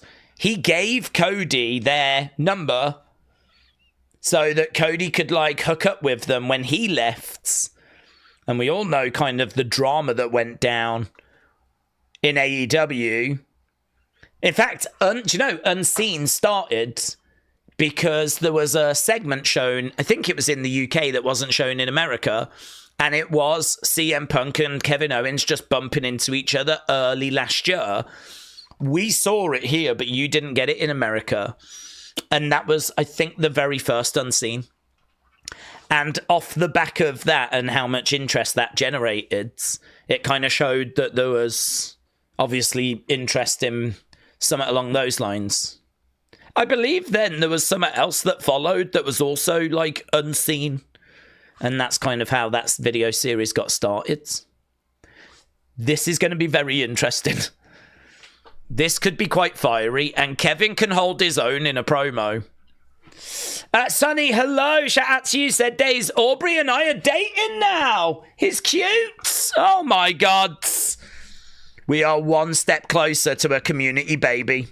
And that has always been the dream. That has always been the dream. Okay, CM Punk chants. This is going to be fiery. This is going to be unmissable. Let's go. Let's go. Kevin Owens, CM Punk. This is probably going to have took quite a bit of thought. Holy ship chants. And it is that vibe, honestly. It is that vibe. Oh, God. What's he going to say? What's Kevin going to say? I was not expecting this right now. Crowd are booing. Kevin hasn't even said anything. Can I help you? No.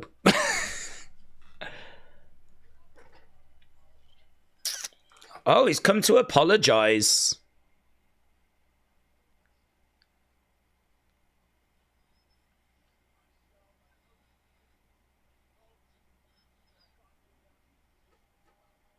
Okay.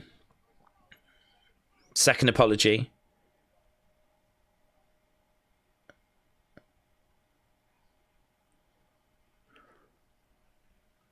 Okay.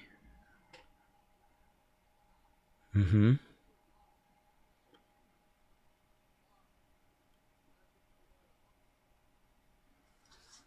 Tomorrow, when I win the Rumble. Let's go. Big cheer for that. And if. Mm-hmm.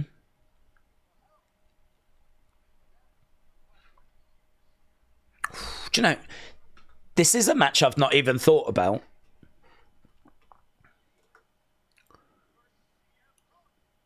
So we did CM Punk Cody at the end of Raw. And we're starting SmackDown with an alternative. If you do win tomorrow, congrats. It won't last long. What is Kevin going to respond with?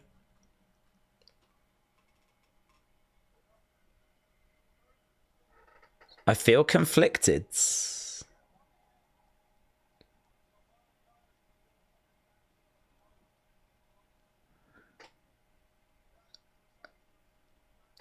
There's 29 guys I like in the Rumble more than you.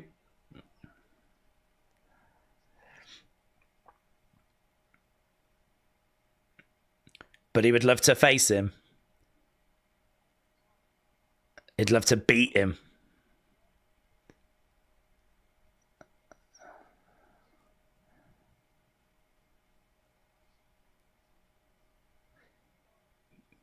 Beating you. Yeah. He likes that. He's here for that. Some KO chants. Yeah.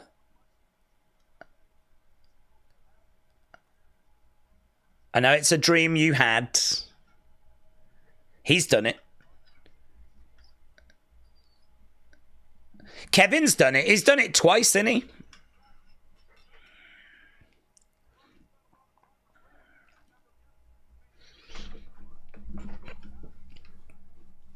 It's back and it's right at your fingertips.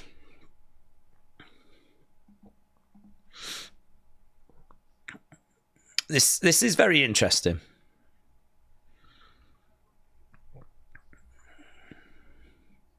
The idea of you never main event in WrestleMania is so good to me.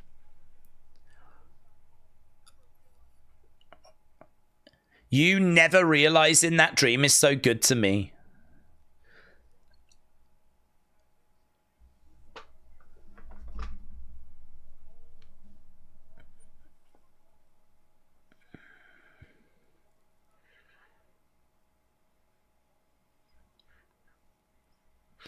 So he says, I love the idea of you obsessing over the fact I'm a multiple WrestleMania main eventer. These two face to face. You know what? I hope you don't win. He goes to walk away and I doubt we're done. I doubt we're done. Oh, here we go. Where are you going? Here we go. Here's the comeback. You have. Twice. Yep. Good for you. You're tough. You're one of the best.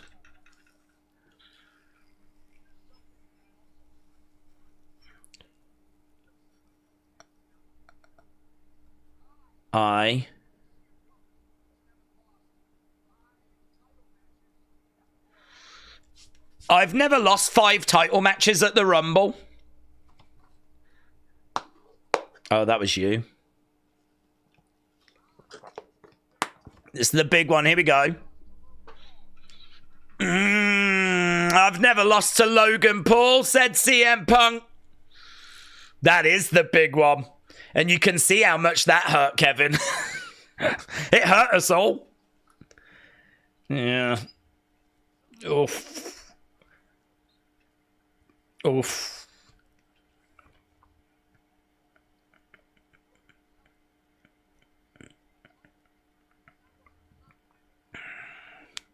That Logan line is a killer, innit?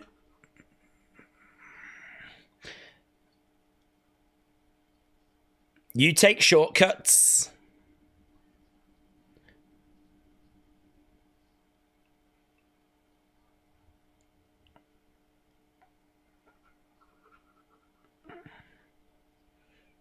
So he's talking about what has to go down for them to meet.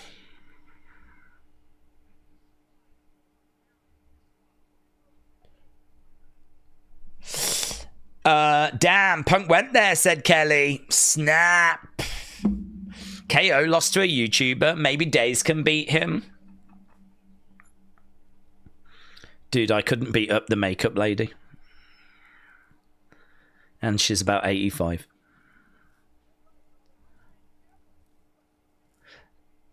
I may never... He said I might never WrestleMania. That must be a new luchador that's coming in. Mania. Imagine that. Imagine if we had a wrestler called Mania, then everyone could WrestleMania.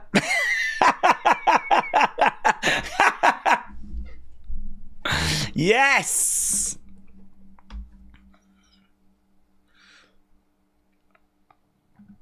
Kevin outside the ring.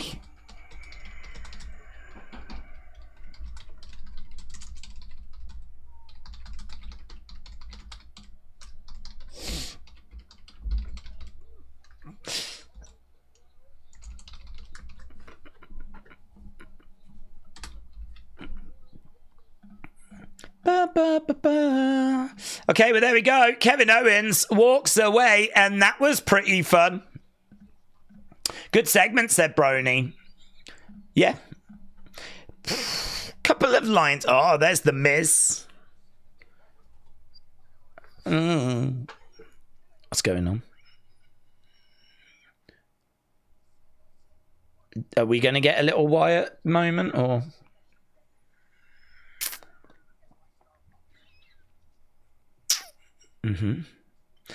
Some people don't recognize greatness.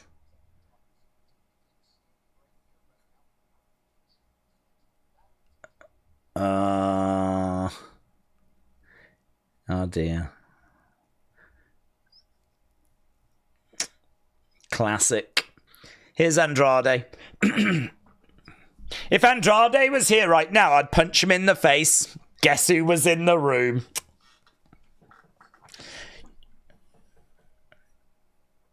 Prove it.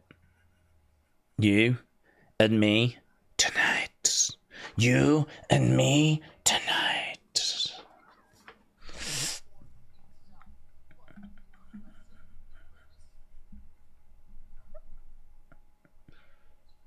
I'll teach you anytime, anywhere.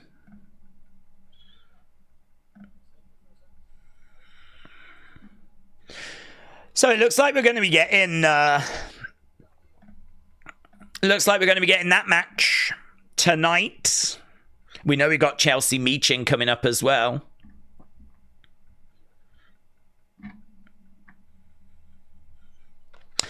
Did he just refer to Andrade by his non-WWE name? It really is insane for someone to be a two-time Grand Slam champ and still feel so down the card like The Miz. 8-man tag match, we know about that. That's coming up tonight. Jimmy Uso, Carmelo Hayes, we know about that. That's coming up tonight. Coming up next, actually. Jimmy and Carmelo. There's Jimmy, backstage. Yeah. Shinsuke watching Jimmy. Shinsuke just in the background. Is that foreshadowing Shinsuke and Jimmy?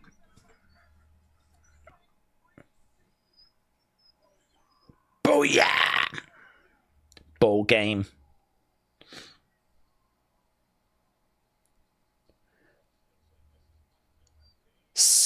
Is that that's a slightly different intro for him? Instead, it starts with Uso. Oh, they got rid of the Scarlet Pimpernel intro. Uso. Dun, dun, dun, dun, dun, dun, dun, dun. I think they can still change this music. This music is nowhere near as good as his brother's. Nowhere near as good.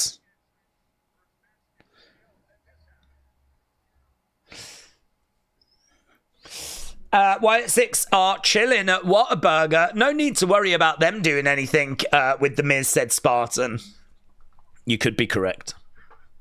Hannah said, Days, I'm liking how unpredictable WWE keeps making this Rumble. As the opening segment might have hinted at the two fighting at WrestleMania, there's so many different fights. Yeah, it's like we said earlier about the fact that it's WWE's responsibility to make sure that they are teasing lots of different things. And keeping everyone guessing, keeping everything feeling possible. So, you know, after that segment on Monday, there was a load of people saying Punk's going to win.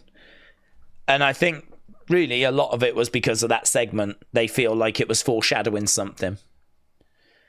Now they might still be saying the same, but they might now be thinking that Kevin's actually going to win against Cody because of what we've just opened with. So they're teasing a few different things and keeping people on their toes. And that is exactly what they should be doing.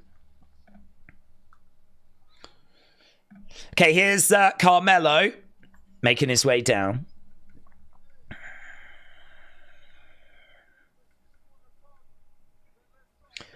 Let's talk, Big Jim. You're talking like you're the one.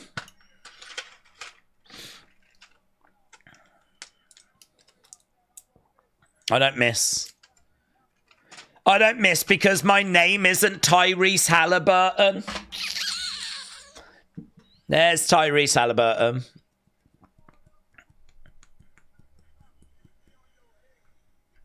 I don't miss. I'm not Tyrese Halliburton.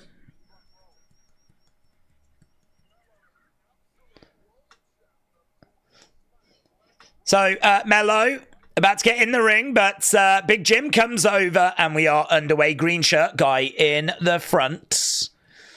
Don't know if we've got Trinidad flag guy around anywhere. The music is better than Jay's. Don't let that clock app era yeet chant fool folk. Small attention span, not superstar make, said Meredith. I don't know, Meredith. I think the evidence speaks for itself when he comes through the crowd doing the yeet and the music, the presentation. I mean, he is... There's no way we can say that ain't worked. He is super over. You know, he's at the point where he's getting, like, championship matches. I've no doubt he'll end up getting a world title at some point. You sort of compare that to how we're bringing out Jim, and it's just not the same level. I get some people think that it's all just cringe. I do understand that. Police are preparing for unrest ahead of Chelsea Green's upcoming bout. Reports are that fans will plan an uprising if she loses, says Big Caligula. Big Jim with a smile on his face. We always hear about how Big Jim has got, like, the best, funniest personality. I feel like that needs to show itself. I don't know how it shows itself, but I feel like it needs to show itself. Big Jim going over against the ropes. Clothesline. Do we think the men's rumble will be good? Oh, God's chosen one. Yes, definitely. 100%. I think both rumbles will be really good. AB said, I don't understand why Jimmy isn't the one getting the J push. He's better on the mic, better in the ring. Dude needs to be recognized. Alex said, I think the Trinidad flag guy is there. I might be wrong. Nah, he'll be there. He's the leader of the WWE universe. I won't have people telling me it's Green Shirt Guy, because Green Shirt Guy is always in that seat. He is always front and center, and something's not right, is it? Something's not right. I feel like he's got inside connections. It all feels a bit too easy. How has he always got that seat? Whereas Trinidad flag guy sometimes is over here, sometimes he's over there. Like, I really feel like Trinidad flag guy, like, it feels like he is just like one of us in the sense of he has to buy his tickets and he just gets kind of whatever he can get. Sometimes he's in the front row, sometimes he's in the aisleway. But I feel like Trinidad flag guy is a bit more legit. Green shirt guy doesn't sit right. His seats are always too good. Carmelo going over to Tyrese Halliburton, having a word. Oof, Big Jim through the ropes. Down goes Carmelo. Lillian Garcia, of course, is in the announce area. We've got Wade and we've got Joe on commentary.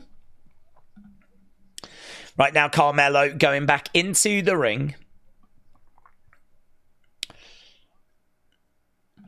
Kick coming in there by Big Jim. Kick coming back. Oh, lovely kick. Logan Paul catching strays. Very much deserved. Very much deserved. But Days, I think John Cena is winning Cora Jade, the women's, said Johnny. Maybe Trinidad flag guy was Vince's son after all and not Hornswoggle, says Cameron.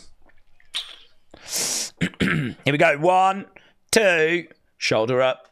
Days, I'm surprised that The Miz has been in WWE 20 years and he's been injured one time in that time. He still looks like he could go for another 10, but is he worthy of headlining a Hall of Fame? I think so. Yeah, I think so. I think he ticks every box.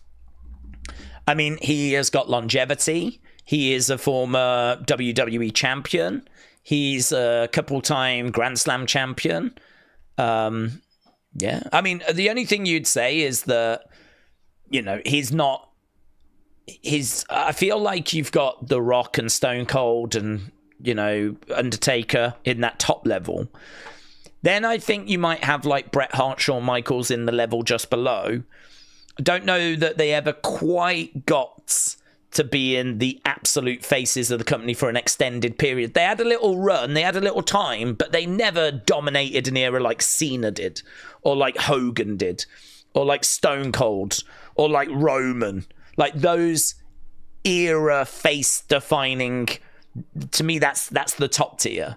Then you've got Shawn and Bret, who had a time, they had a shot, they had a moment. You know, Punk would probably be in that level. But they were never quite given the ball for real, yeah? There was always someone else around that Vince favoured. I think Miz is like the level below that. You know, he's a champion that really, I don't think at any point was the face of the company. I don't think ever. Even though he's main evented a WrestleMania, been a couple-time WWE champion, he is that next level down. Oh, double knees by Carmelo, that was great. But that's okay. I mean, he is still worthy of going. I don't think anyone would argue about him going in the Hall of Fame. I think the debate would be, though, does he main event it? And honestly, depending on, you know, who we need to put in and who's available, I would have no problem with him main event in a class. You know, think about Miz and Mrs. as well. I would have no problem with him main event in a class. Carmelo going over the ropes, lands on his feet. Big Jim with a super kick. Down goes Carmelo. Big Jim looking for the cover. 2. Shoulder up. Shoulder up. This is okay. This is okay. Days, let Michael Cole and MCA do the commentary. MCA. Joe and Wade suck. Nah, mate. Super kick there by Jimmy. R-Truth has looked the same since I started watching wrestling, which is like 2011, said Alex. The fans look a bit bored, said Hal. Splash. But there's not much heat between these two. 2, kick out. But the action's okay. Knee to the side of the head there by Carmelo. Big Jim goes down. Carmelo going to the outsides. Looking to go up, looking for a big splash. 1, 2, shoulder up, shoulder up. I got Steve Macklin on my screen on Wrestling Revolver, said AB Jobson. I'm still not sold on Joe, said Duran. I think Joe does a fine job. I personally don't have a problem with Joe. I think Wade Barrett's got a good tone to his voice. We've got Jimmy Uso chants. You can tell that Joe is a proper announcer. He's got the right tone.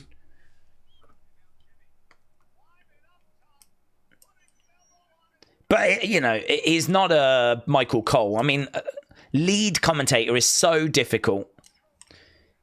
Roll up there by Jimmy. 1, 2, 3. Jimmy's got it. Jimmy gets it. Jimmy gets it. Okay, let's go over and get the pole done. Big Jim getting the big win. Match scores. All time. As we said, tonight is going to be a go home. There's going to be some fun segments, some fun interactions. I don't think it's going to be anything monumental. I don't have that expectation. Camden, shout out to you, my friend. Appreciate the support. Carmelo is frustrated. Finley, shout out to you. I will get to it, my friends. We're struggling a bit because we don't have a commercial break. So literally, we're not leaving the action here. We're going to get 5 times more screaming fans tomorrow. Okay, Royal Rumble by the numbers. This is always quite interesting. Let's look at the facts and the stats of the Royal Rumble, shall we? We're just seeing some of the great moments from the past. 30 men, 30 women. We know those numbers. WrestleMania. Let's go. 1,370 superstars. 36 have won.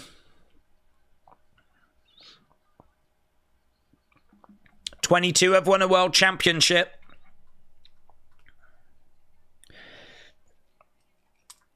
She's the Iron Woman at the moment, isn't she? 1 hour, 3 minutes. Bianca Belair. Bianca has actually been in the Rumble longer than anyone else. 3 hours, 5 minutes.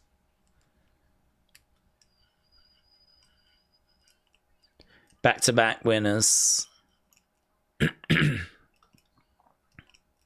Hogan, Stone Cold, Shawn, and of course Cody joining that last year. This mellow losing streak better result in a move to Raw and a big push, said David.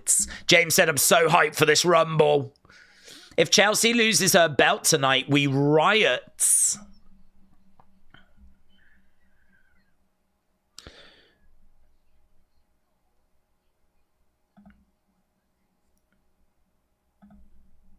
Okay, some fun stats.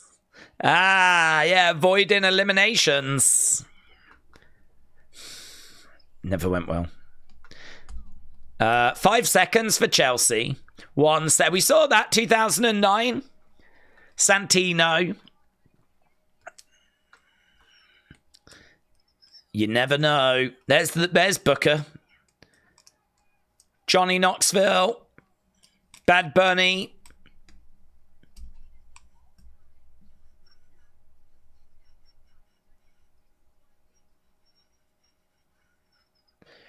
$2,561 days since his last Royal Rumble. What? That's crazy, isn't it? 2,561 days since Cena's last Rumble. Man, some of these entrances are going to be epic, aren't they? When Cena's music hit, it's going to go bananas. When Roman comes out, it's going to be sick. CM Punk as well. Some big, big cheers when people are going to be coming out. So we're just having a look at Indianapolis. It's at 65,000 apparently. It sounds like Jackie. I believe it is Jackie, yes. I believe it is Jackie. Finley said Euro Dollar Man is going to win the Rumble. Mark my words. Finley, you silly Billy. You mean €1,000,000 man? Euro Dollar Man, silly. I see what you've done there. I would say that's a very simple mistake to make. I'd say that's a very simple mistake to make. So I'm going to forgive you.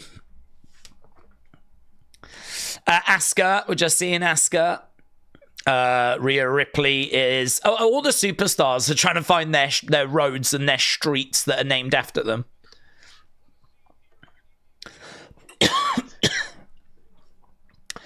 Okay, they're just running down what we've got happening. We've got the countdown starting. We're going to be starting at least 2 hours before the countdown tomorrow. If you've not left a like on that stream, leave a like on that stream. We're definitely going to be trying to get to 1,000 likes on that one. Okay, looks like we're going to be getting Chelsea. look at flipping Piper. She looks awesome. Looks like we're going to be getting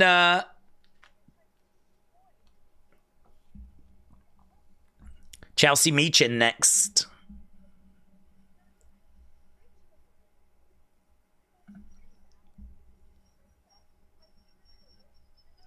My secret Hervis.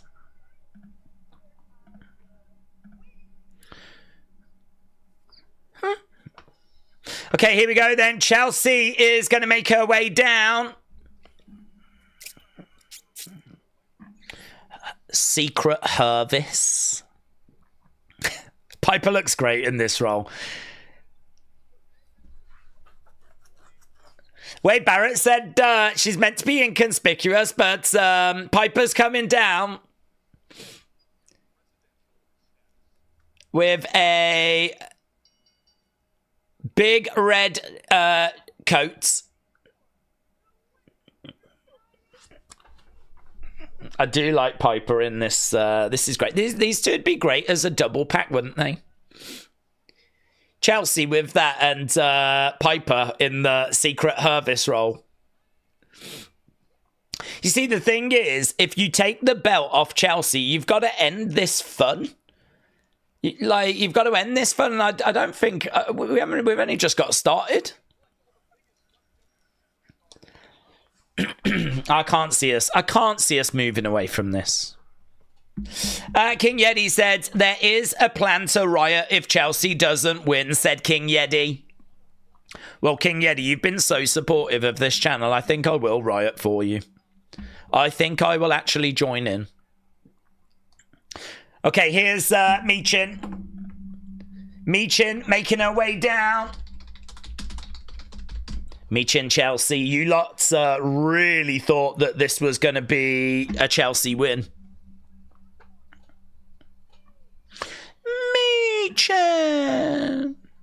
Michin coming down with a kendo and B-Fab by her side.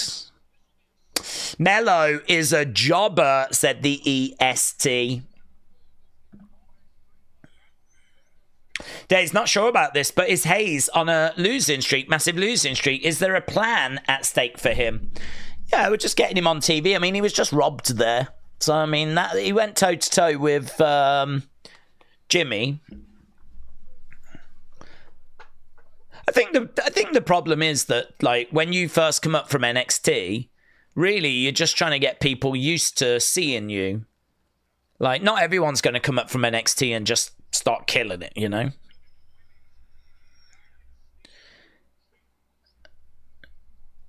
Here we go, United States Championship match. Let's get rid of our first poll then. This was Jimmy, Big Jim, against Carmelo.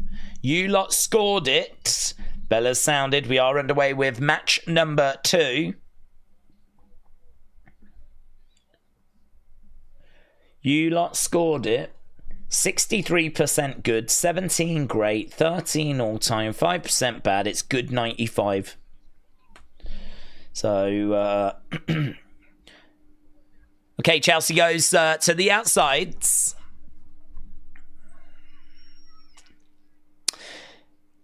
What's the ring gear? It's like Marvel, isn't it? Is it, it's not Captain America. What's the Brie Larson thing? I'm getting super Wonder Woman type vibes. But you lot will know better than me. Nice suplex there by Michin. Wonder Woman. Oh, it is Wonder Woman. I just read someone said Wonder Woman there. I was thinking more... Was it Brie Larson? Wonder Woman. It is Wonder Woman. Ah. There we go. Boom. Against the ropes goes Michin. Through the ropes, suicide dive, lands on Wonder Woman. Wonder Woman goes down. She's grabbing by the hair, chucking her into the ring. Going for the cover. Michin, 2. Shoulder up. It is Wonder Woman. Brie was Miss Marvel. Oh, in my head, that's what I was thinking this was. The Brie last Miss Marvel, is it? Miss Marvel? That doesn't sound right. Miss Marvel. Again, shots raining down by Michin. She's thrown to the outside of the ring.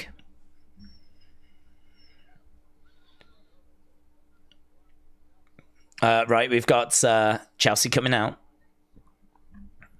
Face first into the edge of the ring goes Michin. And again, driven into the side of the ring. Slamming her face first.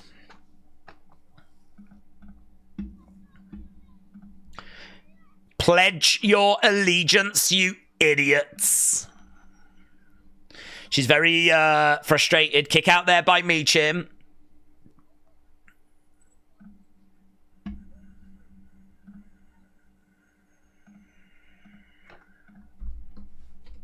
Okay, so she's keeping Michin grounded.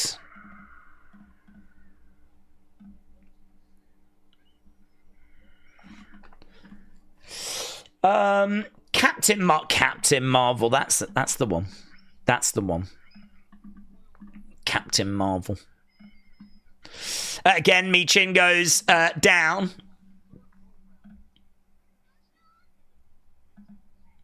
Michin in the corner. It's about to get kicked. Boom! Face first. Into the corner. Dragging Michin into the middle. 1, 2. Shoulder up. Shoulder up. Going for another cover. What? Shoulder up again. 2004 was pretty good, but we don't have to expand on that, said AB. She's not Captain Marvel. She's Green Lantern, said Duron. Green Lantern. She's come in as the Incredible Hulk. Right now, she's keeping Michin under control. She's looking for a suplex, but it's blocked there by Michin. And blocked the other way as well. Nice. Michin reverses. Goes over to the corner. Chelsea charges over. Big boot there by Michin. Michin going up. It's on her feet. Kick coming in by Michin. Yep, midsection. Nice kick. Nice. Quick work. Against the ropes goes Michin. Another big kick there. Chelsea goes down. Michin looking to go over. Oh, she loves doing this. She loves doing that. Charging over. Boom, it connects. Is she doing a championship celebration early too? No. Oh. Damn. Look at that. Pop in the booty, but no joy. Roll up by Chelsea too. Oh. No joy. No joy. The match continues. Backslide. Backslide. What? 1, 2. Oh. Jessica Carr was not having that. Unless she didn't see those shoulders down. Oh, lovely. Duck underneath. Could be the beginning of the end. No. Oh, roll up by Michin. 1, 2. Oh, reversed. Trying to roll over Michin. 1, 2. Oh, my God. So many near falls. Oh. She's got her down, but the secret Hervis. The secret Hervis. Boom! Big kick! Hervis down! Hervis down! B-Fab. Oh, my God. Chelsea's just hanging on. She is trying to get into the crowds. She's trying to run away. Back in the ring. She's trying to get the other side now. Where's B-Fab? Michin's. Oh, my God. DQ. DQ. DQ. Oh, well, what does this mean? Does that mean we're going to have to do another rematch? Where's the Hervis? We need the Hervis. B-Fab jumping up. Oh, my God. Oh. Kick coming in. Oh, my God. Ah! Well, I tell you what, Michin might not win the match, but she certainly got a little bit of Chelsea there. There's the Hervis. Drama.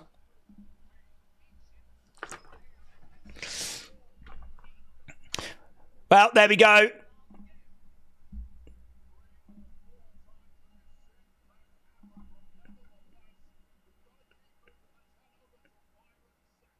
Oh, we got to head over to Byron Saxton. We're backstage with Byron and Naomi. She's supposed to be like Hacksaw at SummerSlam 89, said Russell with Andy.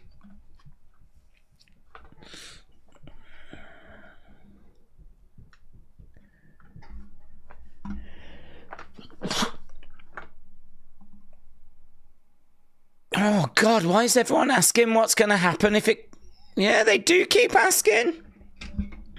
Jesus Christ. We've been doing this since 1987.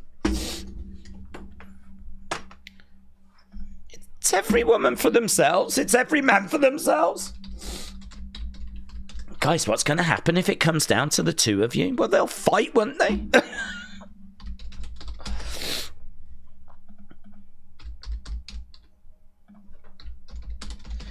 WWE constantly go on about how it's every man and every woman for themselves. Constantly telling you that. And then as soon as they speak to the wrestlers, they're like, guys, what's going to happen if it comes down to you two?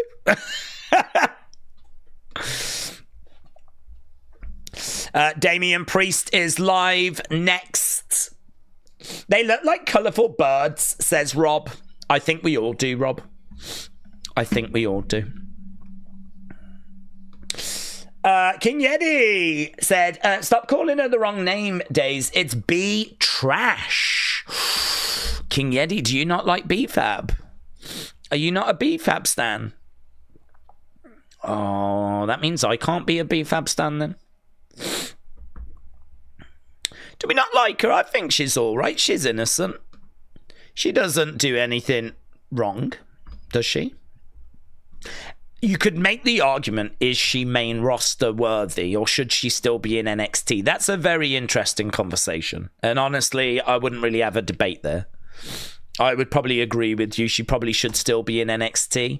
I mean, if you look at NXT, there are women that are definitely ahead of B-Fab that are in NXT. So sort of get where you're coming from, to be honest.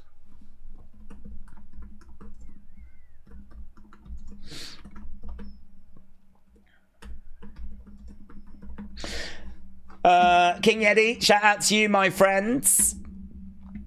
I wonder why King Yeti doesn't not a fan. You can do what you want, said King Yeti. Yeah, but why? What is it about her you don't like? But what has she done anything in particular that you didn't like? If it's just down to the two of us, I guess we'll just have to rock, paper, scissors it or flip a coin, said Rob. Yeah. Do you know what? I wish there was an interesting answer to that. I wish they turned around and went, well, if it comes down to the two of us, we've agreed we're both going to leave the ring at the exact same moment. And then WWE are going to have to figure out what to do. That would be good. Then Byron would be like, really? And then they'd be like, no. Because it's every person for themselves. So, of course, we would just fight, but we'll be friends after, you know? Best person wins type situation. Like, I mean, look, they're just asking the questions they have to ask. I understand.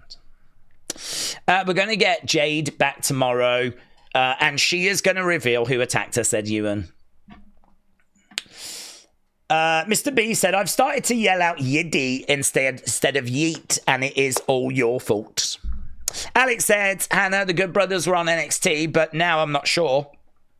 Injured. Carl Anderson's injured, isn't he? Won't see him for a little while. Why is Tony D'Angelo in NXT? Same question in regards to Wesley, says Brian. Honestly, I just don't know if they feel that we're quite ready yet. Wesley could go up. But to be honest, I mean, he's not had a run. Neither have had a run with the NXT title. You could make an argument they haven't quite completed NXT. I always think if you've never got to the top, if you've never been the champ, if you've never been in the main event, you've not really ticked every box in NXT. So I feel like Wes has like done really well in the tag division, did really well when he was North American champ. It just feels like we need to find a way of getting him to the top of NXT. How can we make him like max out? Because you could bring him up and he'd be a solid hand and he'd do a great job. But has he got a gimmick at the moment that is going to have him trouble in the Bron Breakers, the CM Punks, the Gunthers, the Kevin Owens? You know, I don't think so. You probably run a risk of calling him up and it being a little bit Ricochet-ish. So we would like to avoid that if we could. They're just showing all the different signs. Hands up. Alpha Academy have got a sign. God only knows why. Here's Charlotte. Let's go. Charlotte, she's selfish. I am. They say I'm greedy. Why wouldn't I be? Big video package. Big video package for Charlotte. I've worked my ass off this past year. I heard the whispers. Guess what? They're all true. All the whispers are true.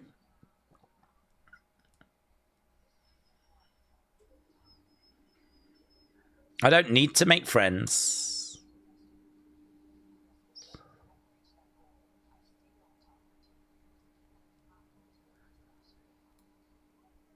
I'm not going to let this last year define me.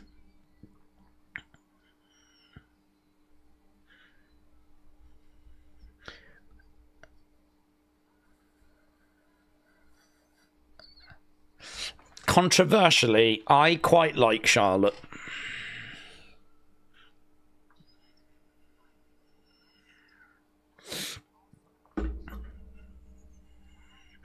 History making, groundbreaking.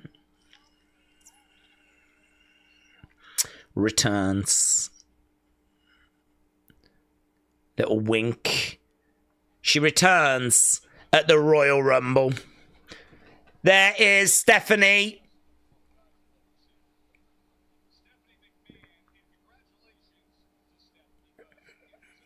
Stephanie and Shane. Good to see them too.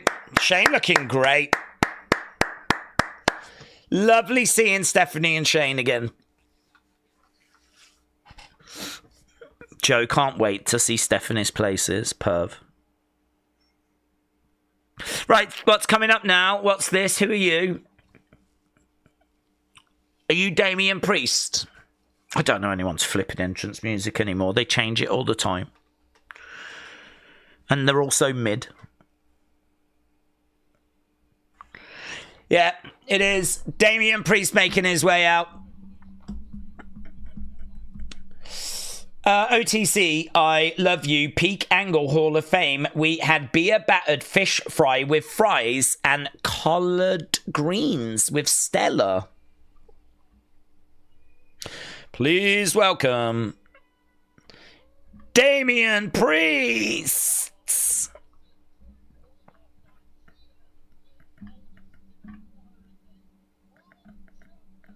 Okay, Damian Priest making his way down, and we are going to go into hour number 2 now. Hour 1 went by really quick, didn't it? Like, that really flew by. If she wins the Rumble, that's a handout, said Prince Mueller. That wasn't Shane. That was a child. Oh, sorry. I thought it was Shane.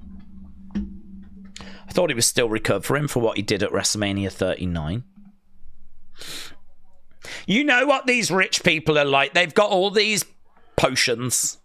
I just thought that he had somehow, like, you know, looked after his skin.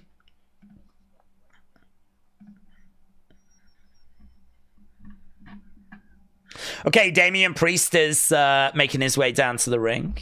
Bisexual Undertaker feels at home on SmackDown.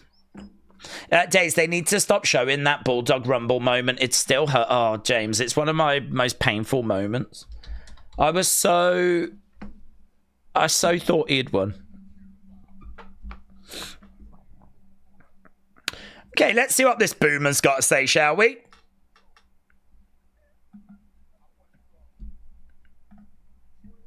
I went from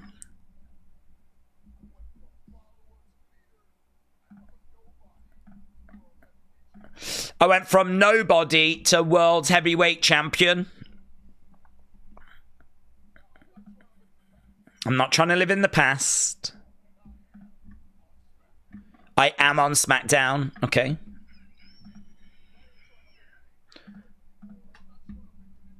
I'm not trying to make an impact. Oh my god, that's a TNA reference.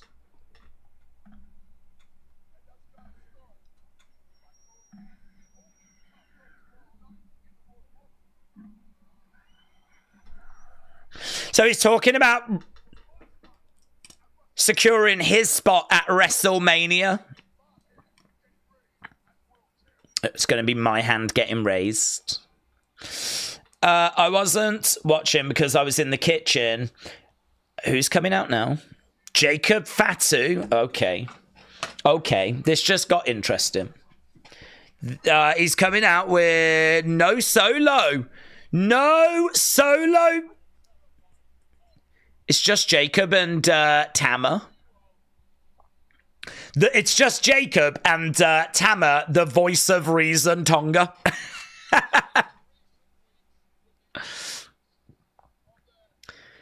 Jacob making his way down, and Damien is... Look at this. Imagine when Jacob comes out in the Rumble. I tell you, a lot of casual fans are going to be seeing Jacob for the first time. I think that, and they're going to be seeing Penta for the first time as well.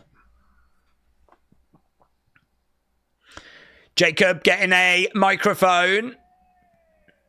Yeah. Okay. I know who you are. I know what you've done.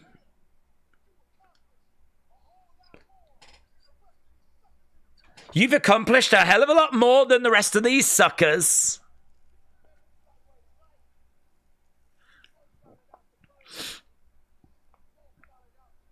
We've both got out the mud. We've both got out the gutter. We've both got out the streets.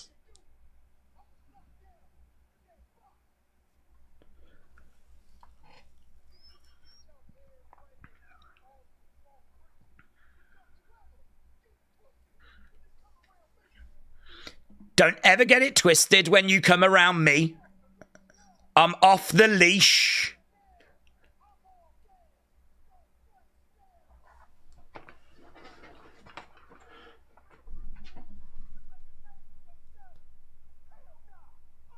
I'm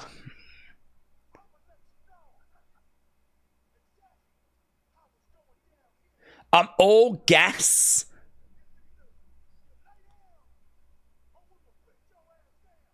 You either lay down or we'll beat your ass down. I'm all gas, no brakes. That's a shirt. That's a shirt. All gas, no brakes. 2. All gas, no brakes.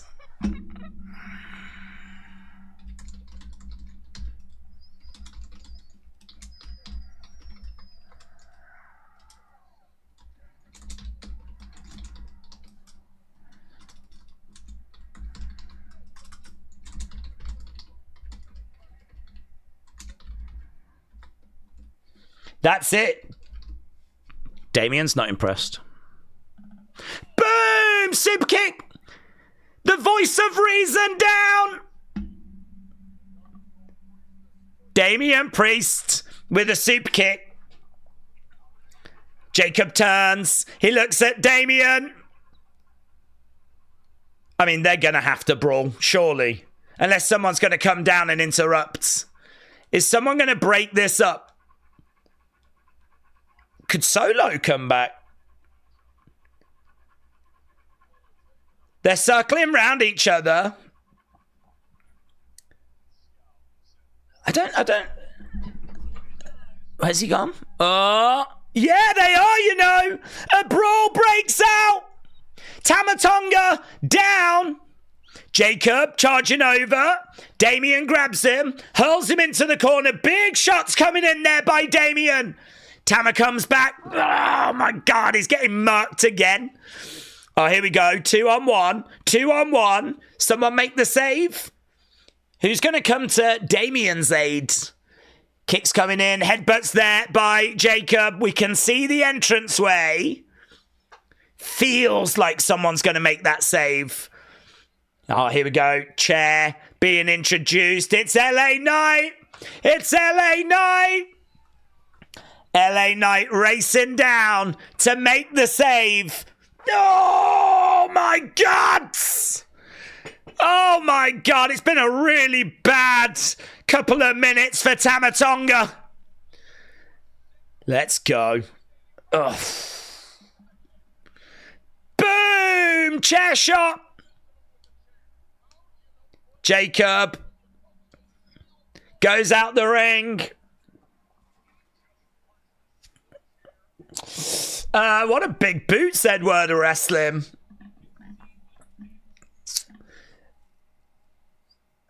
We got LA Knight. Are they saying LA Knight?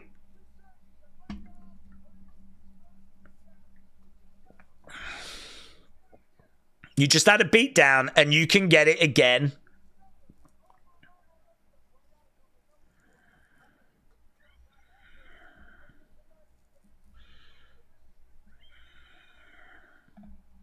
So it looks like we're going to be making that match.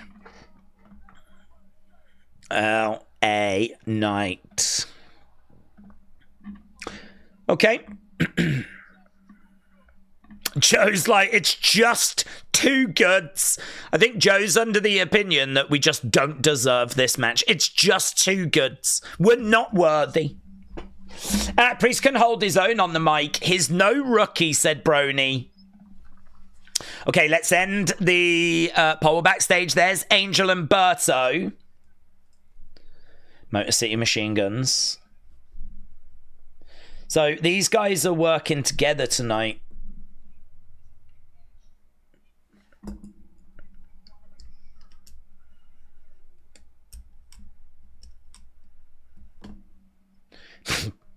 Electra's like, don't mind them. Look after each other.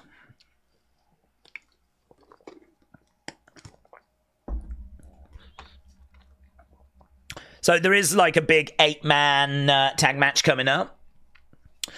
You can get your hair braided, but don't get it twisted. Bars, said A.B. Jobson.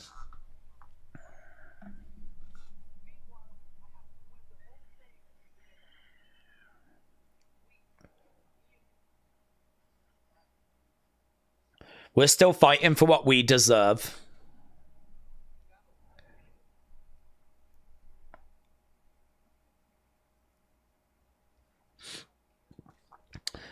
Pretty fun show tonight, especially considering it's just a go home. But I am getting annoyed with everyone saying they're going to win the Rumble. But that's how it goes, says Brony. It would be fun, wouldn't it, if someone came out and went, nah, I ain't gonna win it.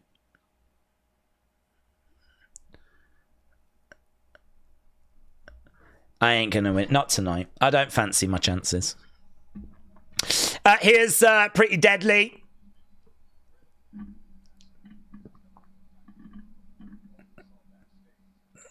So Pretty Deadly are making their way down. Looks like we're going to be going to this next match. So is this DIY? Pretty Deadly versus Legado. I think they're known as Los Garza, aren't they, actually? Los Garza and... there we go. Motor City Machine Guns. Okay. When did Los Garza become faces? It's all a bit confusing, to be honest. I'm not sure they are, but then I don't know they're not. Days, I'd be surprised if Santos won the whole thing and was set for a nuclear push. I would also be surprised.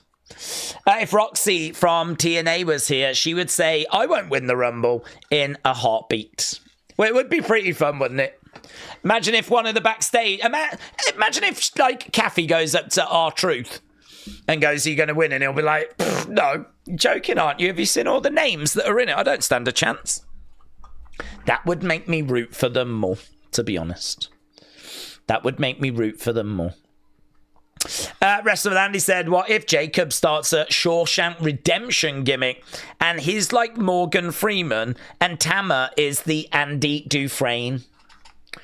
Well, I think that would be very powerful. I think we can always turn to cinema to give us some very interesting characters and stories. Okay, I think we're about to go to commercial break. And we are. I feel like WWE are going to fire the Street Profits, said Crash Dummy. Pretty Deadly should go back to NXT. They're awful, said Brian. What's your excitement level for the Rumble? Honestly, I'm probably floating around 9.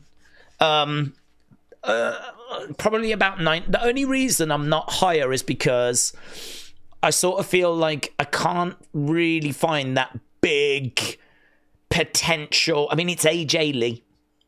That's it. And I don't know that we're going to get it. I mean, I did put it in my predictions, but I was very clear that was out of hope. Right? I was very clear. There's nothing to indicate she's going to be in the Rumble. If she comes out, I really don't care what else we get, to be honest. I mean, that's just going to be one of the all-time great moments. It's going to be like when Edge came back, if she's in it. But if she's not in it, I mean... You know, Joe Hendry ain't going to do it for me. Masha Slamovich ain't going to do it for me. Jeff would be great. That would be great if Jeff was in. NXT talent, I sort of already expect. Becky, we already know. Is anyone going to be that shocked if we get Jade? I mean, don't get me wrong. It's a stacked Rumble. And there's lots of potential surprises. But how many surprises are that kind of, do you know what I mean? That level. That sort of CM Punk's back, Edge is back, you know, John Cena coming back early. You know, no one expected Cena when he returned, and it was such a shock. I think that's the only reason I'm not at 10 is because I can only really think of AJ Lee as being that big shock. You could include Brock, but I mean, Brock just feels so unrealistic that I don't know that it's not really worth talking about, to be honest. So other than that, honestly, I think the Rumble looks like about as strong as I've ever seen. I think it looks so good. I think there's no true out-and-out favourite. Like, some would say CM Punk, but the bookies' favourite is Cena. And anyone that says Cena, well, CM Punk's got loads of support. Loads of people think Punk's going to win it. When it comes to the women's, Charlotte is the favourite, but there are rumours of Bianca. Pretty strong rumours of Bianca, actually.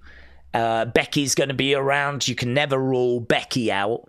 Lots of people are hoping that it would be Io. I don't know that it will be Io, but yeah, I would say they've got... the lineup's going to be really strong. Lots of potential surprises.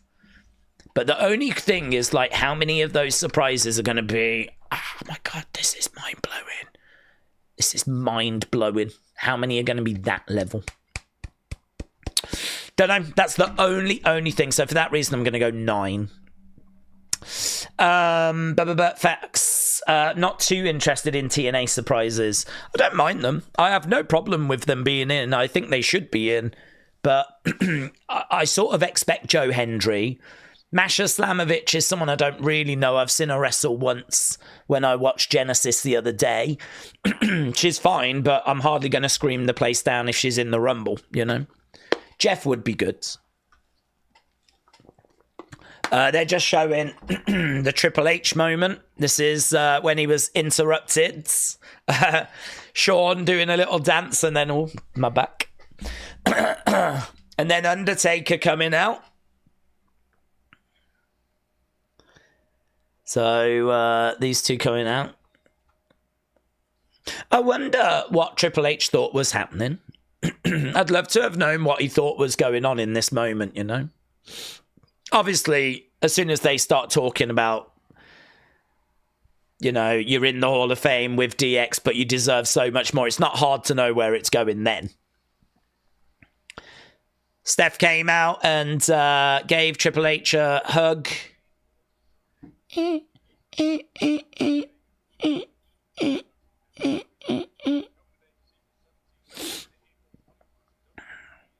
WrestleMania coming to Vegas.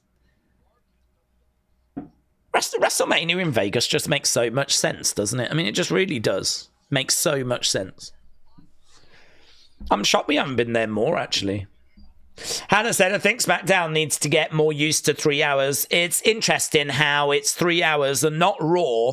Do we think they should swap the number of hours? I don't think they can. I don't think they can. They've got a 3 hour time slot with... I don't think they've got like a 2.5 hour time slot they can have from USA Network. USA, I think, are very used to having a 3 hour Raw. So they, you know, have paid for a 3 hour SmackDown. We know that that's not gonna last all the way through the year. That's going to be until May or June. But clearly there's something in the contract that says they get that 3 hours for this period. So it's not as easy as just, shall we swap it?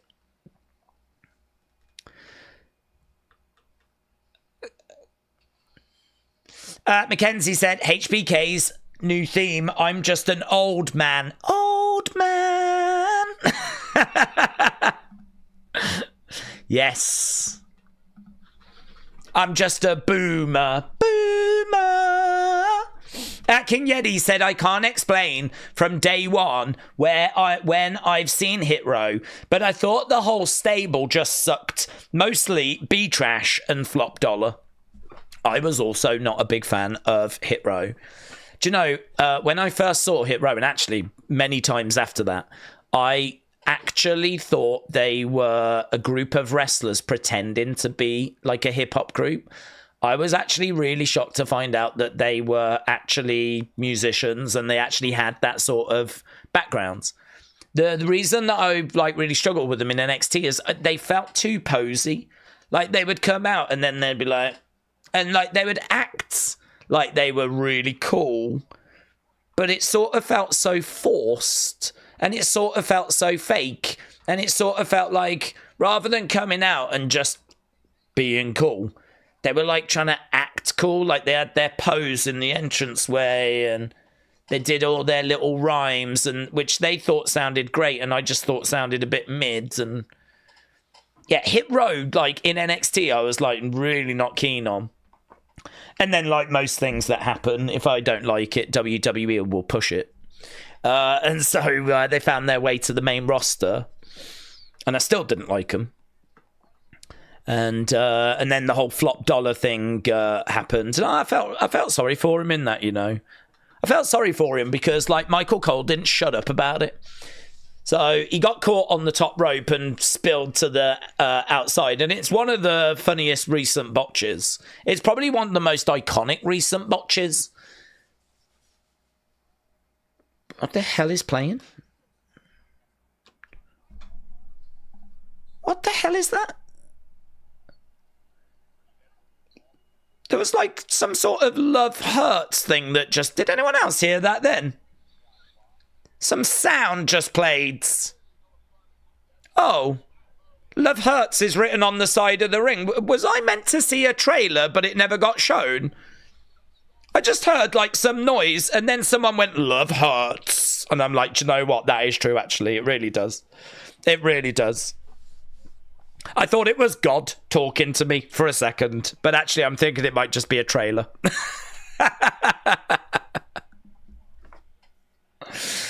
Eat, sleep, Yeet. So yeah, I do understand where you're coming from Hit Row, but they've long since split up, and I don't really have any hard feelings towards B-Fab.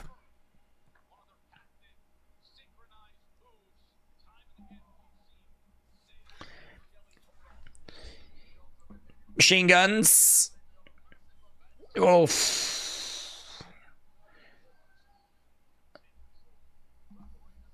Going up.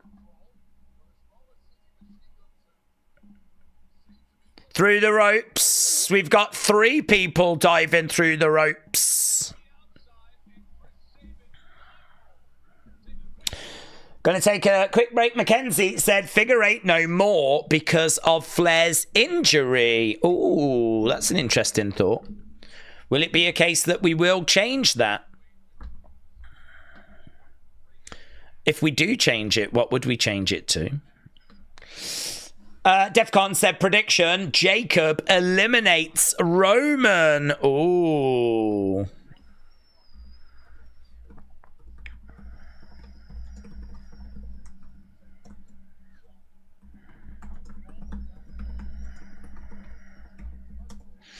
Boom, big boot coming in there by Ciampa. So everyone's back in the ring. Ciampa is in control. David said, R-Truth final elimination in the Women's Rumble. Don't know. We've sort of done that sort of stuff before. I don't know. There's only so much that R-Truth can get confused. We've seen him trying to tag in. We've seen him thinking it's a ladder match. We've seen him coming down into the Women's Rumble. I'm not too sure what else we can do, to be honest with him.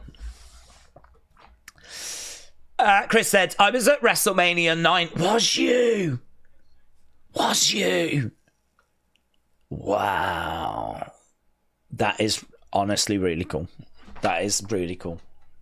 That is the first WrestleMania that I ever watched as a kid live. I didn't watch it live, but it was happening, and I knew it was happening, and I was waiting for the tape. And I don't really remember anything from 92. But there was some footage of an old family video. It's on the channel. It's actually on the channel, Christmas 92, of me as a young kid getting some wrestling stuff for Christmas. It's a proper deep cut of the channel, but it is there. And yeah, WrestleMania 9's got a real special place in my heart. And you know what? Not only was it the first WrestleMania that I really remember and seeing live, I still am just endlessly fascinated by it. I would love a documentary just on WrestleMania 9. I would love a documentary on WrestleMania 9 because it was in Vegas. It was in the back of Caesar's Palace. It was in a temporary kind of arena. It wasn't even a stadium. It was just bleachers that they decorated to make it seem more exciting. And they went with that kind of Caesar's Palace toga party theme. I mean, they did a WrestleMania that was everyone was all dressed up in togas and it was all themed. We don't talk about WrestleMania 9 enough, you know. I think it's because a lot of people hate it as a WrestleMania. There's no great matches there. People are frustrated with Hogan winning at the end. And, you know, it's one of those sort of WrestleManias where there's not really a great deal to revisit. I think that's why we don't talk about it. But, oh my gods. Amazing. Honestly, I would love to, Chris, know more. How old was you? What was it like being around that temporary stand? What was the merch like? What were the events like? Was there any sort of events going on at that time that you can remember? I don't think they were really doing an access or anything at that time. So really it was probably just rock up and just go to the show, I suppose. But I don't know. I'd love a documentary on WrestleMania 9. I think everyone's got a show that fascinates them the most out of all the shows in history of wrestling. I think, you know, probably the first one you've ever seen probably fascinates you. The two that fascinate me the most out of all of the shows, WrestleMania 9 and the very first Raw. Both of them 93. Those are the two shows that fascinate me more than it. I'd love a documentary on the first Raw. I'd love a documentary on WrestleMania 9. Oh, a little bit messy there, but it was okay. Angel saved it. So, Chris, that is amazing. Edward said, Dates, do we think we see Cody on SmackDown? We could do. I mean, we know he's around, but he's not advertised. Could he come out in the main event at the end? Yeah. We might have done the Kevin segment, though, to be honest. He might have started it. Wrestle Andy said, we need an event like Mania 9, but in Samoa. Oh, could you imagine? Could you imagine? That would be sick. Big crossbody there by Angel. We've got Angel and Berto in the ring. Going over against the ropes, pretty deadly. WWE really trying to build this tag division, aren't they? They're really trying to showcase as many teams as possible. John's Wrestling, shout out to you, my friends. Shout out to you, appreciate the kind words. Said, I love the channel and I love the community. Oh, through the ropes. Great work there by Johnny. Johnny through the ropes, goes over the other side. So, John's Wrestling, ... Angel goes over the top, comes crashing down. WWE Evolve tapings are going to be in February too. But oh, with a pin, no joy. No joy. Yeah, could you imagine that? Could you imagine an event like WrestleMania 9, but in Samoa? Really digging into the bloodline and that family. Crowd are chanting, this is awesome. So the crowd are enjoying this. Trying to go over. Saban backslap tags himself in. Angel grabs his leg. There's a bit of dispute within this team. We're meant to be on the same team. Yeah, leave him. Leave him. You want to go in? You go in. Yeah, you want to do it yourself? You do it yourself. Tommaso comes over. They're walking away. They're done. They've had enough.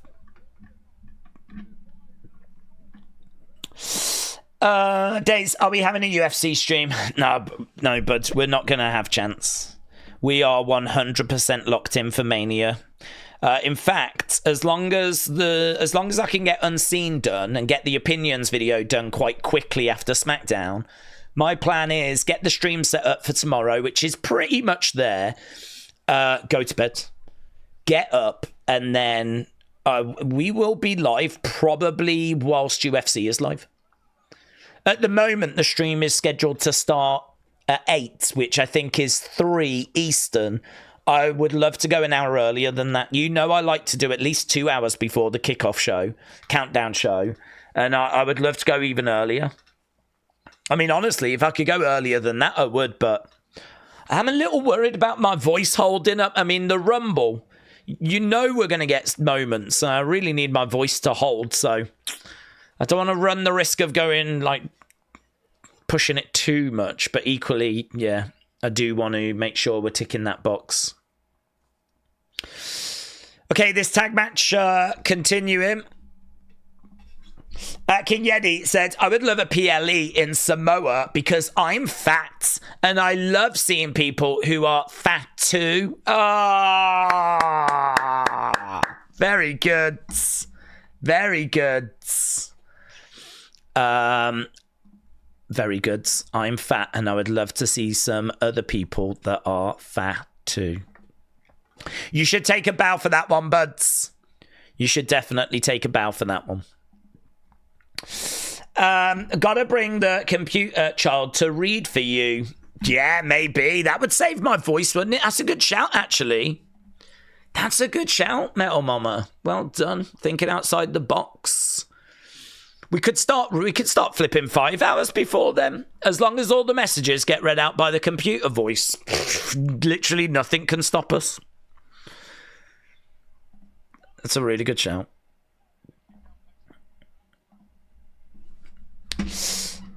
Right, we're still going with this tag match, you know. They've really given this some time.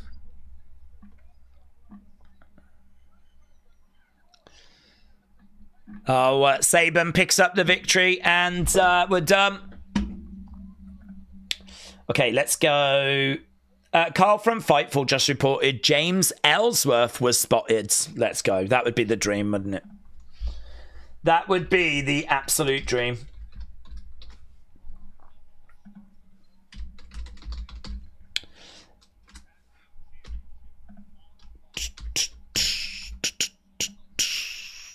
WWE in Indianapolis 100th broadcast. In Indianapolis. It's... Oh. There was just some Indianapolis stats there. Naomi is taking on Liv Morgan tonight.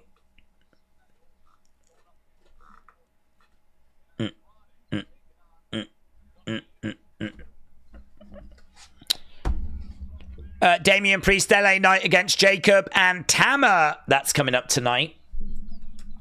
Proctor Dill said, I told you, Ellsworth, Prince, pounds. Mr. Dow Jr. said, do a 9-hour Rumble stream. Do it for me. Honestly, my only problem with that is my voice. That's it. That is literally my only concern. I don't want to get to those Rumble matches and be like, right, guys, here we go. It's time for the Rumble now.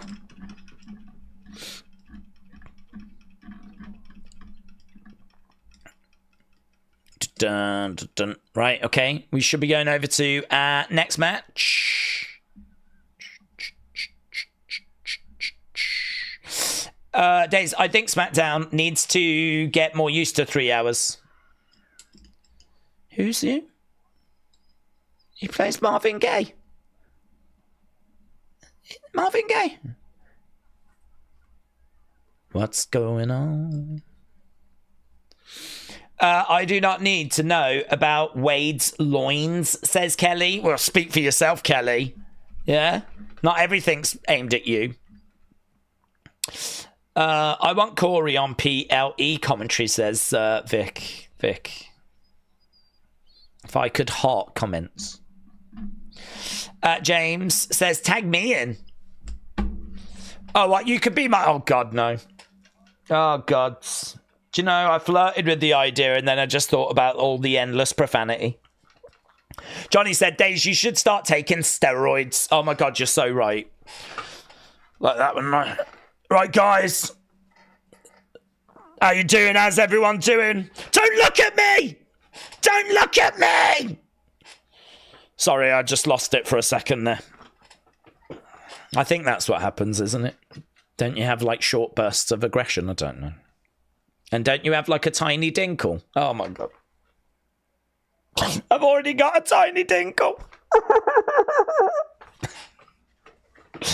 RBD Blaze said, Days, we're in Indy live. We're coming live from Indianapolis. RBD Blaze, shout out to you, my friend. We've got what's happening on the streets of Indianapolis. What's the buzz? What's being spoken about? What's the report? Anything we need to be aware of? We've got a few community members in Indianapolis having a jolly good time, which love to see. Honestly, SmackDown's been okay. It's been all right. It's been a few little moments. Was that supposed to be Roid Rage? Or that Broomer have a break said it was going to be Roid Rage. Yeah, I'm such a lovely person. I can't really do Roid Rage, to be honest. I'm just too lovely. That was my best attempt at being like roid ragey. What can I say? Too lovely a boomer. Days, halftime, says Hannah. We're 6 minutes past. We're 6 minutes past. I wish we could do it.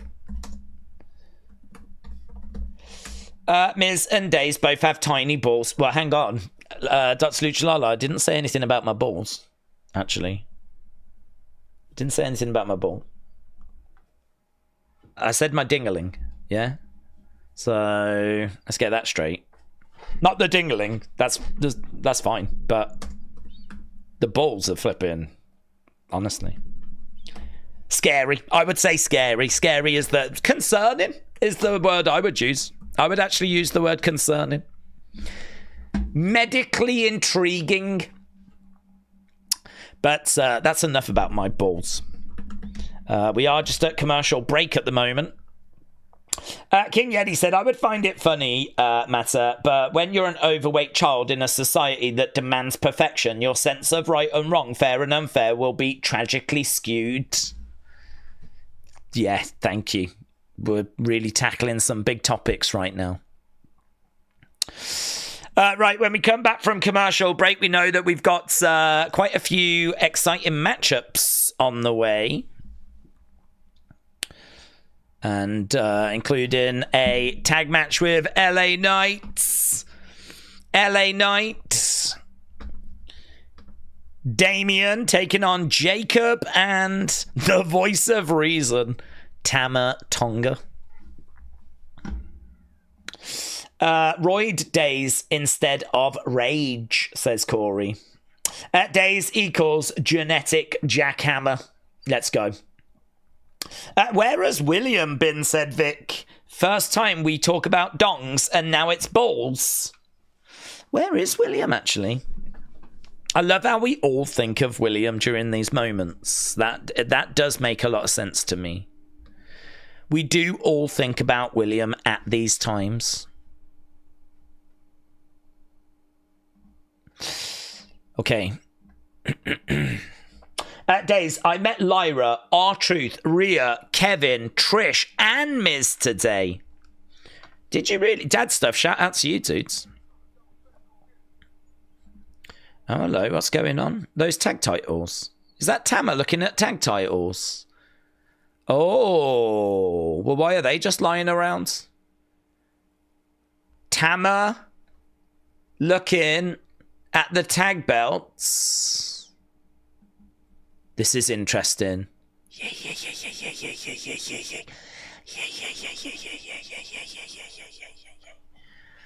That could be a problem for DIY.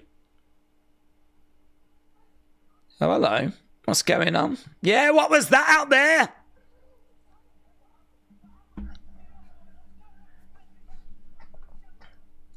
Tommaso Ciampa lost.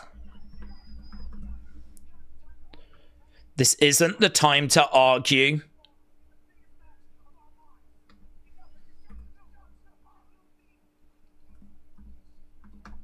If we lose these, you can kiss your title shot goodbye.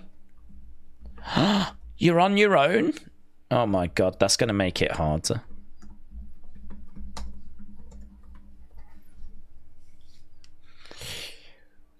You're on your own, said Pretty Deadly.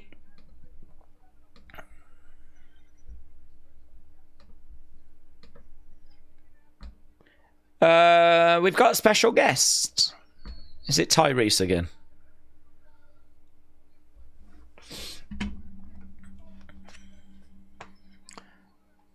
Olympic gold medalists. Jesus Christ, how many times are we going to have to be introduced to this guy? I saw him in NXT. I saw him on the Kickoff show. Have you not got any other celebrities in Indianapolis? Haven't you got, like, the Indy 500? Couldn't you bring out Indy Hartwell? Why is it just these boomers all the time? I'm starting to think the Indiana Pacers have only got one player.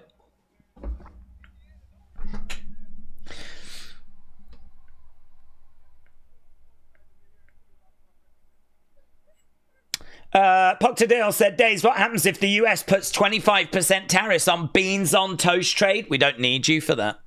I don't think we get anything needed for beans on toast from you. We know tax in tea won't fly. So how would your queen respond? It would be no drama for us. I don't think we export beans on toast because we eat it all ourselves. We're not looking to share. So it's really of no concern.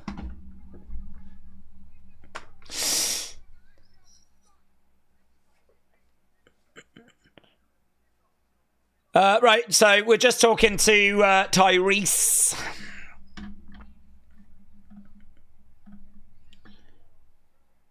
So they're just showing that moment where they did some crowd surfing earlier. Okay. Days, the mascot for the Indiana Pacers is named Boomer. Oh, God, I hope that's true. I hope that's true. That would be great if that was true. I'm just going to believe it. I'm just going to believe you. That crowd was struggling to carry Michael Cole. Yeah, that is confirmed. You said you had Miz in about tier 3. I've got an old tier list from years ago that needs updating. I don't even have him on it at the time, but he does need adding. Well, listen, maybe that could be a fun video. We could do that. We could pop classic wrestlers into different tiers. That could be fun.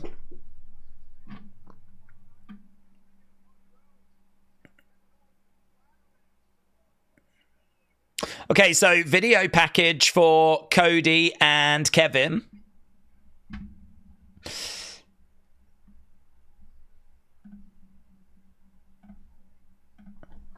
If I missed you, it's because I can't see you with one eye. Have you only got one eye? What's happening? Is that a sniper joke? Are you cracking sniper jokes? Nice. But it's raining here, said Sonny. Hello, Austin. How you doing, buds? Toby said, I think the title gets declared vacant after tomorrow. Hannah said, what nations do we think will go to PLEs this year? Well, apparently Mexico and France. I wouldn't be shocked if there was something for the UK. Obviously, there's a few going to Saudi. And I don't know. I don't know if we'll do any other international ones than that. There's not been any other rumours apart from those. I still feel like the lion's share should be America. You know? I'm not trying to take everything away from America. So, yeah, I don't know. I like the international ones, but I don't think we should go too crazy with them. You know, international, we can do Raws and Smackdowns, and we can do house shows and tours and whatever, so it doesn't have to be PLEs. So, yeah, I'd like our American friends to not be forgotten. I'm sure Canada's getting one, isn't it? Canada should get one. I'm from Indiana, said Dad Stuff. It's true. It's damn true. AB said, I think Motor City Machine Guns DIY will steal the show. King Gemini said, Kevin is ready to deliver Pop-Tart power bombs.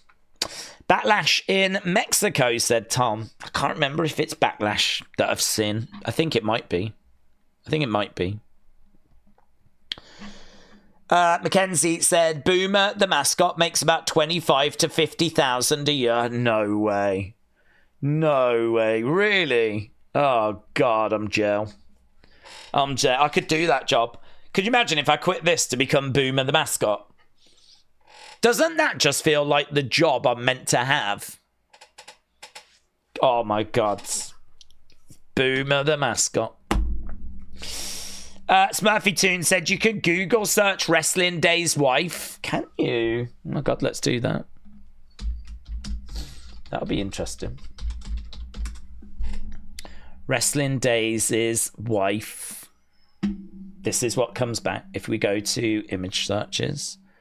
It's her. It must be her. Or maybe it's her. Or maybe it's her. It's either her, or her. God, do you know how often I need to try and look for that picture? Do you know how often I have to try and find that? There's always like backgrounds or something that I need, and that's normally the picture I tend to like look for. I didn't know I could just Google find it that way. I love that coat as well, by the way. I don't know if I still have that coat. I do love that coat. Maybe it's her. Maybe that's my wife. Yeah, there we go. Unfortunately, that's all that comes back. Right, Naomi is making her way down. Bianca and Naomi. But what's going to happen if they get 1 and 2 in the Rumble? What will happen? What will happen if they're so good at eliminating people they get down to the final 2? What will happen?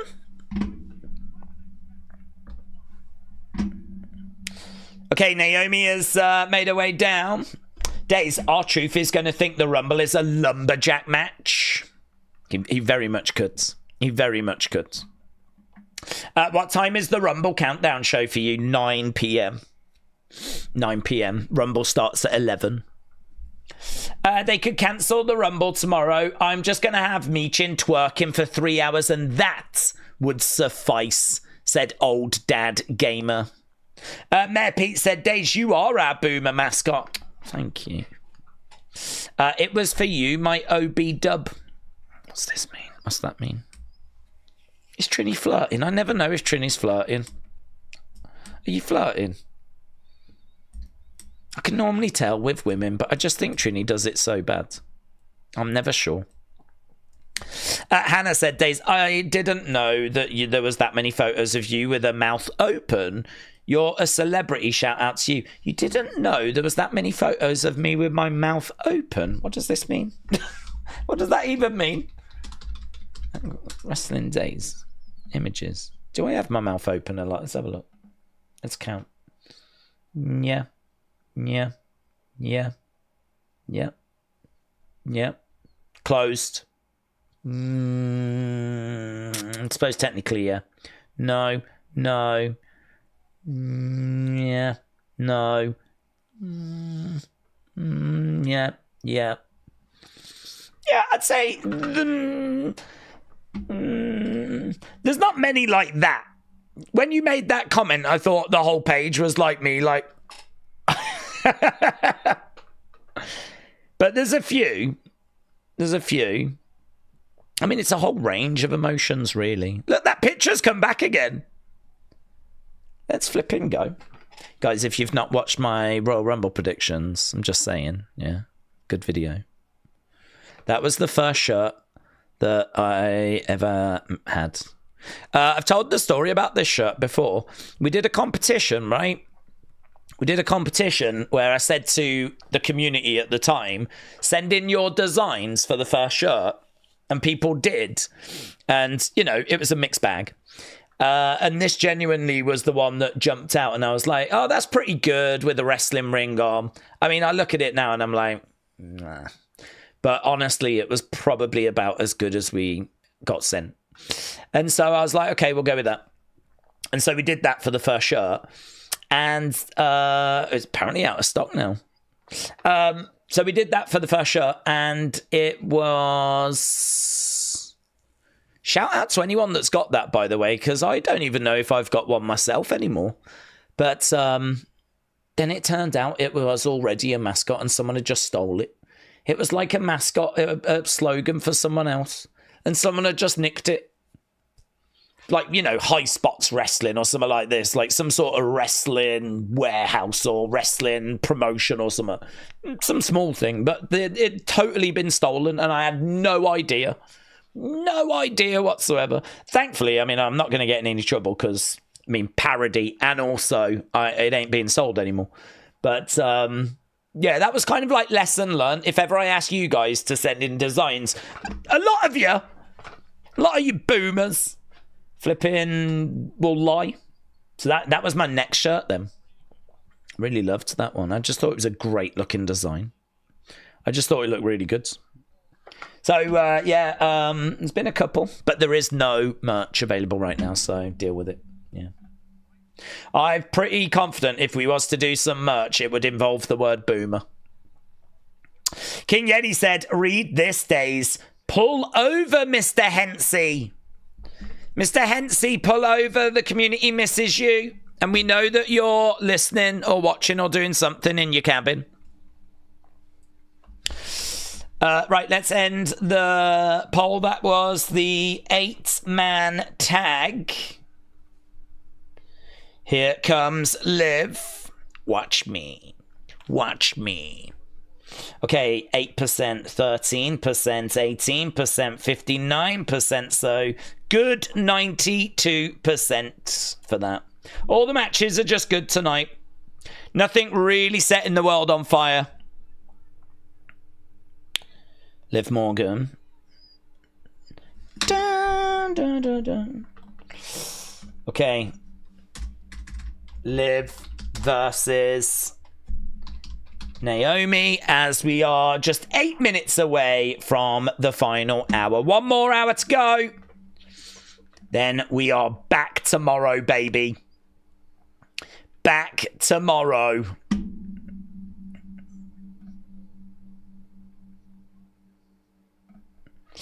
The Rumble is just one night. Yeah, but there are talks of taking it to 2. So it is just one at the moment. Ding, ding, ding. Oh, Dad Stuff. Thank you. That's really cool. Dad Stuff has just sent me a picture of his helmet. Wow. That looks beautiful, mate. That looks so good. I don't think Dad Stuff will mind me showing his helmet on our live stream. I don't think he would. I might put it in unseen, actually, Dad Stuff. I might pop it in unseen. We are underway with this match. But yeah, I think people would be okay with me showing it. Yeah, do you want to see Dad Stuff's helmet? Let me go over to the other screen. Here it is, look. So there it is. Look at that.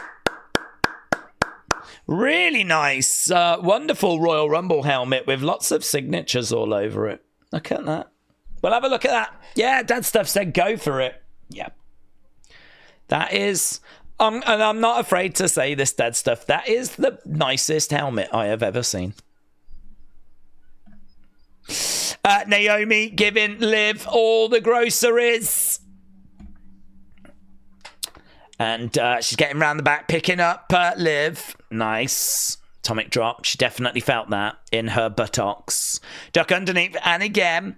Oh, she went down. But oh, love that. Love that. Yes. Daisy's helmet is so small, it's literally unseen. Joke's on you, I haven't got a helmet. Who's laughing now? Who's laughing now, James? Indy needs to get more hype for tomorrow, says Emma. Seriously.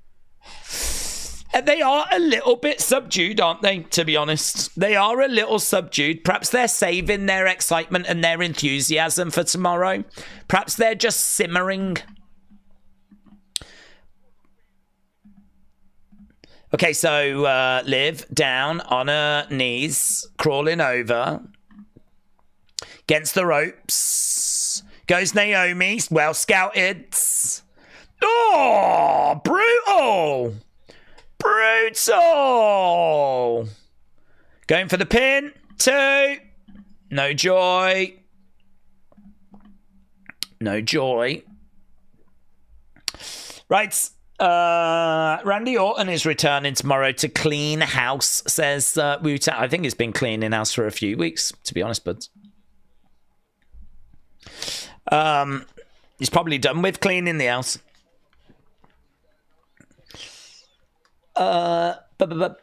That's what she said. Big helmet. Oh, I don't think it's a big helmet. Right now, Liv has got Naomi all tied up against the ropes. All tied up. She's in control. Going for the cover. No joy. Penta assisting an injured, retired firefighter. What the hell's this? What's this? So that's an injured, retired... Ah. Look at Penta. Look at that. Wow, so that guy wanted to meet Penta, did he? What? Yeah, he was struggling with that. Look at Penta straight in, helping him out. No way, man. I love seeing like these. Do you know what I mean? These guys. I mean, this is basically what the Attitude Era fans look like now. It was that long ago. Not like me. I've only been watching wrestling since the lockdown. But, yeah, look at this guy. When he was young, he was probably watching Kane and Undertaker. So it's great that he's still a fan of wrestling, honestly.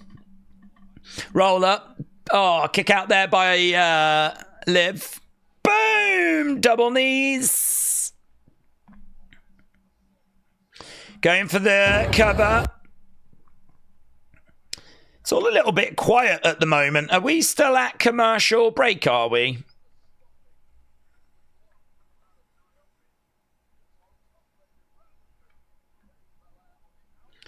What's this now? I've got tagged something else. What's this?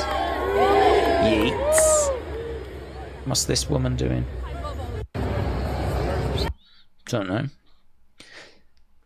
Roll over. There's just loads of little video clips doing the rounds. Dude is awesome on the mic. Can't believe we hardly heard a word from him so long. Oh, what Devon loving what Jacob had to say. Okay, Liv throwing down these shots.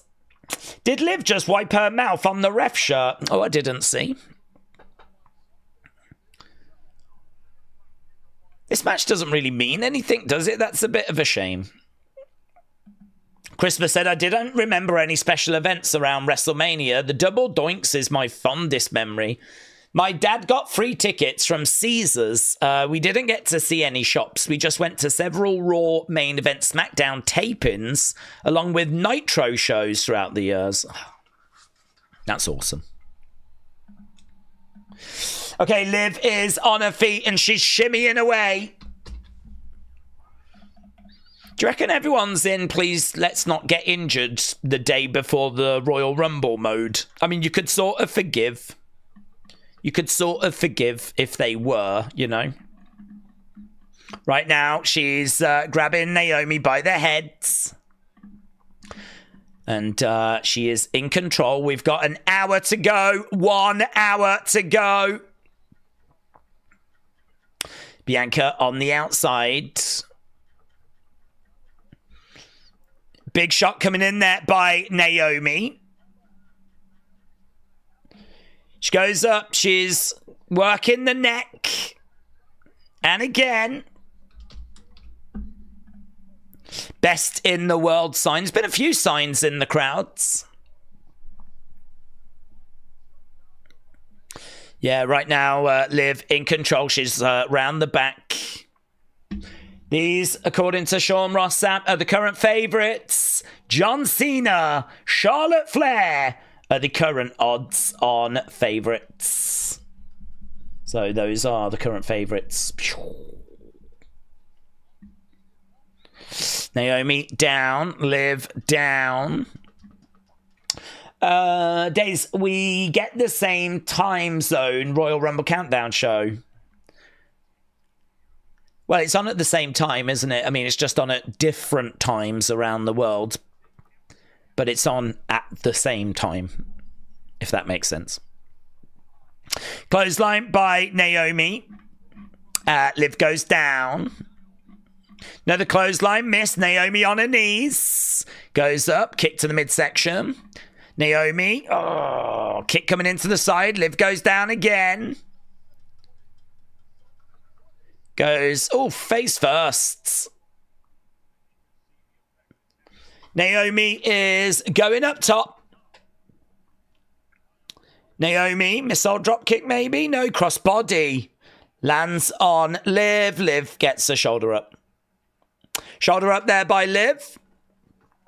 I would pay good money to sleep on Liv's buns, says old dad gamer. Yeah, it is 100% be safe, people night. Don't F up our Royal Rumble, said Shelf Presence. Emma said, do we think anyone from TNA or AEW will show up? Definitely not AEW. 100%. I mean, the only way you'd get someone from AEW would be Malachi Black, and that would be because his contract has expired. There is no working relationship with AEW. The companies flipping hate each other. 1, 2. Oh, kick out by Naomi. TNA, yes, I think there's great chance. It feels like Joe Hendry, doesn't it, is the pick, the play, the most likely. So I feel like Joe Hendry has got a great shout. Right now, referee going over, checking on Naomi. We've got a lovely shot of the Angry Orchard Hard Cider logo. Down goes Liv. Roll through there by Naomi. Kick out by Liv. This battle continues.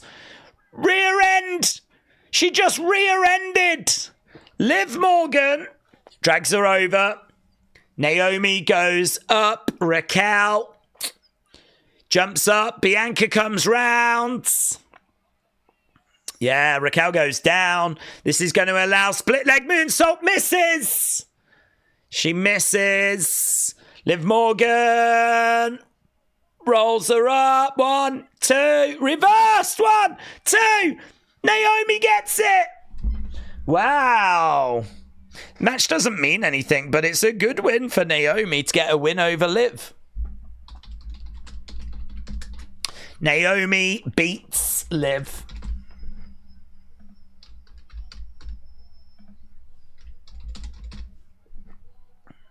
Raquel gets in the ring and she lays out Bianca and Naomi. Naomi goes down. Raquel. Oh, forearm shot there by Bianca. Backstabber into a big boot by Raquel. Raquel has got Naomi and Bianca. They're being put on top of each other. What are we doing here? Goes up and it's going to be a powerbomb. Boom! Liv powerbombed on top of Naomi and Bianca. She puts her hand out like that. Raquel grabs it, helps her up. Raquel, I don't think, noticed that hand for a while. That could have been a botch, but it was okay. She put her hand out like that, and Raquel was looking in the other direction. I'd have loved for Liv to have sat there for ages.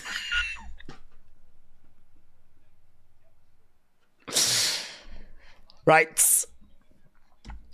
Psycho Dad, Jesse.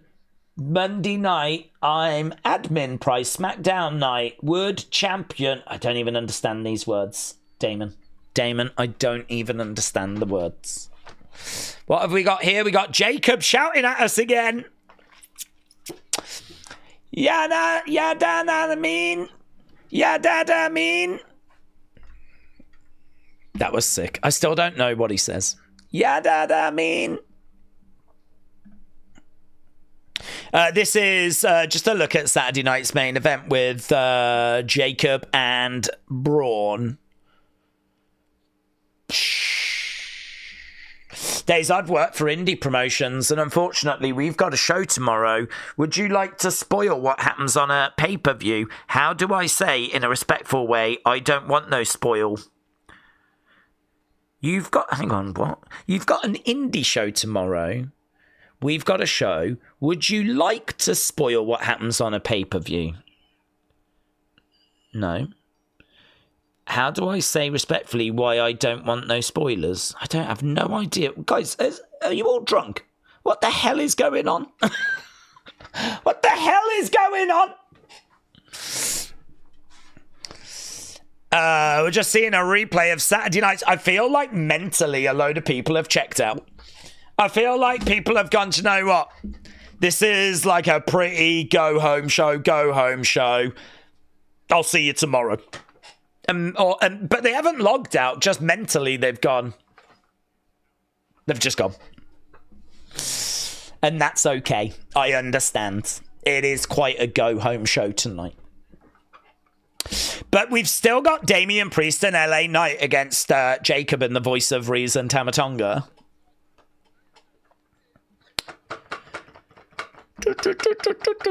Awesome! We got The Miz against Andrade as well. Forgot about that match. Here is The Miz. Liv versus Naomi. I need to write that down. Make sure you get your votes in. Okay, Miz versus Andrade. The Miz. That's what she said. Big helmet. Has that not been moving? Why is it just stuck on that? Why is it just stuck on the helmet comment? The hell?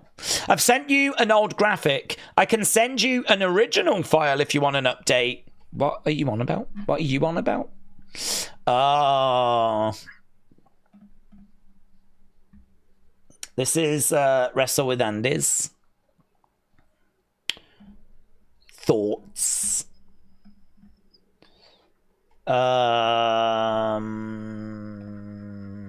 Oh, this must be a while ago. I was going to say, this must have been a while ago.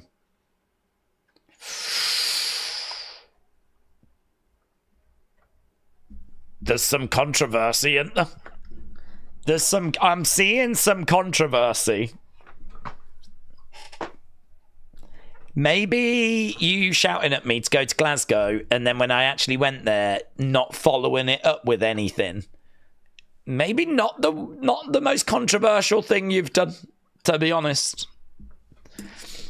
I think there might be a few questions about this tier list, to be honest.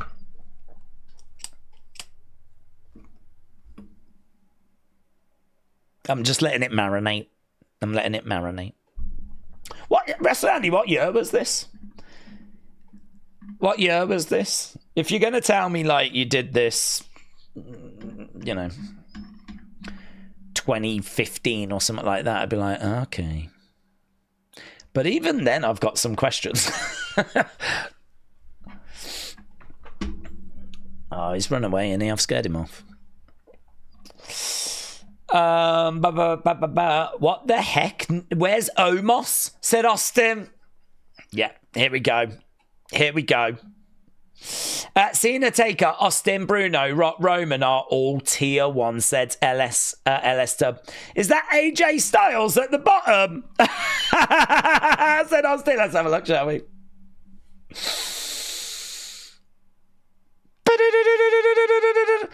Just chilling next to Andre the Giant. Where is he? Explain yourself. I think it was about 2018. Oh. Had you banged your head? Huh? Had you banged... I'm just joking. I'm just messing. How do you feel about it now that you look at it like 7 years later? How do you feel about it? Are you still standing by this? Are you willing to die on this hill? 2018, this. The only thing I'll say is that your pyramid doesn't seem to allow for too many people. You could probably get another one in up there at the top, you know? You could probably get another one in there, up there. Days, stop ignoring Sonny. Days, would you like a 1-card tarot pull? Go on, then. It's always good. It's always very flattering. Days is offended that Bruno isn't... But no, do you know what, actually? I think there should be an argument for Bruno being first tier, but there's a lot of people that would not even put him second tier. I mean, those people are wrong, but There's a lot of people that wouldn't even put him second here. We need a change. Roman needs to move up, said Wrestle with Andy. This would be really fun, actually, taking these people, maybe adding a couple more, but certainly redoing these ones. It'd be good. Defcon said, have you seen the new Superstar Billy Graham figure? It comes with the original title. It comes with Harley Race. Yeah, well, yeah, that is, isn't it a 4? Is it a 4-pack? It's the Territory pack, isn't it? I believe it's on Mattel Creations. A little Barrett. Okay, Andrade making his way down. It's Friday night before the Rumble. We're all wasted typing gibberish because we can. Boo, go home shows, said Magic. That might be what's happening, to be honest. But it's okay. I mean, honestly, who cares? You don't care. I don't care. Would it have been nice to have had a show with a bit more meaning? Yeah, maybe. But honestly, we're on the verge of what is going to be a very, very exciting Rumble. Janelle Grant has amended her complaint, and it reveals new details that further demonstrate the sexual abuse that she suffered at the hands of Vince McMahon and John Laurinaitis. It pulls back the curtain on the dangerous workplace culture that McMahon created, said Ann Callis, attorney for Janelle. Miss Grant looks forward to holding her abusers accountable in a court of law. The amended complaint provides new evidence. McMahon offered Miss Grant to WWE superstar Brock Lesnar for a sexual encounter during his formal negotiation of a new contract. McMahon ordered Miss Grant to send Lesnar sexually explicit content of herself. We knew that, though.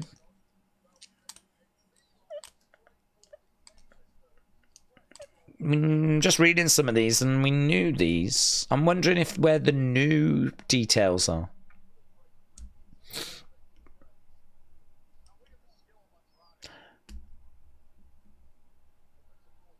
There's a transcript of a voice message from Vince to Janelle where he attempts to coerce her into signing an NDA really effing fast so he doesn't get kicked out of his own effing company. I don't remember hearing about that. That might be new. Details about the sham investigation that WWE proclaimed to conduct in 2022 after it became public that McMahon signed NDAs with multiple women in which investigators refused to interview Janelle Grant. There was an occasion where Vince recorded Miss Grant whilst nude for John Laurinaitis without Miss Grant's knowledge or consent. I don't know that I remember hearing about that. I don't remember there being details about the sham investigation, and I certainly don't remember a transcript of a voice message. They all feel new details.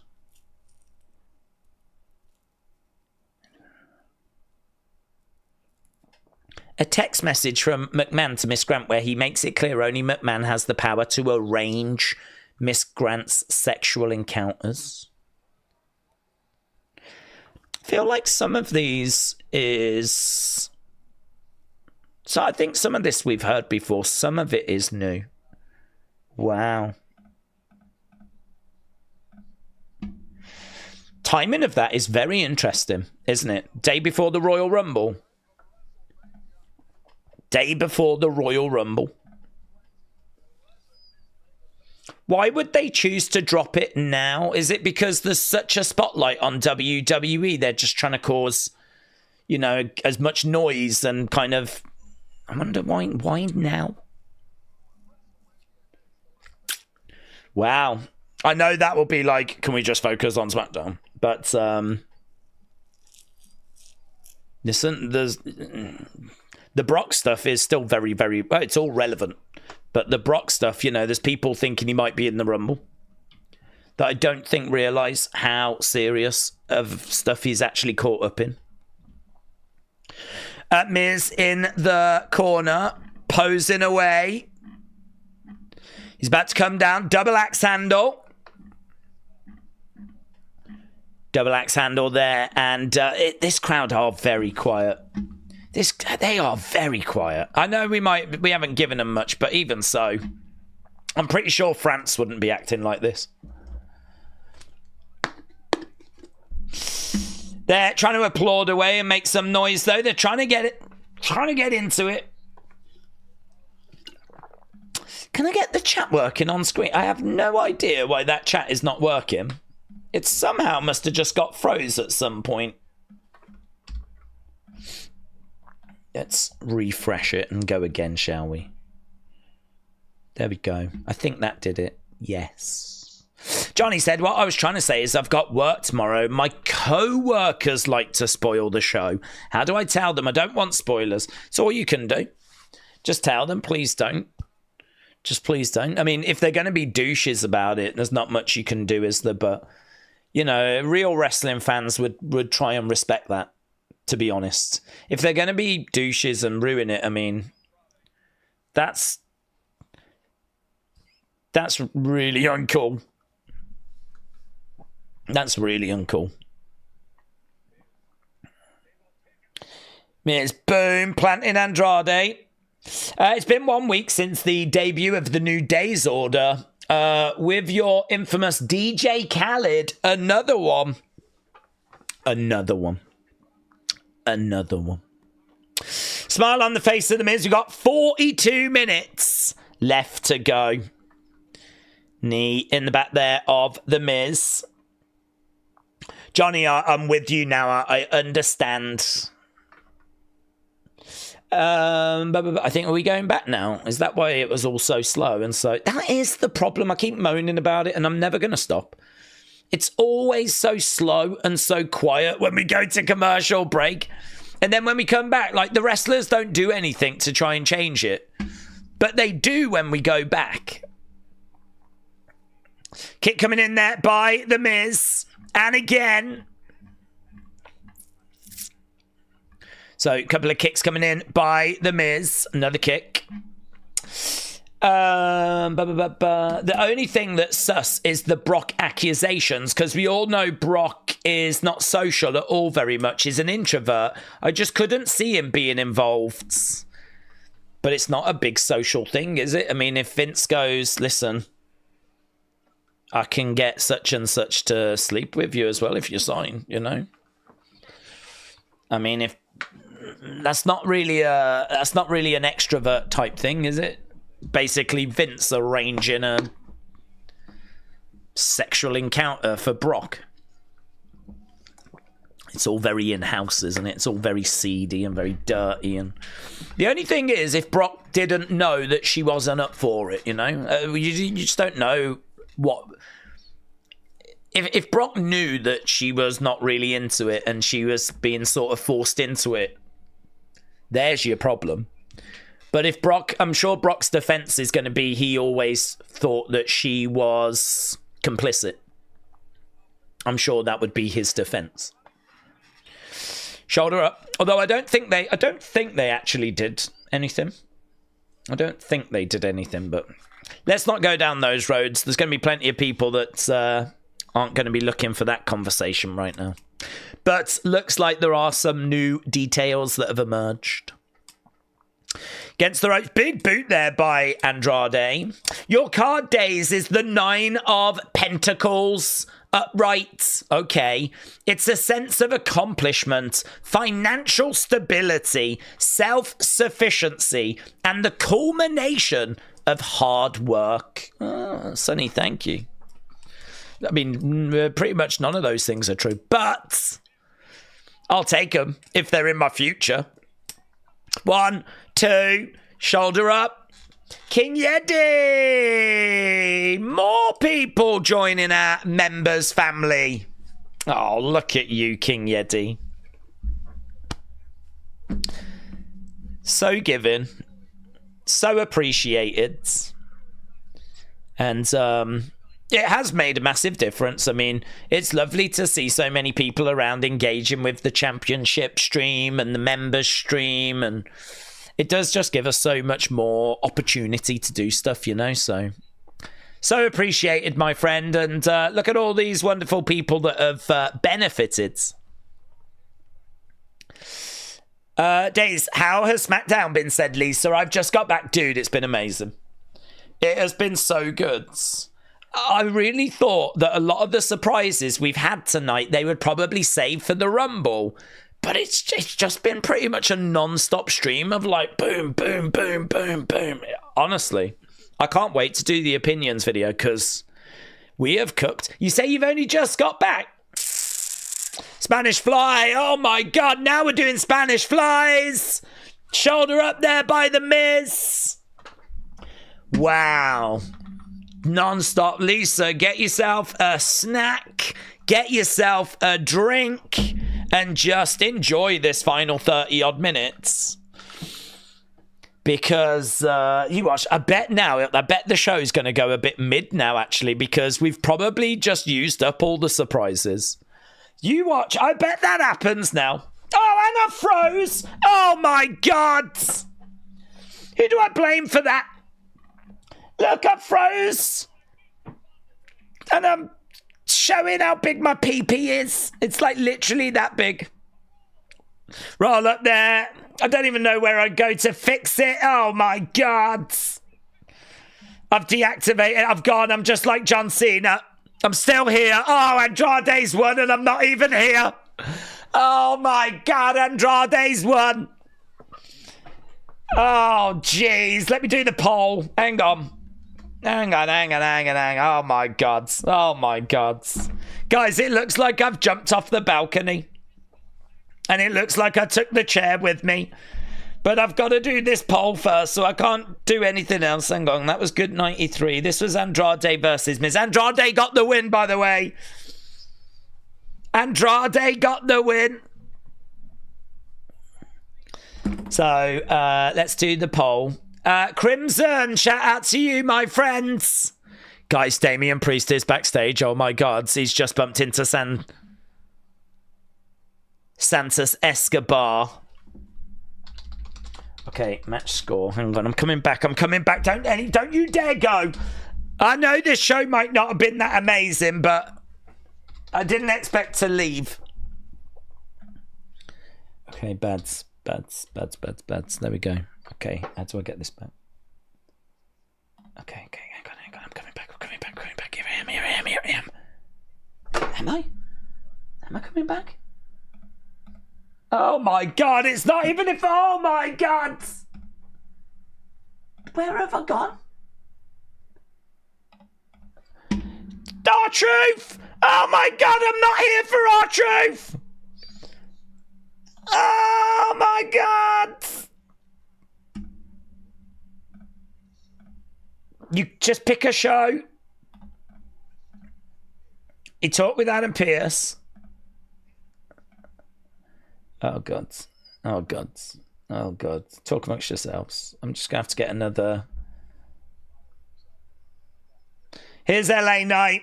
LA Knight's here. Yeah.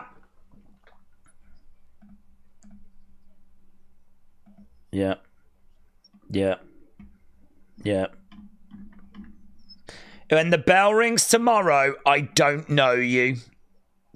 Am I on this one? Oh my God, I've gone from there as well. I've just gone. Guys, this is a glimpse into the future. One day I won't be here. You should treasure me. You should honestly, I need to be treasured. Welcome to Raw, yeah!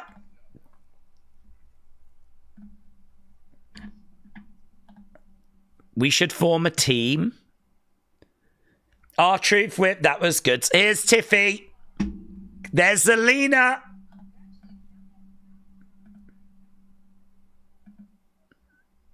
I don't want to let this fresh start go to waste.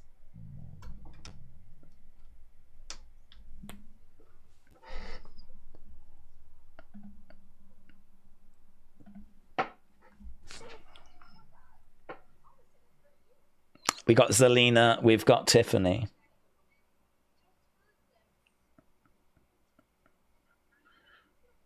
$2. There we go. So some stuff happened. So we had Zelina stepping up to Tiffy. R-Truth talked with Adam Pearce. He has hair now. Welcome to Raw. R-Truth and Damian Priest are reunited. Truth welcomes Priest back to Raw after he spoke to Adam Pearce, who he says has got hair now and a British accent. So I'm guessing that means we've moved R-Truth, does it? Wow, what a time to drop that. Honestly, the timing of dropping that. But then she blames WWE for like covering it up. So right, Crimson Mask, shout out to you, my friends. Shout out to you, shout out to you, shout out to you, shout out to you, shout out to you, shout out to you, shout out to you, shout out to you. 4, 5, 6, 7, 8 shout outs to you, buds. Crimson Mask, appreciate the support, my friends. And honestly, I think you was able to just distract the community for a second there, whilst I was kind of, you know, a little bit busy. Dun, dun, dun. I'm sort of in slightly the wrong position as well, aren't I? What if I get rid of that? Am I still there? Oh, I am. I'm going to get rid of that then. I've actually got 2 me's. There we go. Lovely. Who are you? I don't even know you said fun, fun, fun. Me. No more.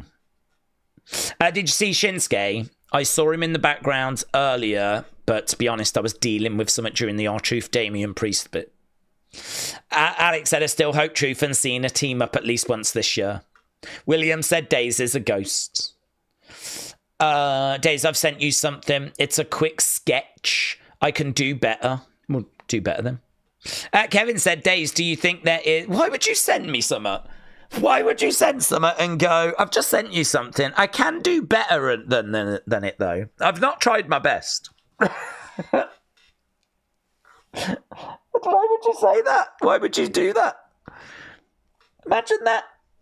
Imagine that.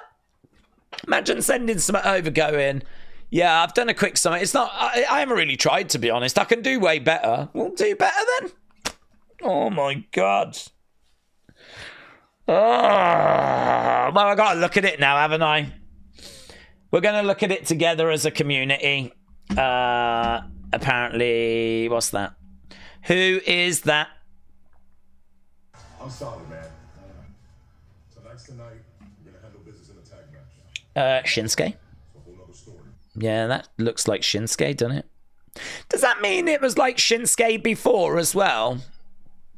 Yeah, I'd say hard to tell from that, but when that pause there, I think, look, you can see the belt. So does that mean Shinsuke was in the background before? Who was that person? We were like, who's this? It might be nobody. I wonder if that was Shinsuke as well. Yeah. Yeah. Joe Gacy, I have seen that, yes. I guess Miz, there's nothing to worry about, but regular competition, I can't wait for the 6 to return. Shinsuke sneaky in the backgrounds. Well, if it was me, because at that exact moment, I actually wasn't here. Maybe it's not Shinsuke. Drama. We need to... Here we go. Just done that and all. I tried to rub that out as best as I can. I made a mistake, but done that. It's quite good. Just done that and all. Yeah. But you reckon you can do better? So, I mean, I can only give you so much praise, can't I?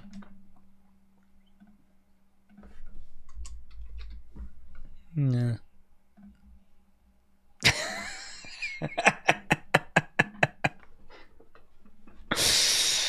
Right.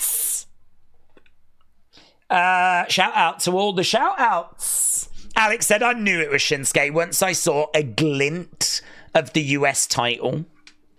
He was in the entrance of Jimmy's entrance. Literally, this is my first time chatting in a live chat. I've literally got it on said fun. Shout out to you, buds. Thank you so much. I was on here. Yeah, welcome anytime, dude. We love new people. We're always looking for new people to bully. I'm joking. You can join our cool group. We bully other people. You can join us. We've just got a John Cena video package on. Royal Rumble. The chase for 17. The chase for 17 is underway. Yeah. Oh my God, I love hearing.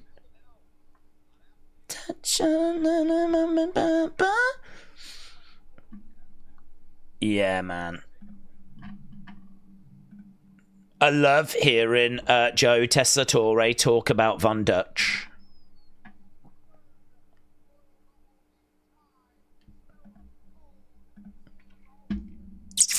Okay, we got Pat, we got Michael in the ring.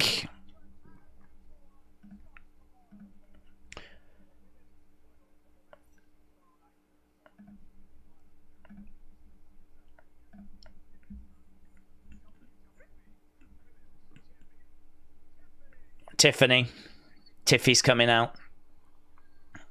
Tiffy is coming out. It's Tiffy time.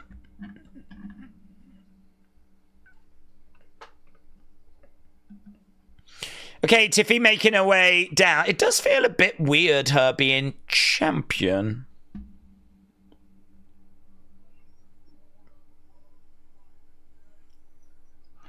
Tiffany making her way down. I'm hoping for Disco Inferno tomorrow. Oh, God, that's a great sign. I'm hoping for Disco Inferno tomorrow. Oh, God. That's good. I wonder if the boys in the back, like in Gorilla, I wonder if they read those and how they react. Tiffany getting into the ring.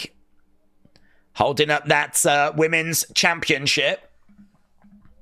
Let's end the Andrade Miz posts. Tiffy. I like Tiffy. I'm not saying it's bad she's champion. I'm just saying it just still feels a bit weird. James said, I've never been more jealous of a German ever, but Ludwig, you lucky mother effer.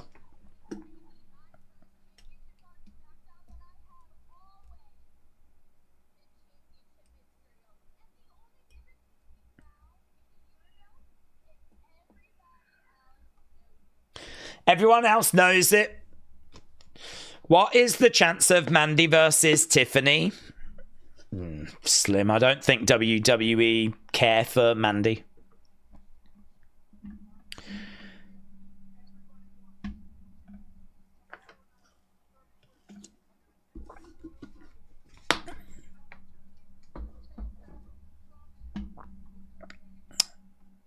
Liv said to Tiff, you do what I do, just a little bit less well, said Thea. She did call her like a Liv knockoff, didn't she?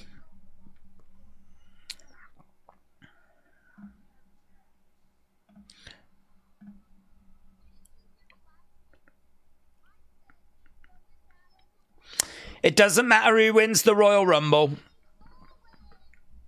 It's always Tiffy time.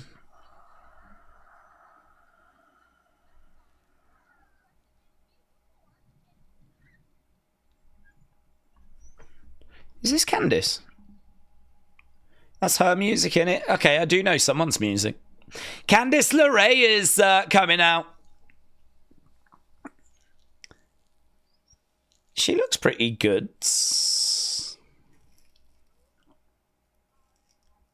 You're pathetic.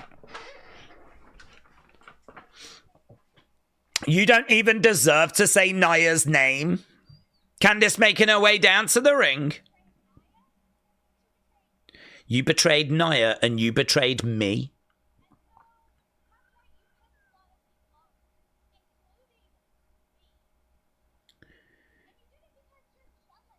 Okay, well, we haven't completely dropped the Nia feud then. That's interesting. We thought we'd sort of moved on from this, but it seems like it's not been totally dropped.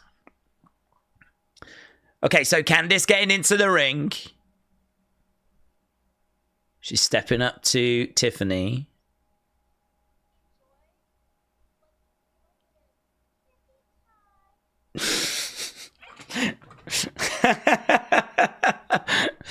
Enjoy what little bit of Tiffy time you've got left.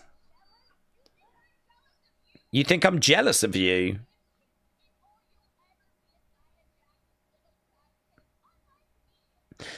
Oh, that's got to be Nia in it. There's a big cheer. Ah, oh, well done. Well done. That's very good. That's very good. It's so frustrating when you can hear the crowd making noise because someone's sneaking up behind. But Tiffy actually managed to move out the way. She heard the crowds, reacted to it, got out the way, and that's good. She's still getting annihilated, though. She's still getting murked. Annihilated! Boom! Annihilated. So it seems like this feud with Nia is not over. And that's good. It was a bit frustrating we'd sort of abandoned this, you know? Do you know what? I don't hate that. I like the fact that we've revisited it. I like the fact that Tiffy showed that she was listening, moved out the way. There's some all right bits in there. I've got another controversial opinion, Days. Bray Wyatt is not Hall of Fame worthy. Hall of Fame needs longevity. He has all the other Hall of Fame traits, but not longevity, said Opulus Travels. This should have happened the week after. Well, okay, yeah, I'll give you that. Tiffy is babyface now. Charlotte definitely going to win the Rumble. Check Sean Ross Sapp's tweet. Is it the Janelle thing, or is he updated something? Number one, I'm your number one, I'm your number... Oh my God, we're having a brat rumble, guys. Do you know how excited I am? Having a brat rumble.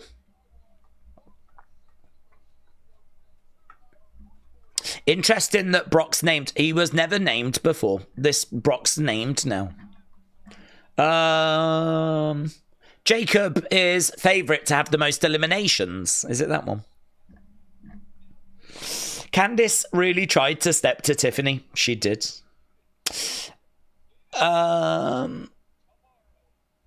Days, can you please fill me in on the surprises that have happened? Yep.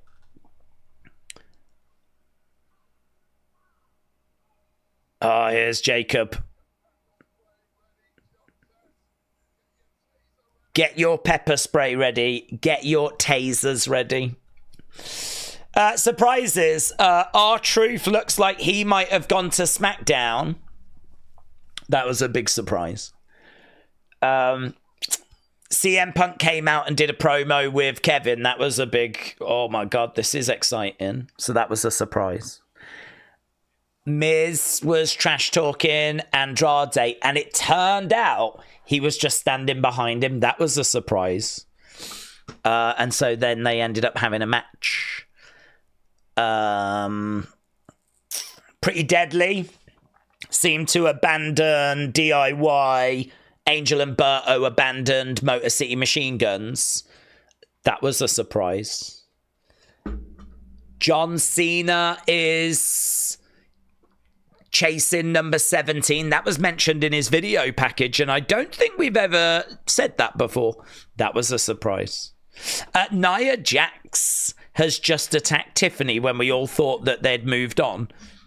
That was a surprise. I was very surprised by that. Jacob stepped up to Damian Priest.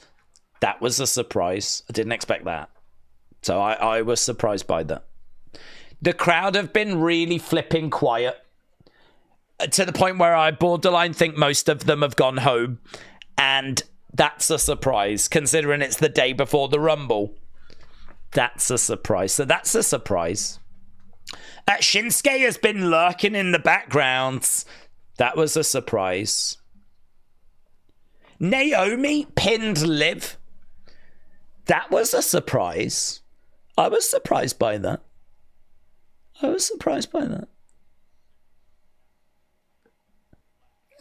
Apparently, we found out the woman that's been in the Royal Rumble longer than any other woman is Bianca Belair, over 3 hours. I was surprised by that. That was a surprise. I was surprised by that. There was one bit where we was watching this match, and then like there was this voiceover, and I thought it was coming from God, and it was like talking about love hurts, but it turns out it was like a trailer, but for some reason we never got to see the trailer. That was a surprise. I was surprised by that. That was quite surprising. So honestly, there's been flipping loads. So Lisa, I hope that there's probably even more than that. So I would rather Jade win the Rumble. Who are the juggernaut Jordan Grace?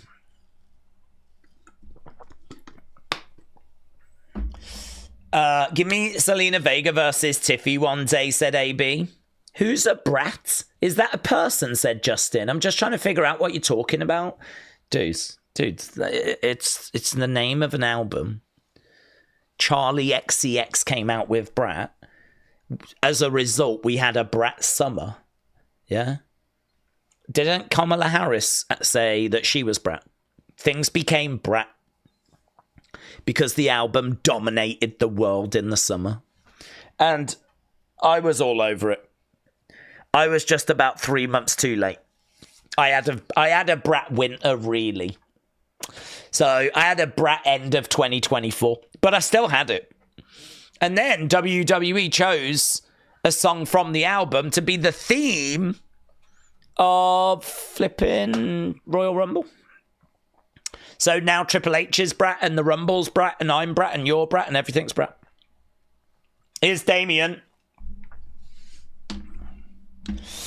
Right. Don't bring her up. Don't do it, says Metal Mama. Bring who up? Bring up what? The day we hear from Days About Brat Summers. Don't bring up Charlie XCX. Our queen. Damien and LA Knight, yeah. Taking on Jacob and the voice of reason, Tamatonga. There we go. I've done it all in lowercase because I'm sad. Guys, should we have a look at our queen, Charlie XCX?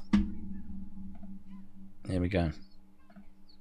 LA Knight, yeah. This is our queen. And this is our queen's album cover.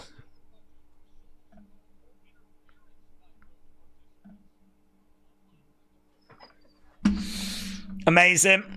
Our old queen died. This is our new queen now. Look, there she is, putting it in front of her vagine. Her vagine is Brat.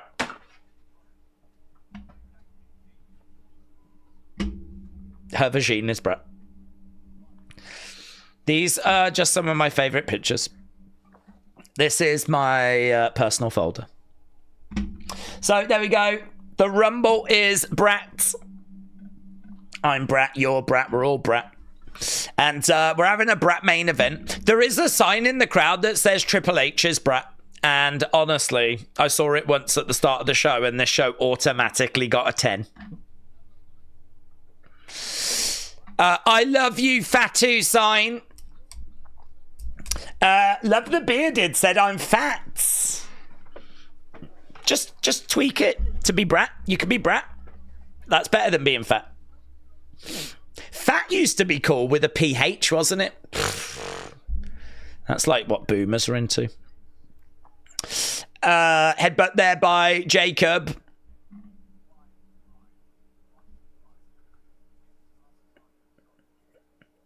Scoop up Jacob. On his feet goes LA Knight. Jacob into the corner. Days, the crowd doesn't surprise me. Most people I've talked to at the convention flew in today and they were pretty jet lagged. A lot said that they were going to go to SmackDown, but also couldn't wait to go to the hotel. Well, perhaps a good night's sleep is going to do it. It absolutely could be that, buds, yeah. It absolutely could be that. Boom. Plus, also, we know that it's going to get a lot busier tomorrow. Obviously, we're inside a pretty standard arena here, but tomorrow we're going to be in Lucas Oil Stadium. Is it a stadium? I don't know. It's got a roof on it. You can have... It's a 60,000 stadium, isn't it? Wonder what makes a stadium. What qualifies as a stadium? What qualifies as what's the difference between an indoor arena and a stadium? I wonder what quantifies that. In my boomer mind, if it was open roof, it's a stadium. If it's closed, it's an indoor arena. But that's probably not right. Jacob in control. We got 12 minutes to go. Metal Mama said Days had a Brat's worst kind of summer at band camp. That one time at band camp. I just keep thinking about that. Do you remember that from American Pie where she kept shoving the flute in her woo-woo? Do you remember that? She was like a pervert, wasn't she? That, was it Alison Hannigan? She played that this one time at band camp. Has anyone seen American Pie or am I just talking to myself? That's what it makes me think of. But Bratwurst is a sausage, so perhaps she didn't use the flute. Metal Mama, thank you. Thank you. We are going to get through this, the rest of this show, one way or another. Whether we can do it before being cancelled, we're going to find out together. I've got a surprise, Days. You'll see it on the opinions. I can't wait. More opportunity to get cancelled. Days, I'm sorry I asked. I just had to listen to Days ramble on about absolutely nothing important. Justin, has that not been the last 6 hours 48? Why? You don't need to ask a question like that just to listen to me ramble on about something unimportant. That's pretty much sums up the last 7 hours. And it will also sum up tomorrow's probably 8 hours. Tag being made is LA Knight. I just want to say thanks, Days, and the community. You guys are like a second family. Lisa, shout out to you. You know we got you, Lisa. You know we got you. Bratmania said Opulus Travels. That's the dream. That is the dream. Dude, bro, I watched the Tom Green special on Amazon Prime today and I laughed my ass off, says Corey. Draco said I've seen them all. I've seen American Pie. Let's go. Let's go. We're all on the same page. Did you see The Rock in the Royal Rumble promo video? I did. Wyatt 6, yes. James said, I'm a proud fatty, LMAO. You tell me I can't have pizza or bacon sarnies anymore, and you're getting told to effing do one. I don't think anyone should tell you that you can't have those things, to be honest, James. Metal Mama said, I love this community. You guys get me, LMAO. Party rocking. Mr. B said, I'm proud of you, Days, to make it so far. Yes. We've made it this far. We've made it this many years without getting cancelled.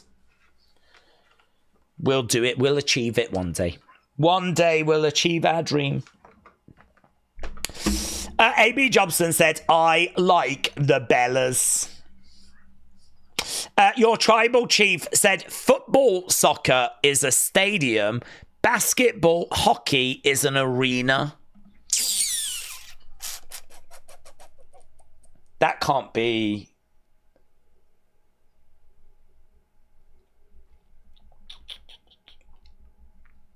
I mean, it is true that I can't think of a team that play soccer that play in an arena.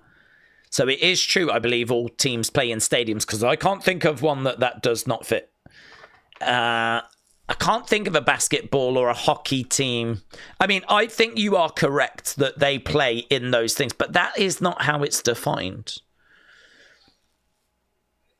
Because what about baseball? What about NFL? I mean, you've got Lucas Oil Stadium, but it's got a roof. It's basically a big house. You know? Is it an arena? Is it a stadium? They claim it's a stadium, but what makes a stadium? Don't know. I don't know. Final Boomer said, I hated Charlie XCX, but thanks to Days, I'm Brat-oo Fatu, because I love you, brats and donuts. Yes. Oh, my God. Final Boomer, welcome. When you get to a certain age, 21, it's your responsibility then to, whatever the big musical tastes are, just love it blindingly, you know? Doesn't matter if it's good or bad. It makes no difference whatsoever. You just have to blindingly accept it. And honestly, it doesn't even matter if you like it. Because that is how you stay relevant. Yeah? Look at me. I love Huck Tour. I flipping love it. I love it. I love her. I love her crypto. I love...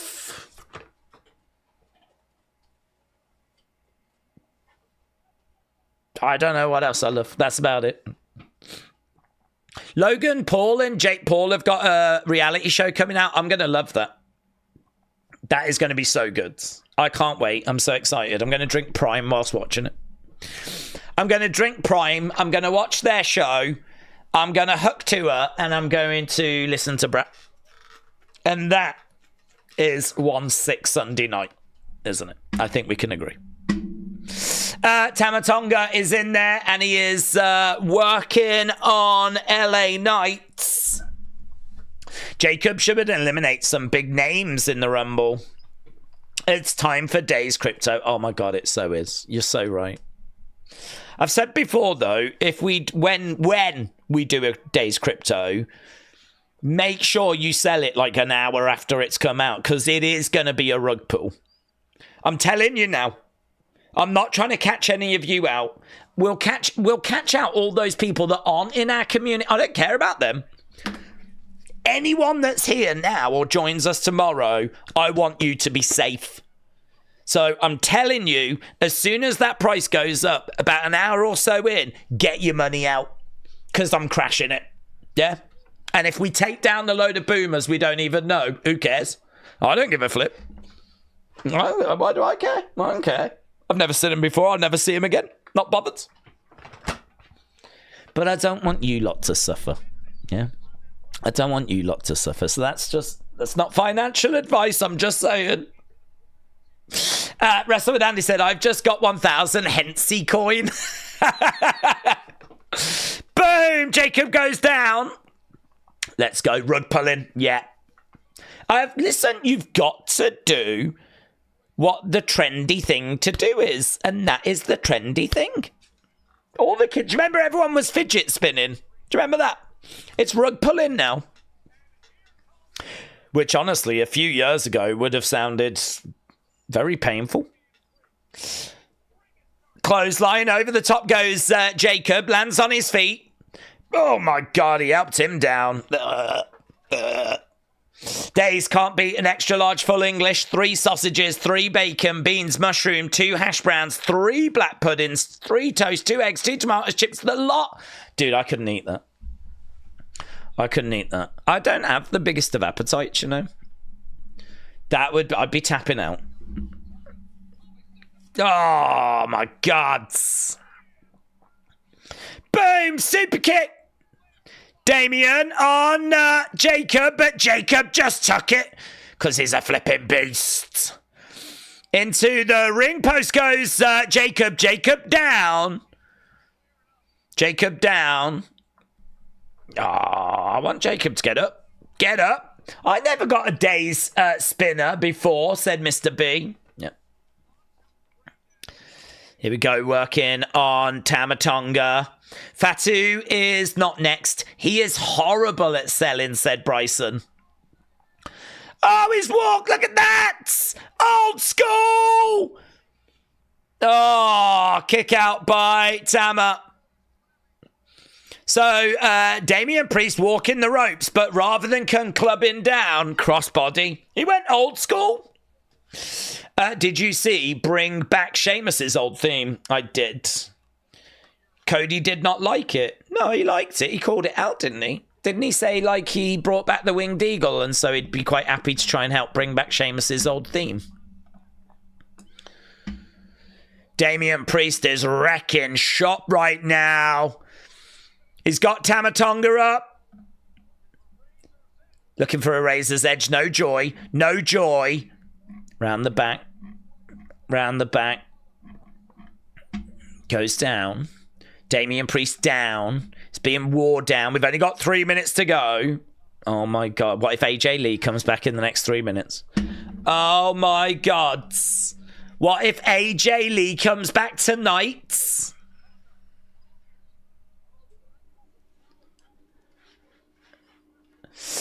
Vince has responded, apparently. Reps for Vince sent me this. As expected, the proposed amended complaint is nothing more than the latest publicity stunt in an ongoing smear campaign.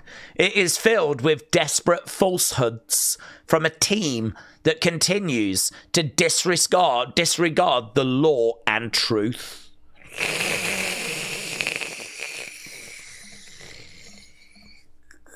Wow. Why can't we just have a break from it and enjoy the Rumble? Oh, Jacob! Into the timekeeper's area! Boom. Well, that's just going to leave Tama and Damian. Tama and Damian.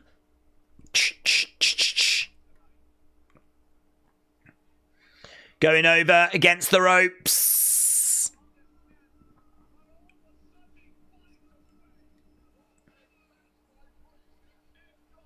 Priest is up, and we've got no joy. Round the back, against the ropes. Boom. Turns him inside out. Damian Priest is going to send us home happy. There's a bit of noise coming from the crowd for those that are left. Tama Tonga is down. Is anyone going to make the save? Is someone going to make the save? No joy. Picking him up. Boom! Planted! 1, 2, 3. It is over. Wasn't there another guy in the bloodline? Just an optical illusion. It's only ever been these two. Boom! Jacob! Picking up Damian! Nice. Samoan drop. He's going up. It's going up top. Boom! Lands it! Moonsault! Jacob. Ending the show.